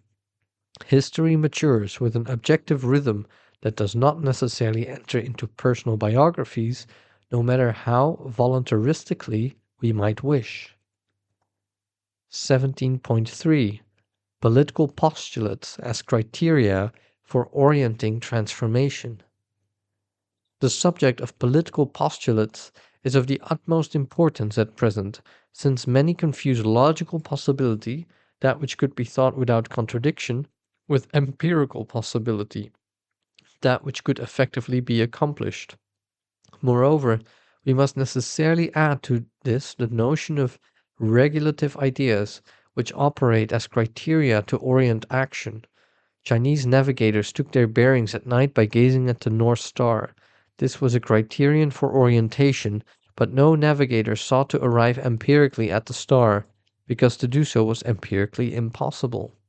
In politics, there are political postulates, developed by Kant in his work After the Critique of Judgment, which can help to enlighten us regarding questions that are badly posed by a somewhat anarchist extreme left. To repeat, a political postulate is a logically thinkable, possible statement that remains empirically impossible, but nevertheless serves to orient action. In every institutional sphere, we will demonstrate the existence and usefulness of proposing certain postulates, but we cannot confuse these with the goals of action because they remain empirically impossible. Recall the proposed ideal of a society without classes. This is a postulate. Such a society is impossible, but by attempting to overcome the present class relation, we discover the possibility for a form of social progress that, at the very least, rejects the domination of the present system under the form of the bourgeois and working classes and gives a critical meaning to class domination in the historical present. Formulating the postulate helps us to attempt to dissolve the existing classes, to thereby approach the classless society, which, like the crossing of asymptotic lines, is impossible by definition. Normative principles subjectively obligate political actors to fulfill the demands of the constitutive moments of political power, of liberation praxis, and of institutional transformation for the good of the people. On the other hand, postulates which are not normative principles help to orient praxis toward its goals and to transform institutions, thus fixing a horizon of empirically impossible realization, but one that opens up a space of practical possibility beyond the current system, which tends to be interpreted as natural rather than historical. Postulates, then, function strategically to open up new possibilities. On the other hand, postulates need to be distinguished from political paradigms. The liberal paradigm is not that of the welfare state, and the neoliberal paradigm in turn must be presently replaced by a new alternative paradigm. This alternative paradigm, in turn, must be distinguished from both the medium term, the next 25 years, and the long term, a new political system in a new ecologically sustainable, trans-capitalist and trans-modern civilization, but in this we are speaking of more than 50 years and perhaps a century. Postulates allow for the opening of short-term paradigms into the long term. Thesis 18. Transformation of institutions in the material sphere, perpetual life and solidarity. The material level, material as content, is that which refers always in the last instance to life. In Origin of the Family, Engels writes the following splendid passage. According to the materialistic interpretation of history, the last instance is the production and reproduction of immediate life, unmittelbaren Lebens, the production of the means of existence of food, clothing, and shelter. Unquote. Institutions created to reproduce life always suffer an inevitable moment of crisis, of entropic erosion, of reversal in meaning. From having been created to advance life, they begin to be parasitic upon that very life and to produce death. They have become fetishized. Thus, it is time to transform them, replace them, and create new institutions that respond to the new historical moment of global human life. 18.1 Ecological transformations, perpetual life. The political postulate on the ecological level, the field of relations between the living human beings and its physical, natural, terrestrial environment, could be expressed as follows. We must behave such that our actions and institutions allow for the existence of human life on planet Earth forever, perpetually. Perpetual life is the fundamental ecological political postulate.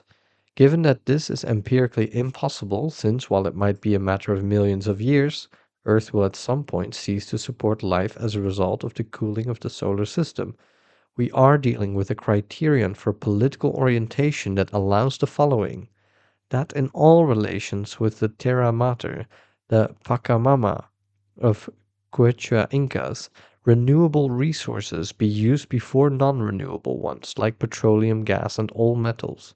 That productive processes be developed that result in a minimum of negative ecological effects. That processes that allow for the recycling of components in the short term be privileged over those in the long term. And that expenses invested toward canceling out these negative effects of the productive process be accounted for as production costs of the commodities placed on the market. As we might imagine, this would represent a greater revolution than any ever imagined by the civilizations that have existed up to the present. What I have said above could be reformulated even more strictly as follows. The use rate of non-renewable resources should not surpass the rate at which renewable substitutes are invented. Finally, the pollution rate should not be greater than the rate at which pollutants and waste are recycled, and this includes the reversal of the process of global warming and its causes, that is, the recuperation of past negative effects. In this sense, one could say that in its resources and negative effects, economics becomes a subsphere of ecology. Humanity has lived politically in an age of a total lack of awareness regarding the risk to life posed by the intervention of civilization on Earth.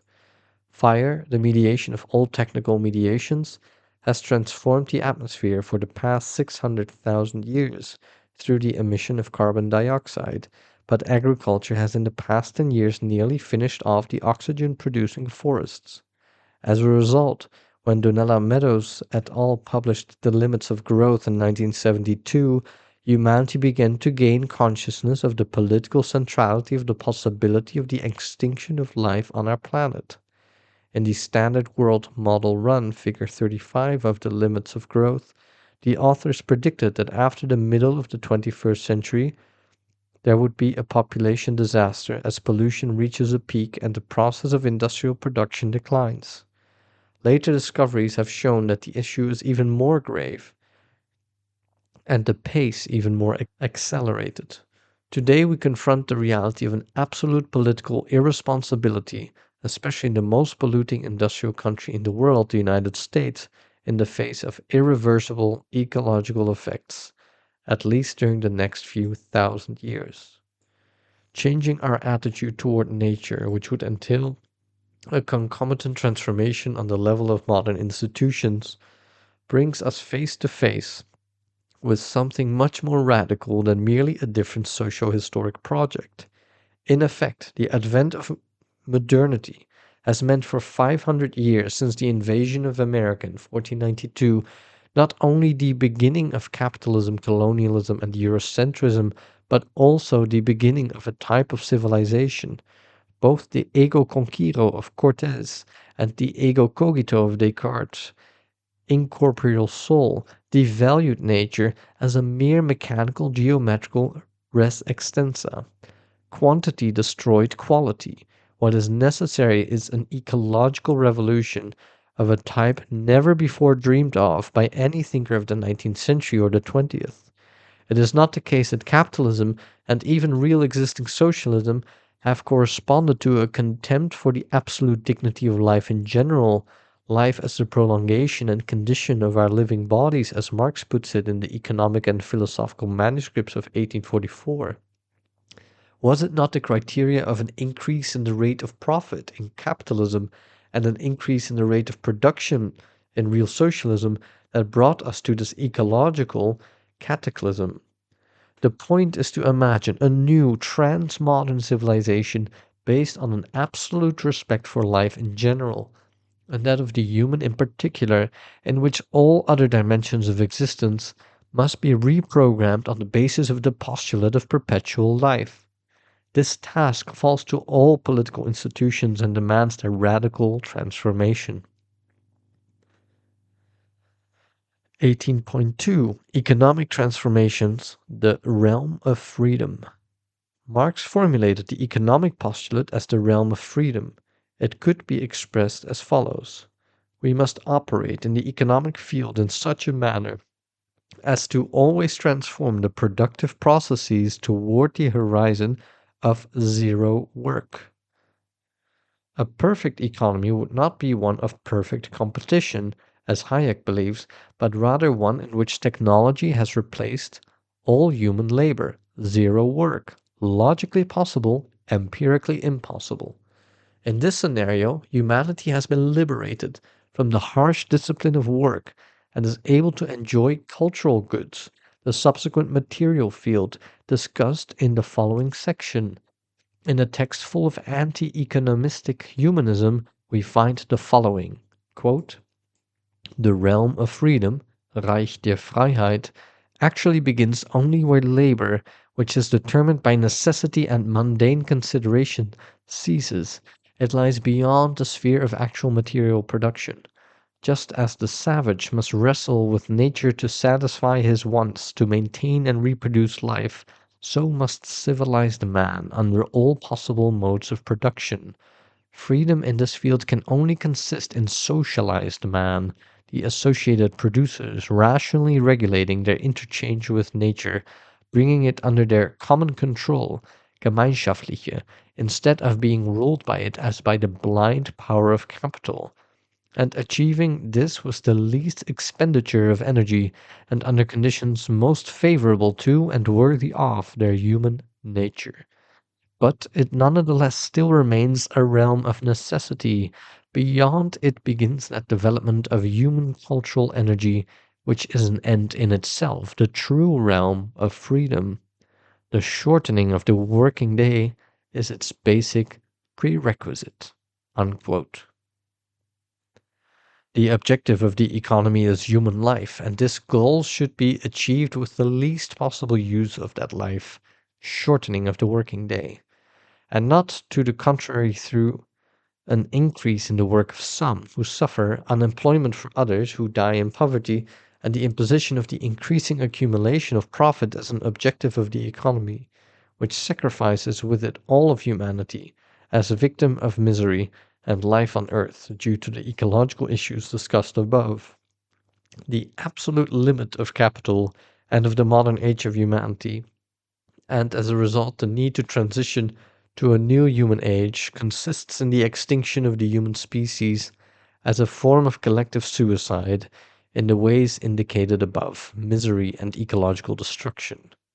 In other words, the transformation of economic systems and institutions within the economic field falls under the responsibility of politics insofar as these intersect with the political field and its concrete institutional systems and distort all moments of politics, as the citizen living in misery lacks the political conditions for autonomy, freedom, and responsibility demanded by their rights, and as the extinction of life is very evidently the end of politics.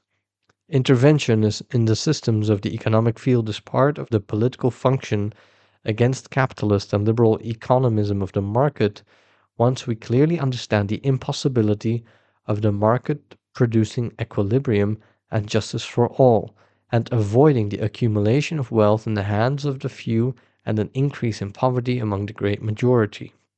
The possibility of non-work income for all families within a state as a right of citizenship should be studied and implemented.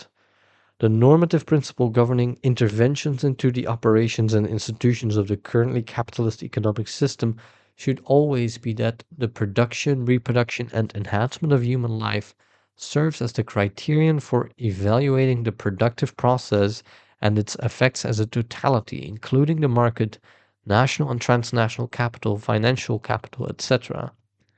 Quote, "It is a political right to intervene in the market and as such to intervene in the power of private transnational bureaucracies.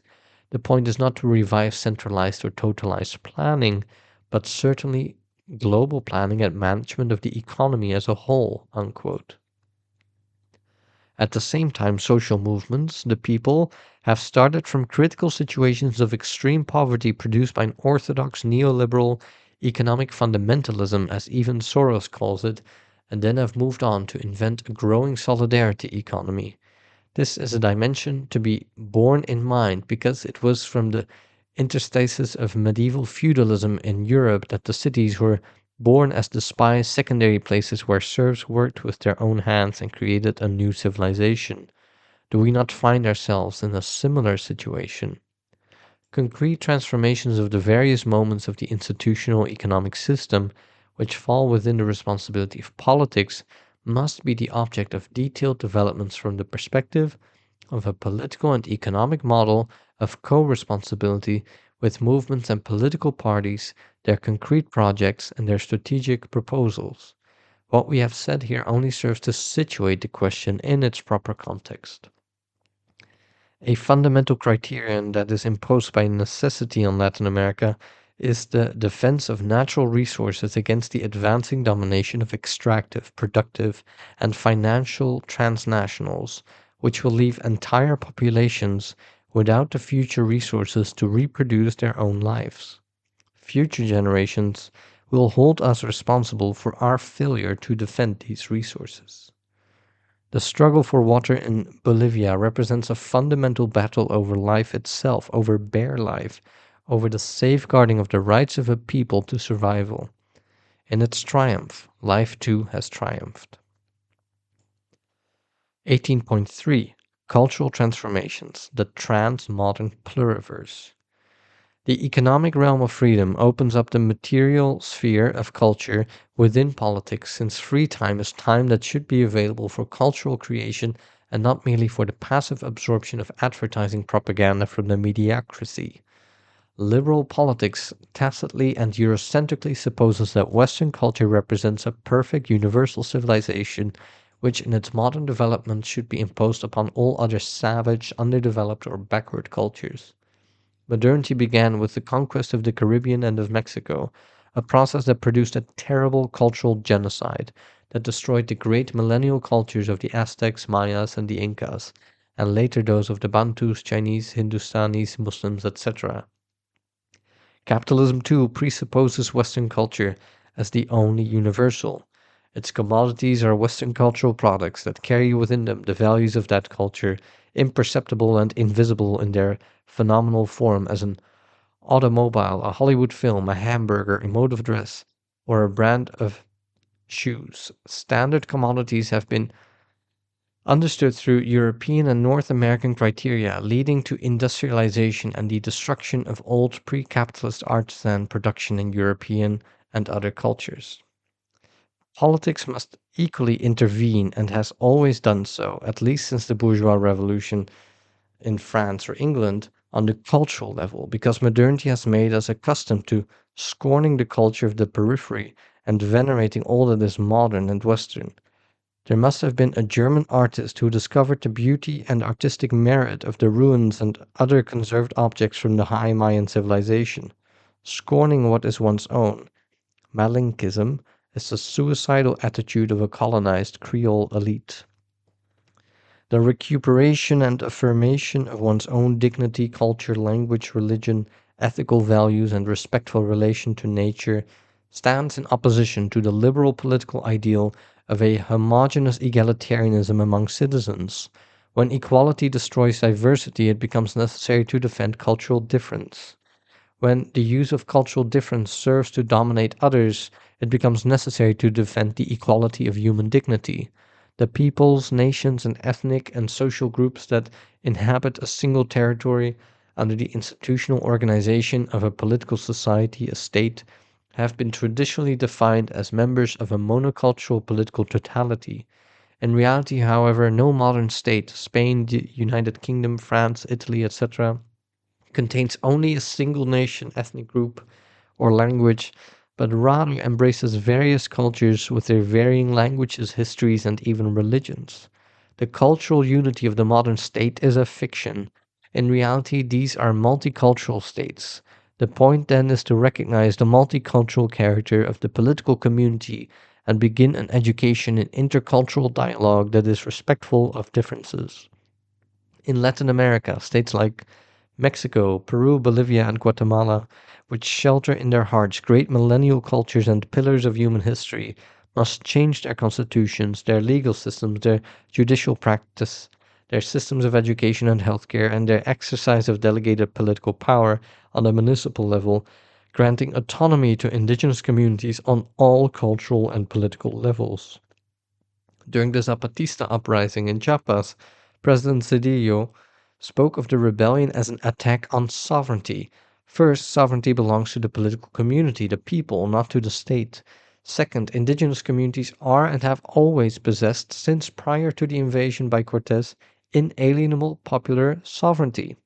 To rise up in defense of indigenous culture is a right that predates the Mexican state itself.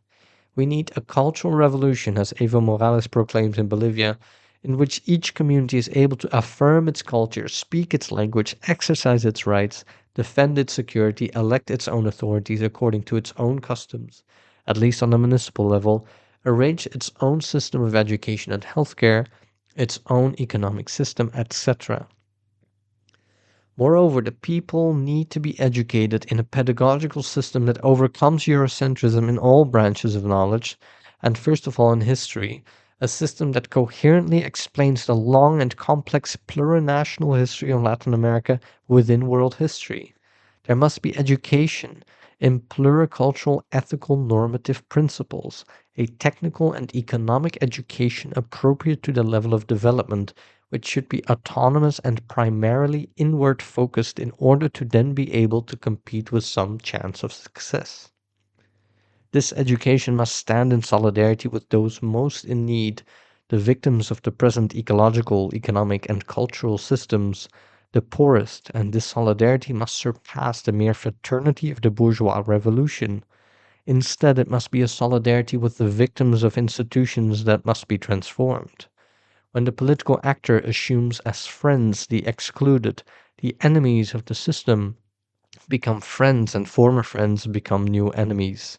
Like a hostage to the system, as Levinas would say, the political actor who is responsible to the other is persecuted. Those who occupy the position of the poor in their defense become an object for punishment by the powerful. The political actor who assumes politics as a vocation, knowing that this noble pursuit places the poor the last at the forefront of its service, confronts persecution as glory. Hermann Cohen, the founder of the Marburg School of Philosophy in which Heidegger studied, has a beautiful expression of the fertility of solidarity which extends even to the theoretical level.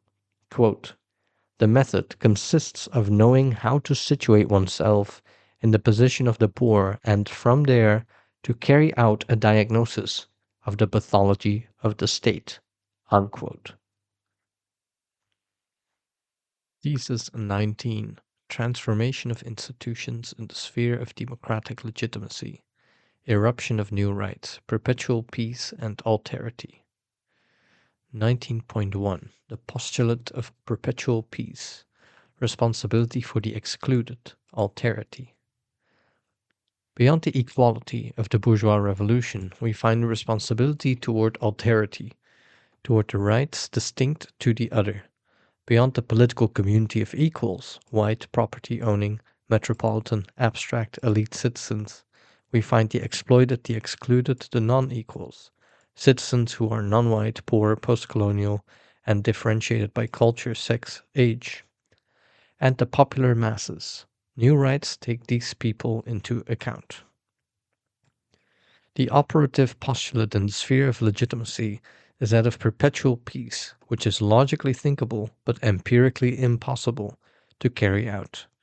As an orienting criterion, however, this idea opens up to us the horizon of being able to resolve all conflicts in a non-violent manner, as could have been the case with the unjust and useless wars carried out by the United States in Afghanistan and Iraq, which resulted from the temptation of a militarized power lacking normative principles. Perpetual peace defines discursive reason as being in charge of arriving at agreements, fairness in the face of violence, fulfilling material demands, and participation under equal conditions. To banish violence as a means for reaching agreements is the proper goal of democratic legitimacy. Material interests, social, economic, ecological, cultural, etc., determine the actor who participates in the institutions of legitimacy, elections, representation, constitutional assemblies, legal systems, congresses, judges, etc. By definition, however, no system of legitimacy or democracy can be perfect.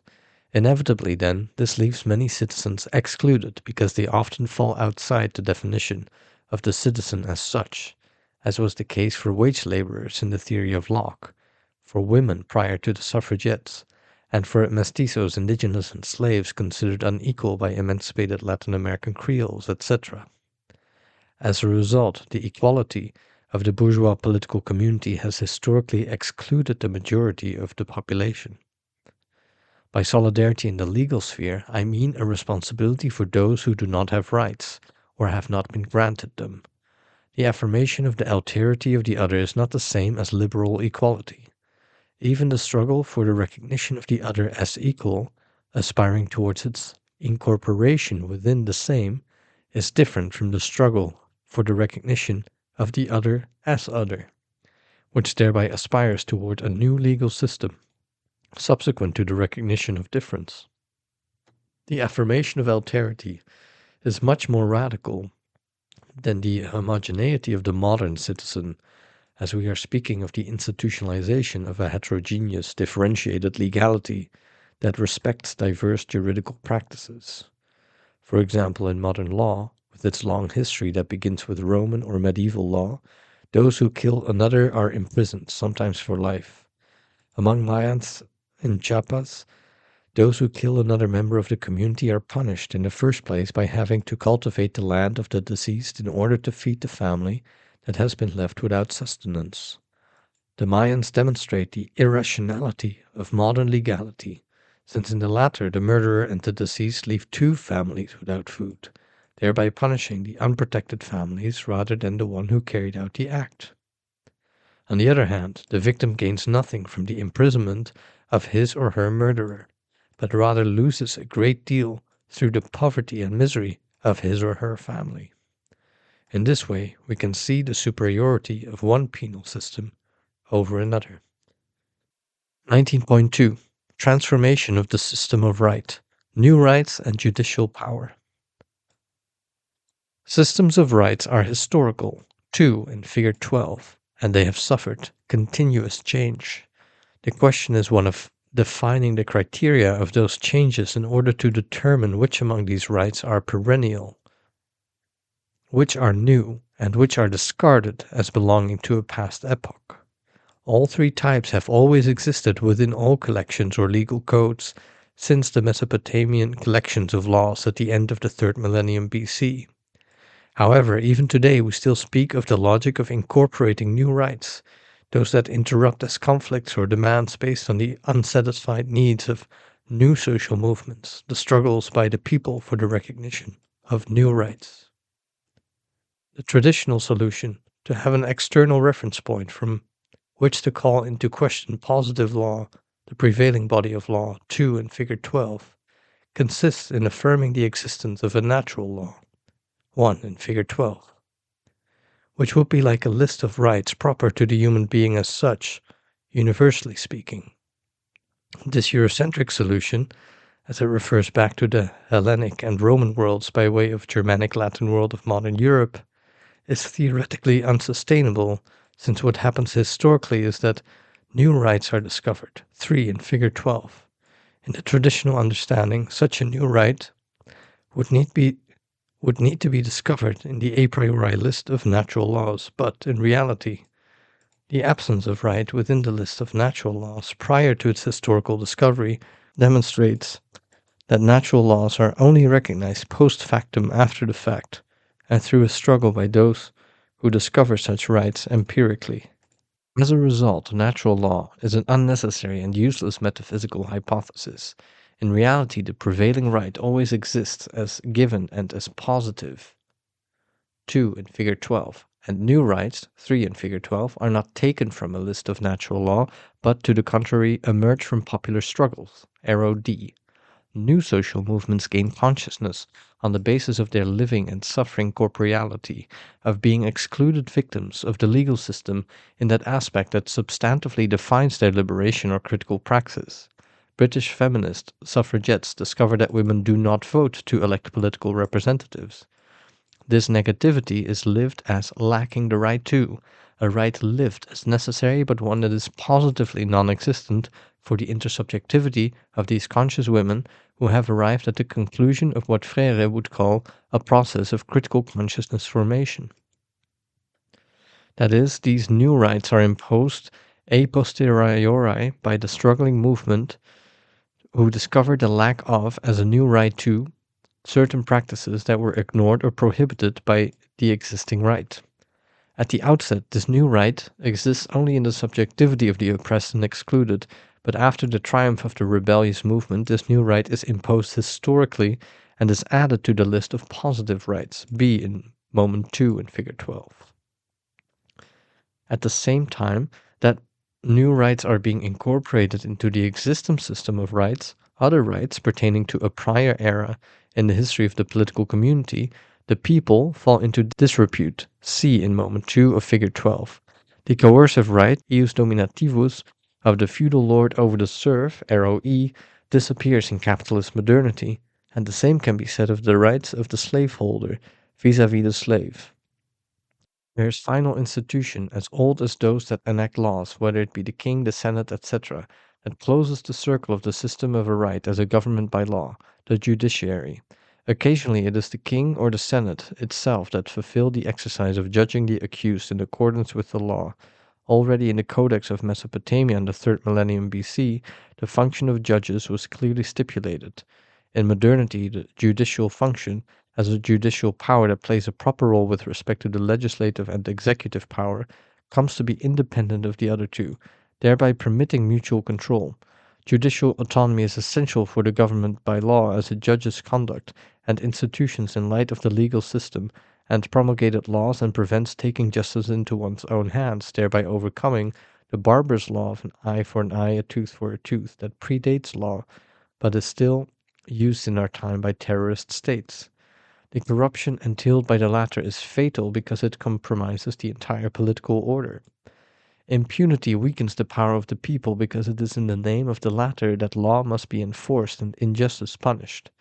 As a result, it is necessary to continue to develop autonomy of judicial power, making it the object of direct popular elections by legitimate bodies of attorneys and the intervention of citizen power, not an election by those who need to be judged, i.e., the legislative and executive powers.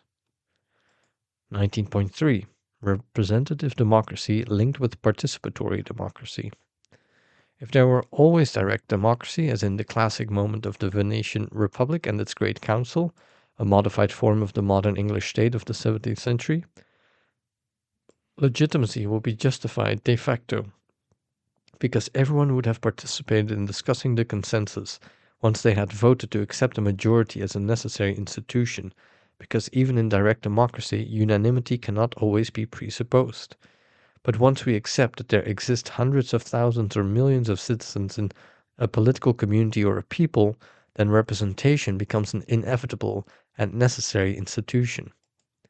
The political postulate is enunciated in this case as the aspiration to an identity of the representative and the represented. Representative equals represented. This identity as perfect transparency in an intersubjective relation between the many represented and the representative, the politician by vocation, profession, or occasion, is logically thinkable but empirically impossible. Given the need for representation and the impossibility of its absolute transparency, it is necessary to accept the finitude of the human condition that manifests in all political institutions, which as a result are not intrinsically corrupt, but can become corrupted easily. And as a result to also accept the struggle to always reinvent, improve, and transform forms of representation such that these become ever closer to the represented. In experimenting empirically with popular demands, understanding them profoundly, and formulating ways to satisfy them, in fidelity to the truth of this project of service, and in continuously informing the representative fulfills the regulative criterion to always achieve a better form of representation. For this, the Constitution must create participatory institutions from the bottom up that serve to control institutions of representation from the top down, thus privileging such instruments as neighborhood communities and political parties. When the party becomes corrupted, when it wields for its own advantage the power delegated to it, as though that power belonged to the bureaucracy, the political system as a totality becomes corrupted. This explains the present disrepute of political parties in Latin America and elsewhere. These, however, remain necessary as a school of political opinion, ideology, and material and administrative projects to be rationally and empirically justified. Without parties, the best possible leaders of the people would have neither enlightened nor critical opinions. They would succumb to the spontaneism when confronted by bureaucracies, which was the inevitable situation of those real socialisms that neglected the need for multiple parties.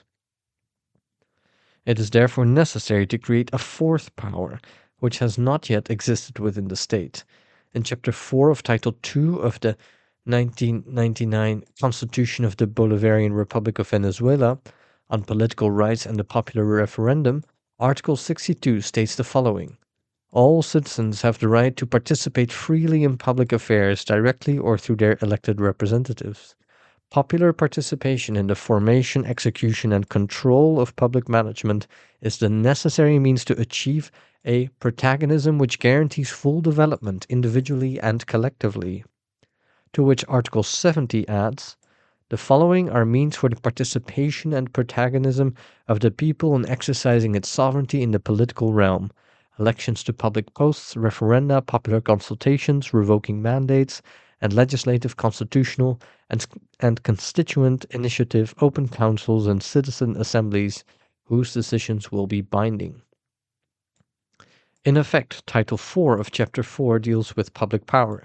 In the second part of Article 136, we read what constitutes a world historical novelty, a human political practice up to the present.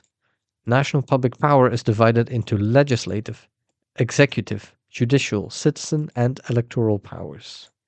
Title 4 of Chapter 4 deals with citizen power.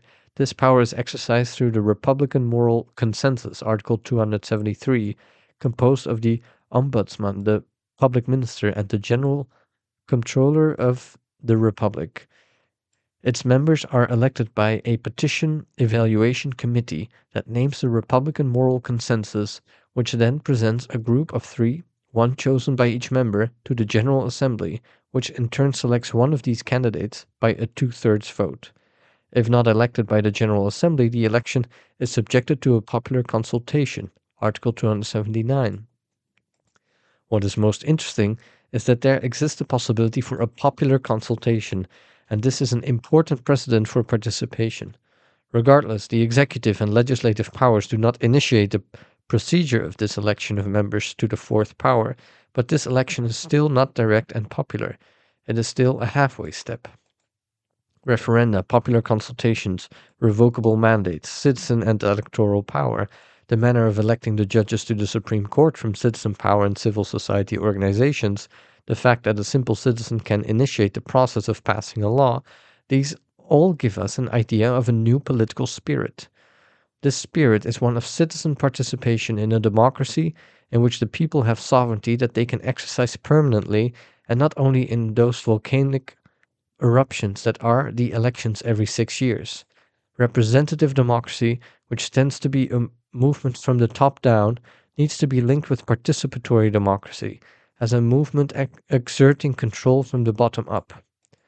For Arendt, here agreeing with Marx's celebration of the 1870 Paris Commune, the direct democracy of groups organized on the county level in the United States, a necessary institution for Jefferson, and represented in the Bolivarian Constitution by open councils, neighborhood groupings, base communities, etc., operates as an institution for face-to-face participation by citizens, which, if lacking for Jefferson, would lead to the corruption of those institutions foreseen in the Constitution of the United States.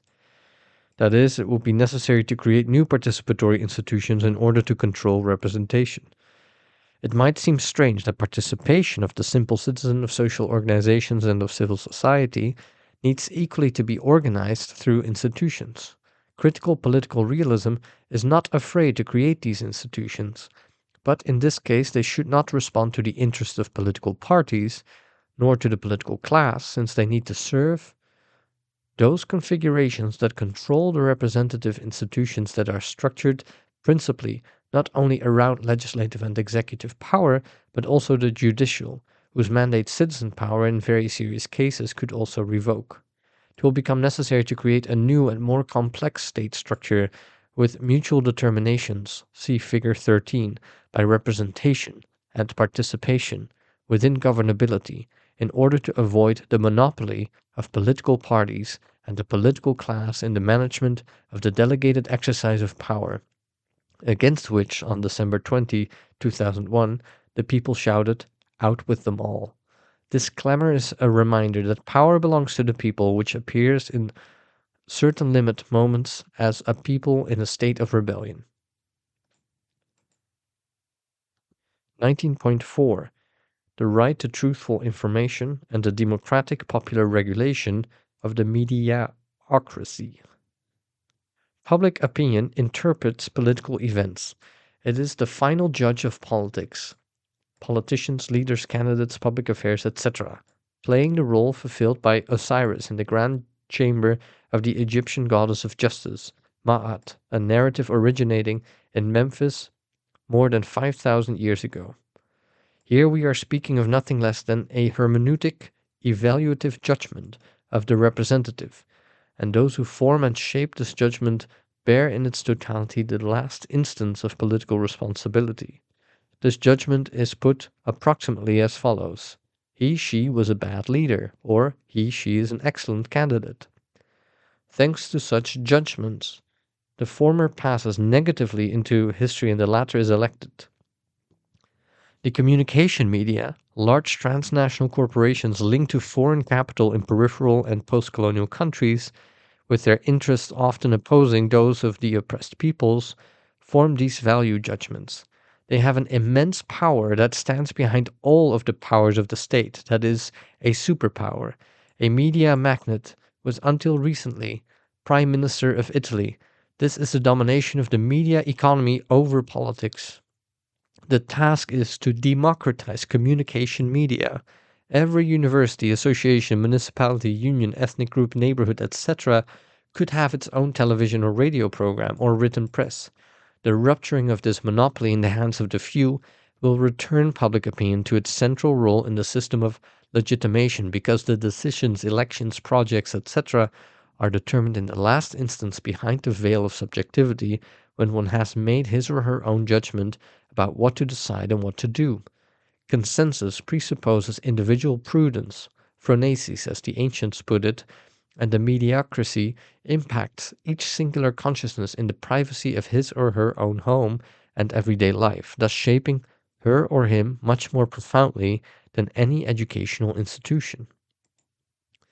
But not only do we need to allow the symmetrical participation of popular media, we also need to define a hitherto non-promulgated right, namely the right of the citizen to truthful information. For this right to have a real and compelling effect would require the institutionalization of a tribunal, not merely for freedom of the press, which legitimately defends the media from the state, but equally of the truthfulness of disinformation, thereby defending the citizen against misleading, false, deceptive, or tendentious information. The right to respond is one aspect of this right, but there are others in need of development. Such rights should be accorded a chapter of future constitutions, since dependent countries suffer a constant attack from the distortion of messages by the mediocrity of transnational media corporations, based in the metropolitan states as the core of the world system, as Wallerstein or Chomsky would put it.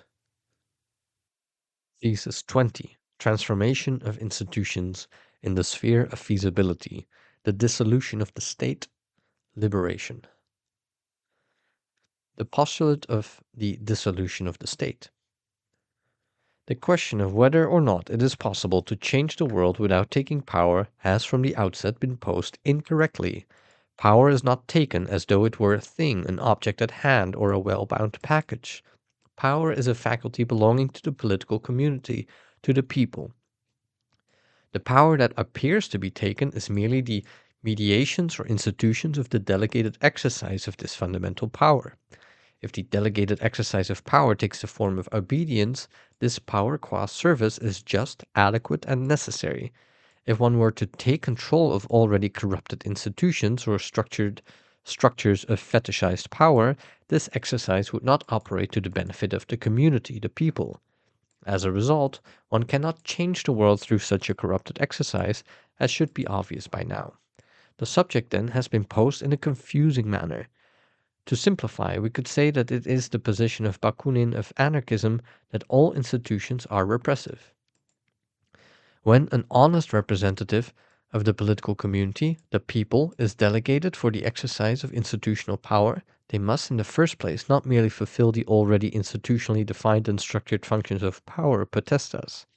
It remains always necessary to consider whether or not these given institutions truly serve to satisfy the demands of the community, the people, and social movements. If they do not serve these demands, they need to be transformed. Chavez changed the constitution at the outset of his delegated exercise of power, as did Evo Morales. That is, the package of state institutions, potestas, needs to be untied and changed as a whole by conserving what is sustainable and eliminating what is unjust, thereby creating the new. Power as potestas is not taken en bloc. It is reconstituted and exercised critically in view of the material satisfaction of needs and fulfillment of the normative demands of democratic legitimacy and within empirical political possibility. But to be clear, without the obediential exercise of delegated institutional power, the world cannot feasibly be changed. To attempt to do so is little more than abstract and apolitical moralism and idealism, which clearly results from practical and theoretical confusions. However, these quasi-anarchists do indeed remind us that institutions become fetishized and always need to be transformed, as Marx points out. On the level of strategic feasibility, in order to change the world, one needs to rely on an extraordinarily healthy political postulate, that of the dissolution of the state. This postulate can be put approximately as follows. We must operate in such a way as to tend toward the empirically impossible identity of representation with the represented, in such a way that state institutions become always increasingly transparent, effective, simplified, etc. Such a condition would not, however, be a minimal state in either the right-wing version of Nozick or the left-wing version of Bakunin, but rather a subjectified state in which the institutions become diminished due to the increasingly shared responsibility by all citizens. We are all the state. This would need to proceed alongside the applications of the electronic revolution in order to reduce almost to zero the time and space required for citizen participation in terms of collecting the opinion of the citizenry to constitute a consensus or carry out bureaucratic procedures. This would be a virtual state which, with decentralized offices, managed by websites, and the state of the future will be so different from that of the present that many of its most bureaucratic, opaque, and bloated institutions would have disappeared. It would appear that the state no longer exists, but it will be more present than ever as the normative responsibility of each citizen toward the others. This is the criterion of orientation that follows from the postulate of the dissolution of the state. 20.2 Transformation of the state. Citizen power, electoral power, and civil society. At the root of the transformation of the state, we confront the problem of constructing a participatory democracy in which the people exercise control over delegated administrative, legislative, executive, and judicial power, such that these satisfy the demands of the citizens, the social movements, and the people itself. The difficulty of exerting this control rests on the creation of special institutions to effectively exercise the indicated control and in the means granted to fulfill these ends. But as a result, these institutions must enjoy the autonomy and authority granted by citizen participation. In the context of the formal transitional democracies organized in Latin America simultaneously to the removal since 1983 of the totalitarian governments imposed by the U.S. Department of State, the political class has exercised an increasing monopoly over the delegated exercise of state power, potestas, or Gramsci's restricted state, through political parties. It is necessary to open up the political game, allowing for the permanent practice of civil society and social movements through the creation of parallel institutions from the bottom up. For example, groups below the municipal level, such as neighborhood groups and public assemblies, built on direct democratic participation. Their delegates would then organize on the municipal, state, or provincial level and elect from among themselves the member of citizen power, which itself can elect other levels of delegation. Citizen power, which already exists in the Bolivarian constitution, but which still lacks powerful organization from below, would be, like a controlling power, a political solicitor with maximal capacities, that could even convoke a consultation of all of the citizens in order to revoke the mandate of a member of the other four powers, including electoral power. Or it could convoke a popular referendum regarding some urgent question, stipulating strictly the conditions of possibility for such proceedings. There needs to exist much more than merely a Republican moral council. It is evident that the greater the complexity of the state structures, the more difficult governability becomes, especially in periods of crisis. For this reason, there needs to be a clear institutional intelligence in order to exert control and to interrogate leaders without falling into chaos and anarchy.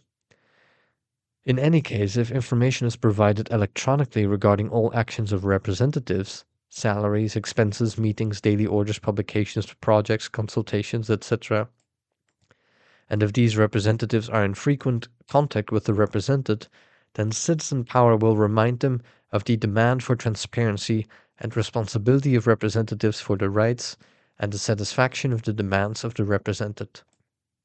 For their part, civil society associations and those of the properly social sphere thereby acquire significant importance, and as such they should be equally regulated in their constitution, in the democratic procedures of their assemblies, in the legitimate elections of their authorities, etc. Organized civil society should participate in the formation of citizen power and electoral power, and through their specific professional associations in the elections of judicial power. They might also compose part of a jury in all trials, as occurs in distinct forms in the United States and Norway, and in the latter, alongside all judges, there is always a simple citizen who observes the judge in the name of civil society. To all this we must add that, since autonomy should be granted to indigenous communities on at least a municipal level, such communities should also autonomously, collectively, and through shared sovereignty, as said above, organize their educational and health systems, public works, property systems, police force, and even the enforcement of an ancestral juridical system, if they had one, with the possibility of fulfilling their own penal code and even the naming of judges according to their own customs. The provincial or national state should collect taxes and assign specific resources for the self-management of municipal communities that would operate with constitutional authority. The recognition of pluriculturalism, of free religious freedom in a post-secular world, and of a diversity of official languages and economic, political, and educational systems must be clearly affirmed. 20.3 Governability and Liberation, the critical political justice claim. This new politics is to be not only measured by a change in the property system, but also by the modes of appropriation of economic and cultural surplus regulated through new participatory political institutions. And this is a result of the increase in the citizens' free time for culture, a decrease in consumption for ecological reasons of increasing the earth's resources and decreasing the residual effects of production and consumption, and clearly a decrease in hours spent working on the way to the realm of freedom. Progress is not measured quantitatively by the GDP with mercantile measurements in dollars, but rather by the subjective satisfaction of capabilities, to use Amartya Sen's term, which requires a new civilizational paradigm politically governed by the demands of production, reproduction, and development of human life, that is, ecologically, economically, and culturally. Although it may be more complex, the political system that relies on broad participation enjoys a greater degree of legitimacy.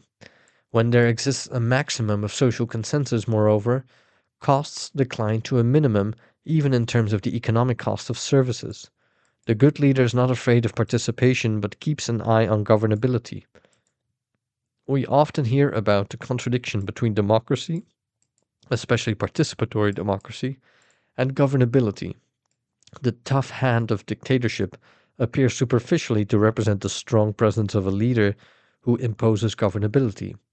But repression, domination, the lack of liberty and participation, these all weaken power, potentia, and as a result, the leader loses footing, lacks support, and must enforce obedience against the will of popular demands. Hence, expenses for the army, the police, and the bureaucracy increase. On the other hand, the leader who knows how to awaken solidarity, responsibility, and the symmetrical participation of the oppressed and excluded, especially of all those already integrated into the political community, makes their conduct more governable. Governability and the symmetrical participation of the affected go hand in hand on all levels.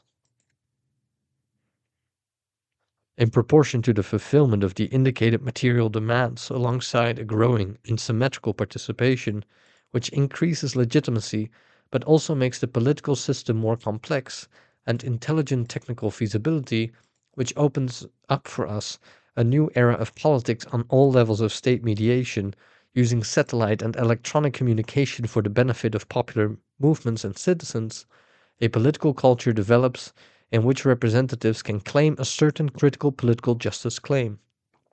I call this critical to draw a parallel with what in ethics we call the critical goodness claim. For the practical subject, ethical, political, economic, educational, sexual, etc., to claim means to be able to publicly defend the reasons given for an action, reasons that must fulfill material conditions of life, formal conditions of validity or legitimacy, and feasibility to be physically, technically, and economically possible, etc. If these conditions are fulfilled, one could say that this is a good act, but there exists a vast gulf between the good and the goodness claim. To be good in the full sense is impossible for human finitude, and as a result, the most that can be done is to say, I believe that I have honestly fulfilled the three indicated ethical conditions, and therefore I make a claim to goodness. To claim is not to be good. Those with an honest claim to goodness necessarily know their act as imperfect will inevitably have negative effects. But since they have an honest claim, they will have little difficulty accepting responsibility for this negative effect as a practical mistake, again always possible given human finitude, and they will therefore be better prepared to correct it immediately, using the same principles that set the indicated conditions as the criteria for correction. So the citizen, the political representative, can have a critical political justice claim with respect to his or her actions and the fulfillment of the delegated exercise of power. Those fulfilling the noble vocation of politics should be concerned with always maintaining this honest claim, and while this does not mean that they do not make mistakes or have negative effects, since this is empirically impossible, it does imply that such mistakes should be unintentional. Moreover, this aspiration means that immediately upon discovering these, almost always thanks to one's enemies, the representative must undertake the normative task, which others would call ethical, of correcting that mistake. The just actor, the honest politician who has a serious and continuous critical political justice claim, who intends to work as he or she ought to do normatively as a political habit, knows perfectly well how to recognize the unintentional negative effects of his or her actions. Such individuals might say, "In my place, who could avoid ever making a mistake? That is, let he who is without sin cast the first stone." But if they immediately recognize and correct this concrete unintentional mistake they have committed, they thereby demonstrate, through this very correction, that they are just and that they maintain an uninterrupted critical and political justice claim. In this 20th thesis on feasibility, I would like to point out that this sphere of possible transformations, including revolutions, is situated within the strict space of liberation from an oppressive or exclusionary state of affairs. As such, these transformations are in accordance with the praxis of liberation. It is true that the bourgeois revolution spoke of liberty, but what is necessary now is to subsume that liberty and speak instead of liberation, as in North American pragmatism. One does not speak of truth, but rather verification. So now we do not refer to liberty, but instead to liberation as a process, as the negation of a point of departure, and as a tension pressing toward a point of arrival.